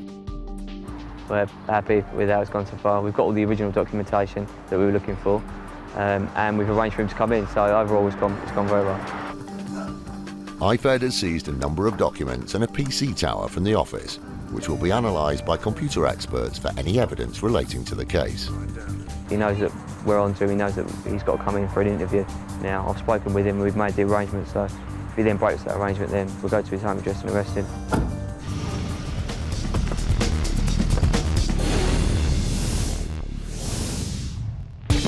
Still to come, IFed's investigation gets off the ground as they remove suspected evidence at another one of the raid locations.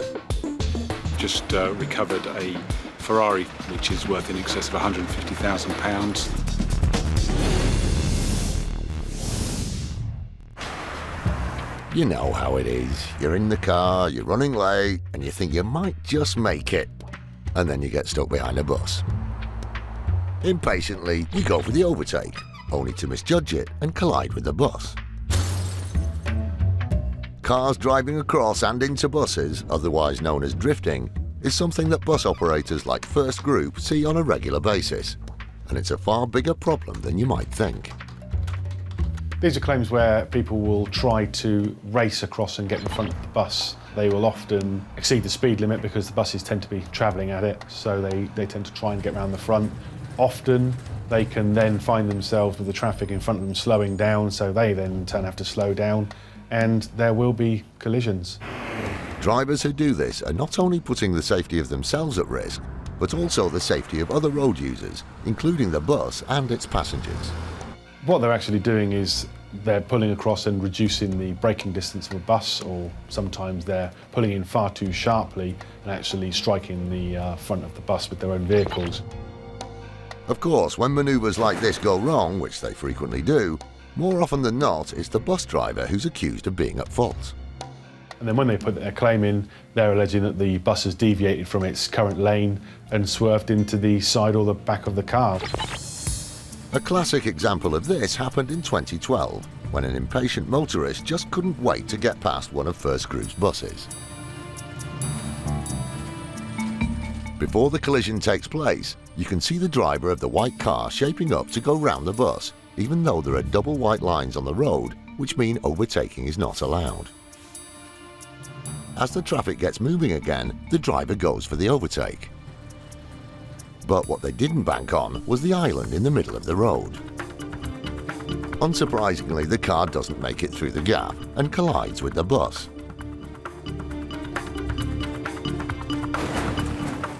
It wasn't long before First Group heard from the driver's insurance company. And in his version of events, the bus had pulled into him and the bus driver was to blame. But of course, it isn't always just the damage to their vehicles that drivers will submit claims for. We'll regularly see claims come in for incidents of this nature. There will invariably be a whiplash injury claim.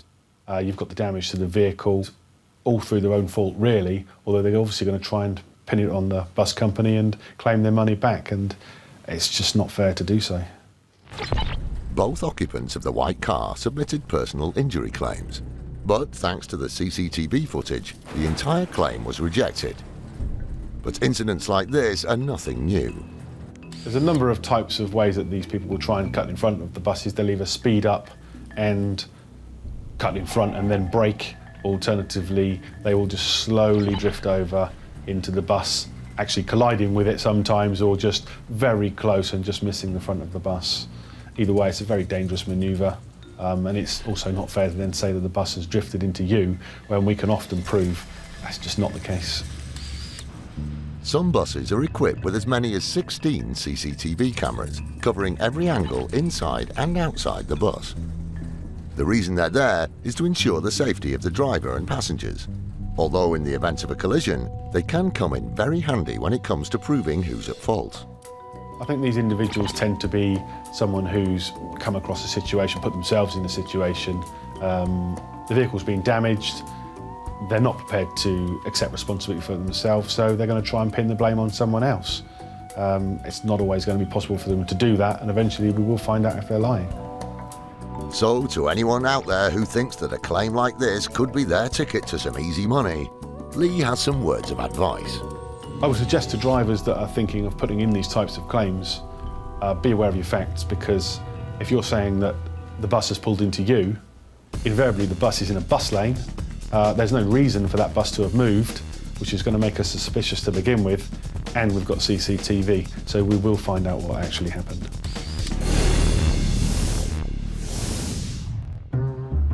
Today, IFed have carried out their biggest operation this year, with teams raiding 20 different locations as they attempt to bring down a suspected motor insurance scam.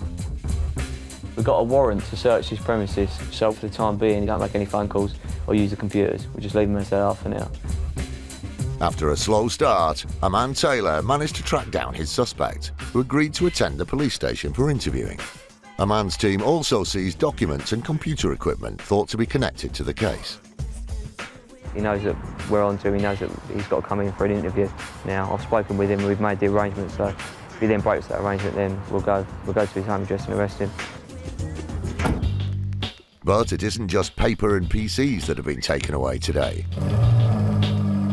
Because at one of the other raid locations, the City of London Police are seizing something much more exciting. We've just recovered a Ferrari which is worth in excess of £150,000, which we believe may be evidence of money laundering. As with all acquisitive crime, obviously the assets, we are keen to get hold of those for any future confiscation or compensation proceedings.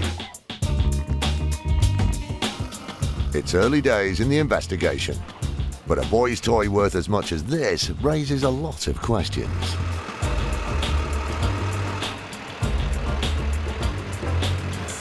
Clearly, a car of this value is quite unique, and therefore one could consider that if convicted, this could be the proceeds of crime and used to compensate victims and also be confiscated under the appropriate legislation.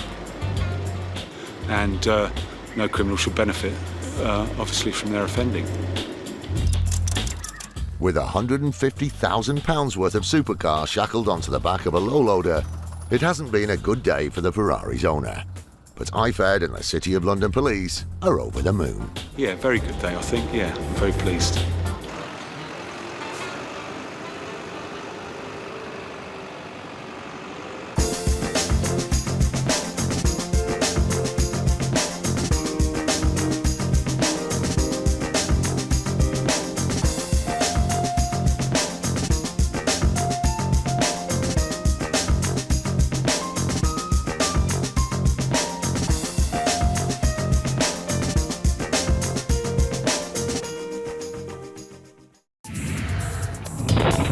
Insurance fraud in the UK has hit epidemic levels.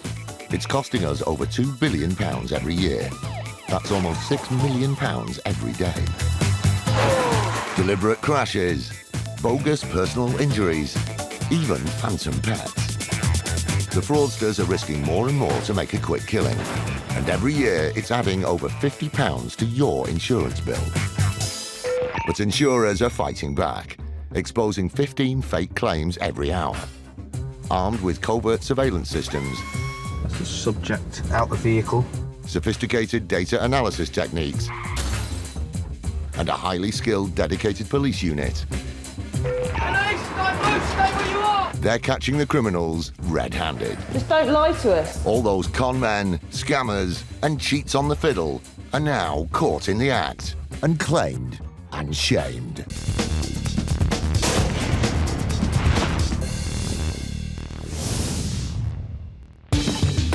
Coming up, secret filming saves an insurance company from a fraudulent claim worth almost £2 million.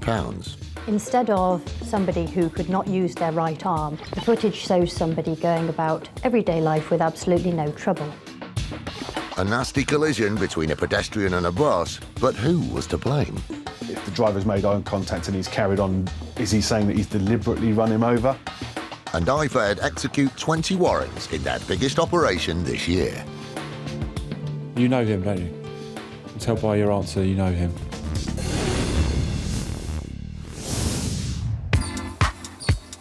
With many jobs, there's a risk of personal injury, although with some, the element of danger is far greater than others. Particularly professions which rely on manual labour, such as building or factory work. For people who do these sorts of jobs, a personal injury claim can be the saving grace in the event of an accident. But in 2010, Royal Sun Alliance dealt with a claim submitted by a young man, which showed that things aren't always as they appear. Danny Wykes is a young man who was working as a floor layer, and with a colleague, he was unloading a mixer from a trailer. The mixer was rolling down the trailer, but his colleague lost control of it, and so it free fell effectively and struck him on the right hand. So he did sustain an injury to his right hand, but it was relatively minor. It was a soft tissue injury, and it was the type of injury you may expect to heal within, say, a year. But this was a problem which didn't have any signs of going away. He went on to develop a condition known as complex regional pain syndrome. That's where somebody has a relatively minor injury. The injury appears to have healed. There's no reason why they would continue to experience pain, but they carry on having a lot of pain. Complex regional pain syndrome is a serious condition which can be severely debilitating. And Danny Wykes' case was no different. He claimed that he couldn't use his right hand at all. It hurt if somebody just touched it. If somebody brushed past it, he'd be in agony for days. He couldn't raise his hand to smoke a cigarette. He couldn't carry anything. It caused difficulty with sexual relationships and he had to adopt a certain position. He had difficulty driving his vehicle. He couldn't work. And he did say that he felt like at times it would be better to amputate it because it was so useless. He was effectively like somebody with one arm. It was quite a claim, and one which raised concerns at Royal Sun Alliance's headquarters. The claim was made to us, ultimately, as his insurers, and with his company and ourselves, we were very sympathetic and made some payments to him, and in fact, we're working with him on rehabilitation to get him back to work. The lengths that Royal Sun Alliance had gone to in an effort to make life easier for Wykes weren't to be sniffed at. They paid for adaptations to his car. They provided him with voice-activated software for his computer because he allegedly couldn't type using his right hand. Over the course of, say, the first 18 months, they will have spent tens of thousands of pounds trying to help him to reach a full recovery. By July 2011, he claimed that, in fact, he was getting worse rather than better, and that the pain was now spreading up his right arm into his shoulder, and he was also experiencing similar pain in his left arm. As far-fetched as this injury from a single knock to the back of the hand sounds, specialist opinion confirmed that this could be a legitimate claim. Medical experts, based primarily on his reported symptoms, came to the view that he was suffering from this condition, and so they backed his claim. Ultimately made a claim for £1.9 million of compensation, and this is based on his incapacity, his inability to work and his future earnings, plus a considerable amount of care that he would need in his life going forward. At almost £2 million, the claim was effectively for a lifetime of compensation. But before they handed over any money, Royal Sun Alliance began having doubts. There came a point when we began to get suspicious about the level of his incapacity, so we began to investigate the case and deployed some surveillance. The footage captured by the surveillance unit painted a very different picture to the one that Danny Wykes had portrayed. Instead of somebody who could not use their right arm and had trouble with their left arm, the footage shows somebody going about everyday life with absolutely no trouble. It shows him driving his car using both hands at the steering wheel, going to the supermarket with his girlfriend, selecting produce from the shelves, loading up the trolley. At one point he's seen to put his weight through his arms and sort of ride on the trolley. He carries the heavy shopping bags, he unloads bags from the car. He's seen throwing a ball to a dog, wheeling a wheelbarrow, and in particular in November 2011, which is the time that he was signing court documents saying that he was extremely disabled, the footage shows him at what appears to be a place of work carrying a folded up table in one hand and a double glazing unit in the other hand. To say that the footage didn't help Danny Wykes' claim ranks as the understatement of the year. We showed the footage to the medical experts, who then, as a result of that, changed their opinion and formed the view that, that Mr. Wykes was either grossly exaggerating the level of pain or indeed making it up. With Wykes' claim seemingly in tatters, Royal Sun Alliance sent a copy of the video evidence to his legal team. When his solicitors received the surveillance footage, they ceased to act for him. They weren't prepared to continue being his solicitors in light of what he was seen doing on the footage. With no one to represent him, Danny Wykes withdrew his claim. But this story doesn't end there. I would imagine that he may have thought that he would get to keep the money he'd already had and he would simply walk away. He was on a no-win, no-fee agreement with his solicitors, so he wasn't obliged to pay their costs because effectively he had not won his case. By this stage, Danny Wykes had received interim payments totalling around £25,000.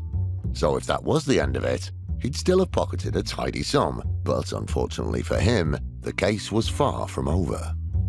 In a normal case like this, it wouldn't be unusual for the insurer just to cut their losses and walk away. But in RSA, we take a really dim view of people that try and defraud us, because ultimately it affects our honest customers. So we applied to the court for him to be dealt with for contempt of court. Danny Wykes had gone from claimant to defendant. But even when it came to his defence for disrupting the course of justice, his version of events raised a few eyebrows. He initially claimed that he wasn't guilty, and in fact, he had lacked the mental capacity to bring the civil claim in the first place, and somebody else should have been acting for him, therefore he shouldn't be held accountable. The court gave him permission to obtain a report from a psychiatrist to say whether this was the case or not, and the psychiatrist concluded that he did have the mental capacity, so that defence fell away. And he then went on to allege that he hadn't read the court documents and he wasn't actually aware that he was trying to claim £2 million. So he tried various defences to get away with it. After over a year of trying different tactics to absolve himself of any blame, and at a cost of £12,000 in legal aid, Danny Wykes finally appeared in court. On the first day of trial, he admitted that he was guilty of contempt of court. He said that whilst he had sustained an injury to start with, and when he saw his first medical expert in September 2010, he was entirely truthful. He then started to get better, but he didn't tell anybody that he was getting better. And he admitted that he had signed documents that he knew were false and that he knew that would interfere with the course of justice.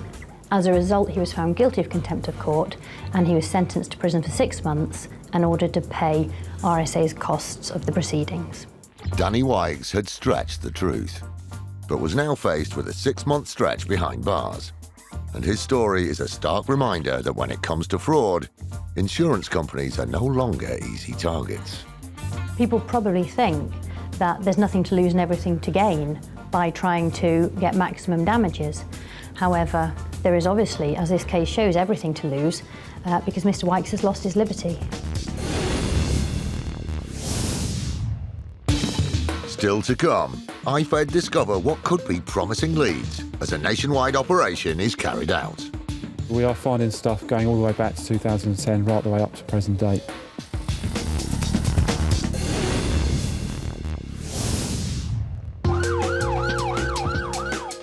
Road traffic accidents can be a nasty business.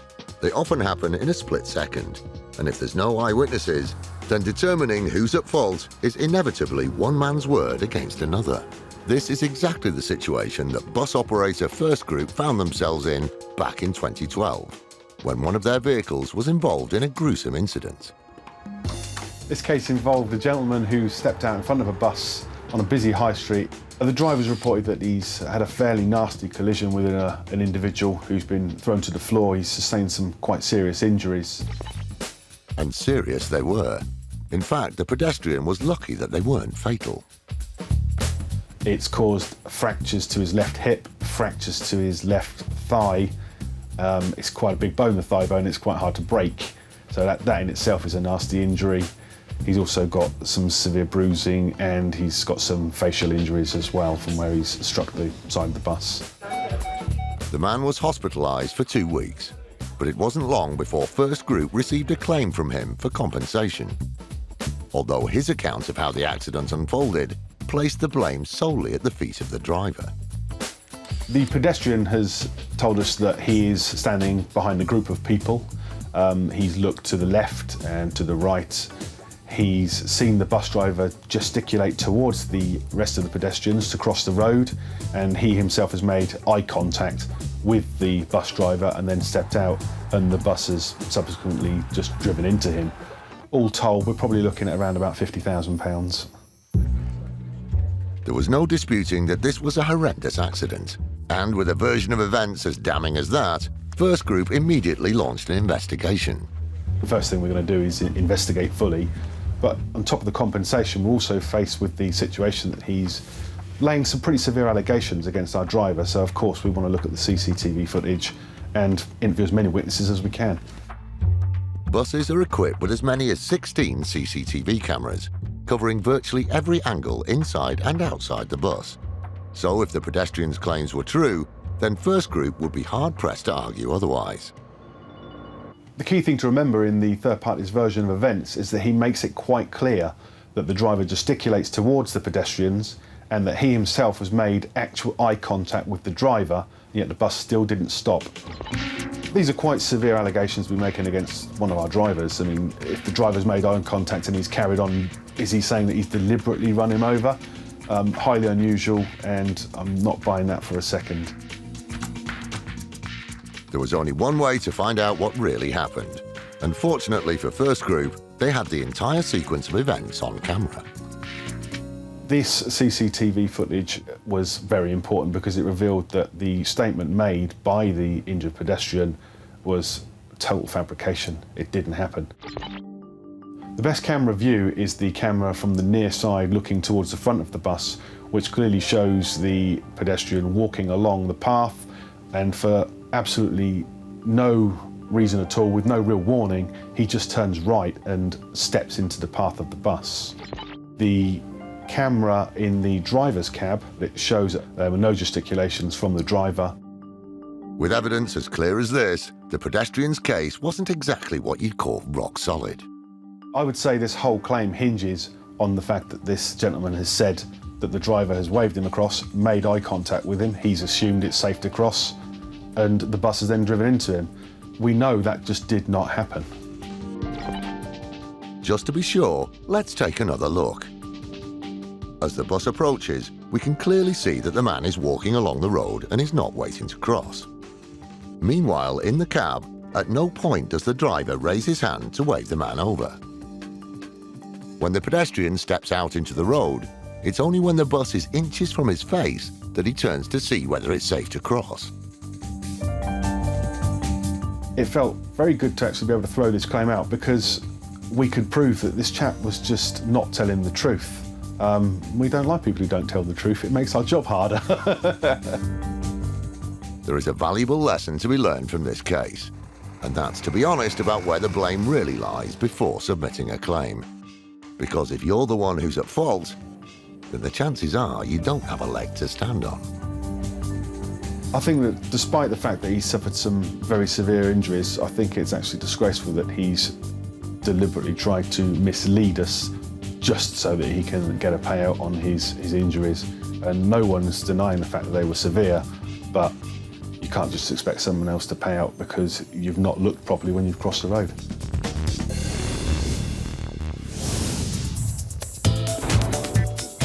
In January 2012, the police joined the fight against insurance fraud by forming an elite squad known as IFed, the Insurance Fraud Enforcement Department. IFed is a dedicated team that deals with insurance fraud. Whatever insurance policy there is out there, we investigate it. There is a dedicated 40-strong unit that work 24/7 hunting down insurance fraudsters. IFed has made over 450 arrests and saved millions of pounds in fraudulent insurance claims, money which ultimately goes back in our pockets. From now on, fraudsters need to watch their backs. We are out there in numbers. You might get a nasty knock on your door in the morning if you commit this type of fraud. Police, don't move, stay where you are! It's 5:50 a.m. and today IFed are carrying out a major nationwide sting involving over 100 police officers across the country. Today's operation is targeting suspected fraudsters who make fake insurance claims for courtesy cars provided to motorists while their vehicles are being fixed. With 20 warrants being simultaneously executed across the UK, this is IFed's largest operation this year. DC Jamie Kirk and DS Marcus Allen are heading up one of the many units. Today is massive because warrants will be executed at home addresses where we hope to arrest the suspects and then move on to business addresses to seize items which will show the level of criminality of those involved. The first stop for Marcus and Jamie is what's believed to be the home address of the prime suspect.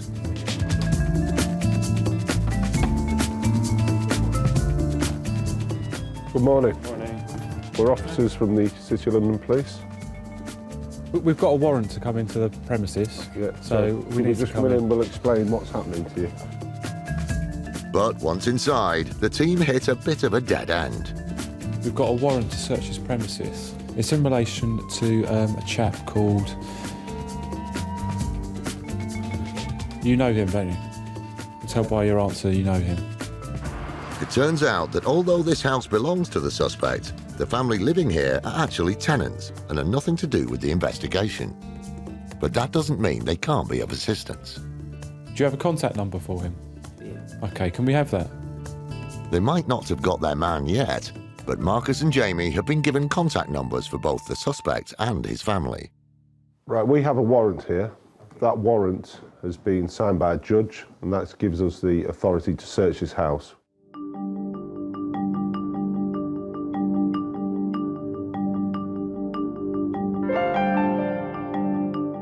There's no sign of the offences we've investigated, no evidence for that.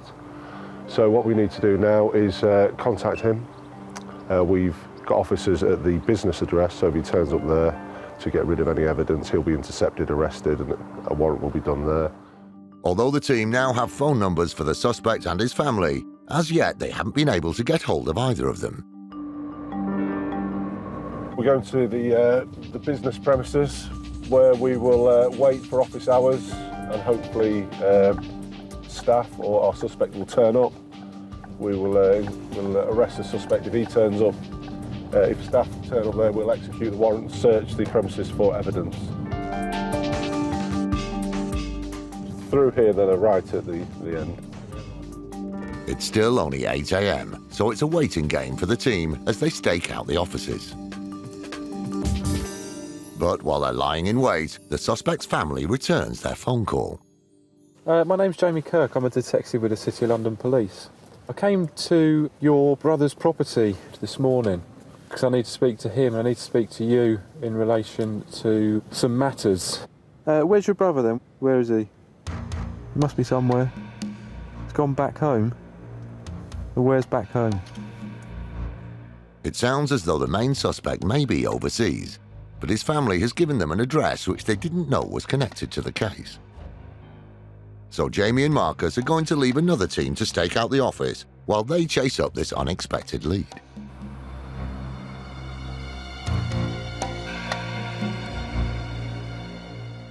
Yeah.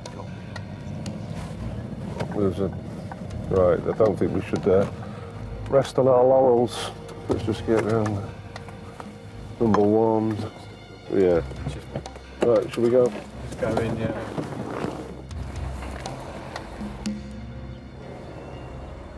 DC Kirk from the City of London Police, just spoke to you on the phone. I need to come in and talk to you. The cameras remain outside, but the investigation is progressing well. The business premises for which we have a warrant, there is activity there, so officers have gone through the door at the business premises. They'll secure that, we'll start a search. Hopefully the suspect may even turn up there. In the meantime, we're doing a comprehensive search of the premises here. We've already found some documentation that may be linked to the offence.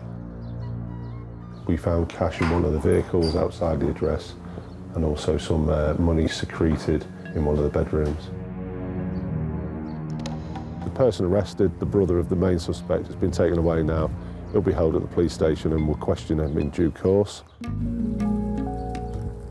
IFed have managed to confirm that their main suspect is abroad, so they'll have to wait to get their hands on him.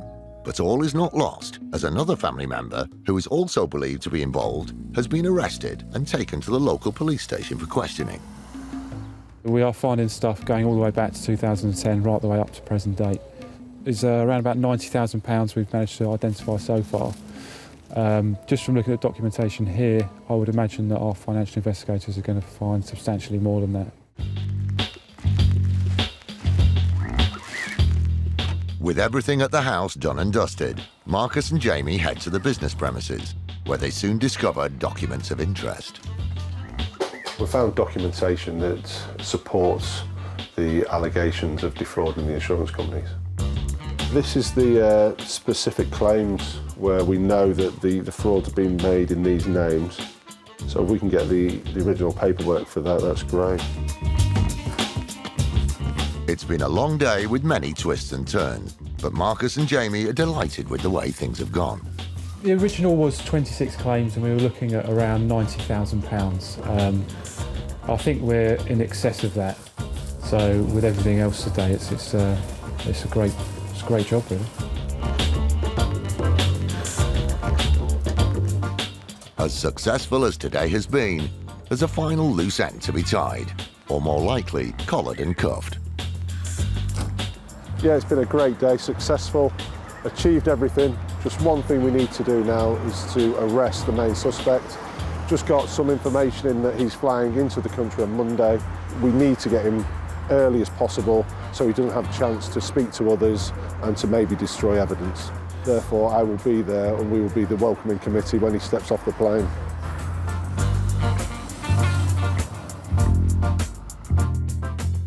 A total of 17 people were arrested across the country as part of IFed's nationwide operation into credit hire fraud.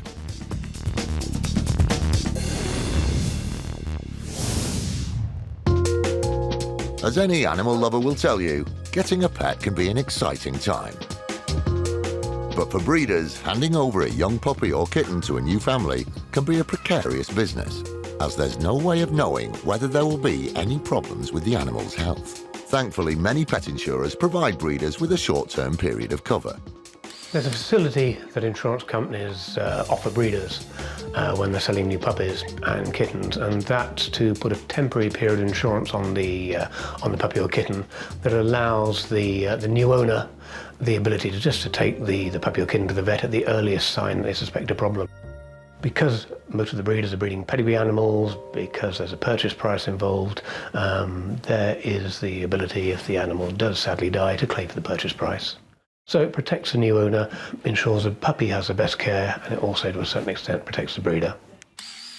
But for unscrupulous scammers, even a short-term insurance policy like this can be used as a means to cash in, which is something that Agria Pet Insurance discovered in 2012. The breed was a pug, a young puppy. So sold at the end of December in 2012, and a few days later it was presented to a vet with acute respiratory problems. Not unusual for a pug puppy.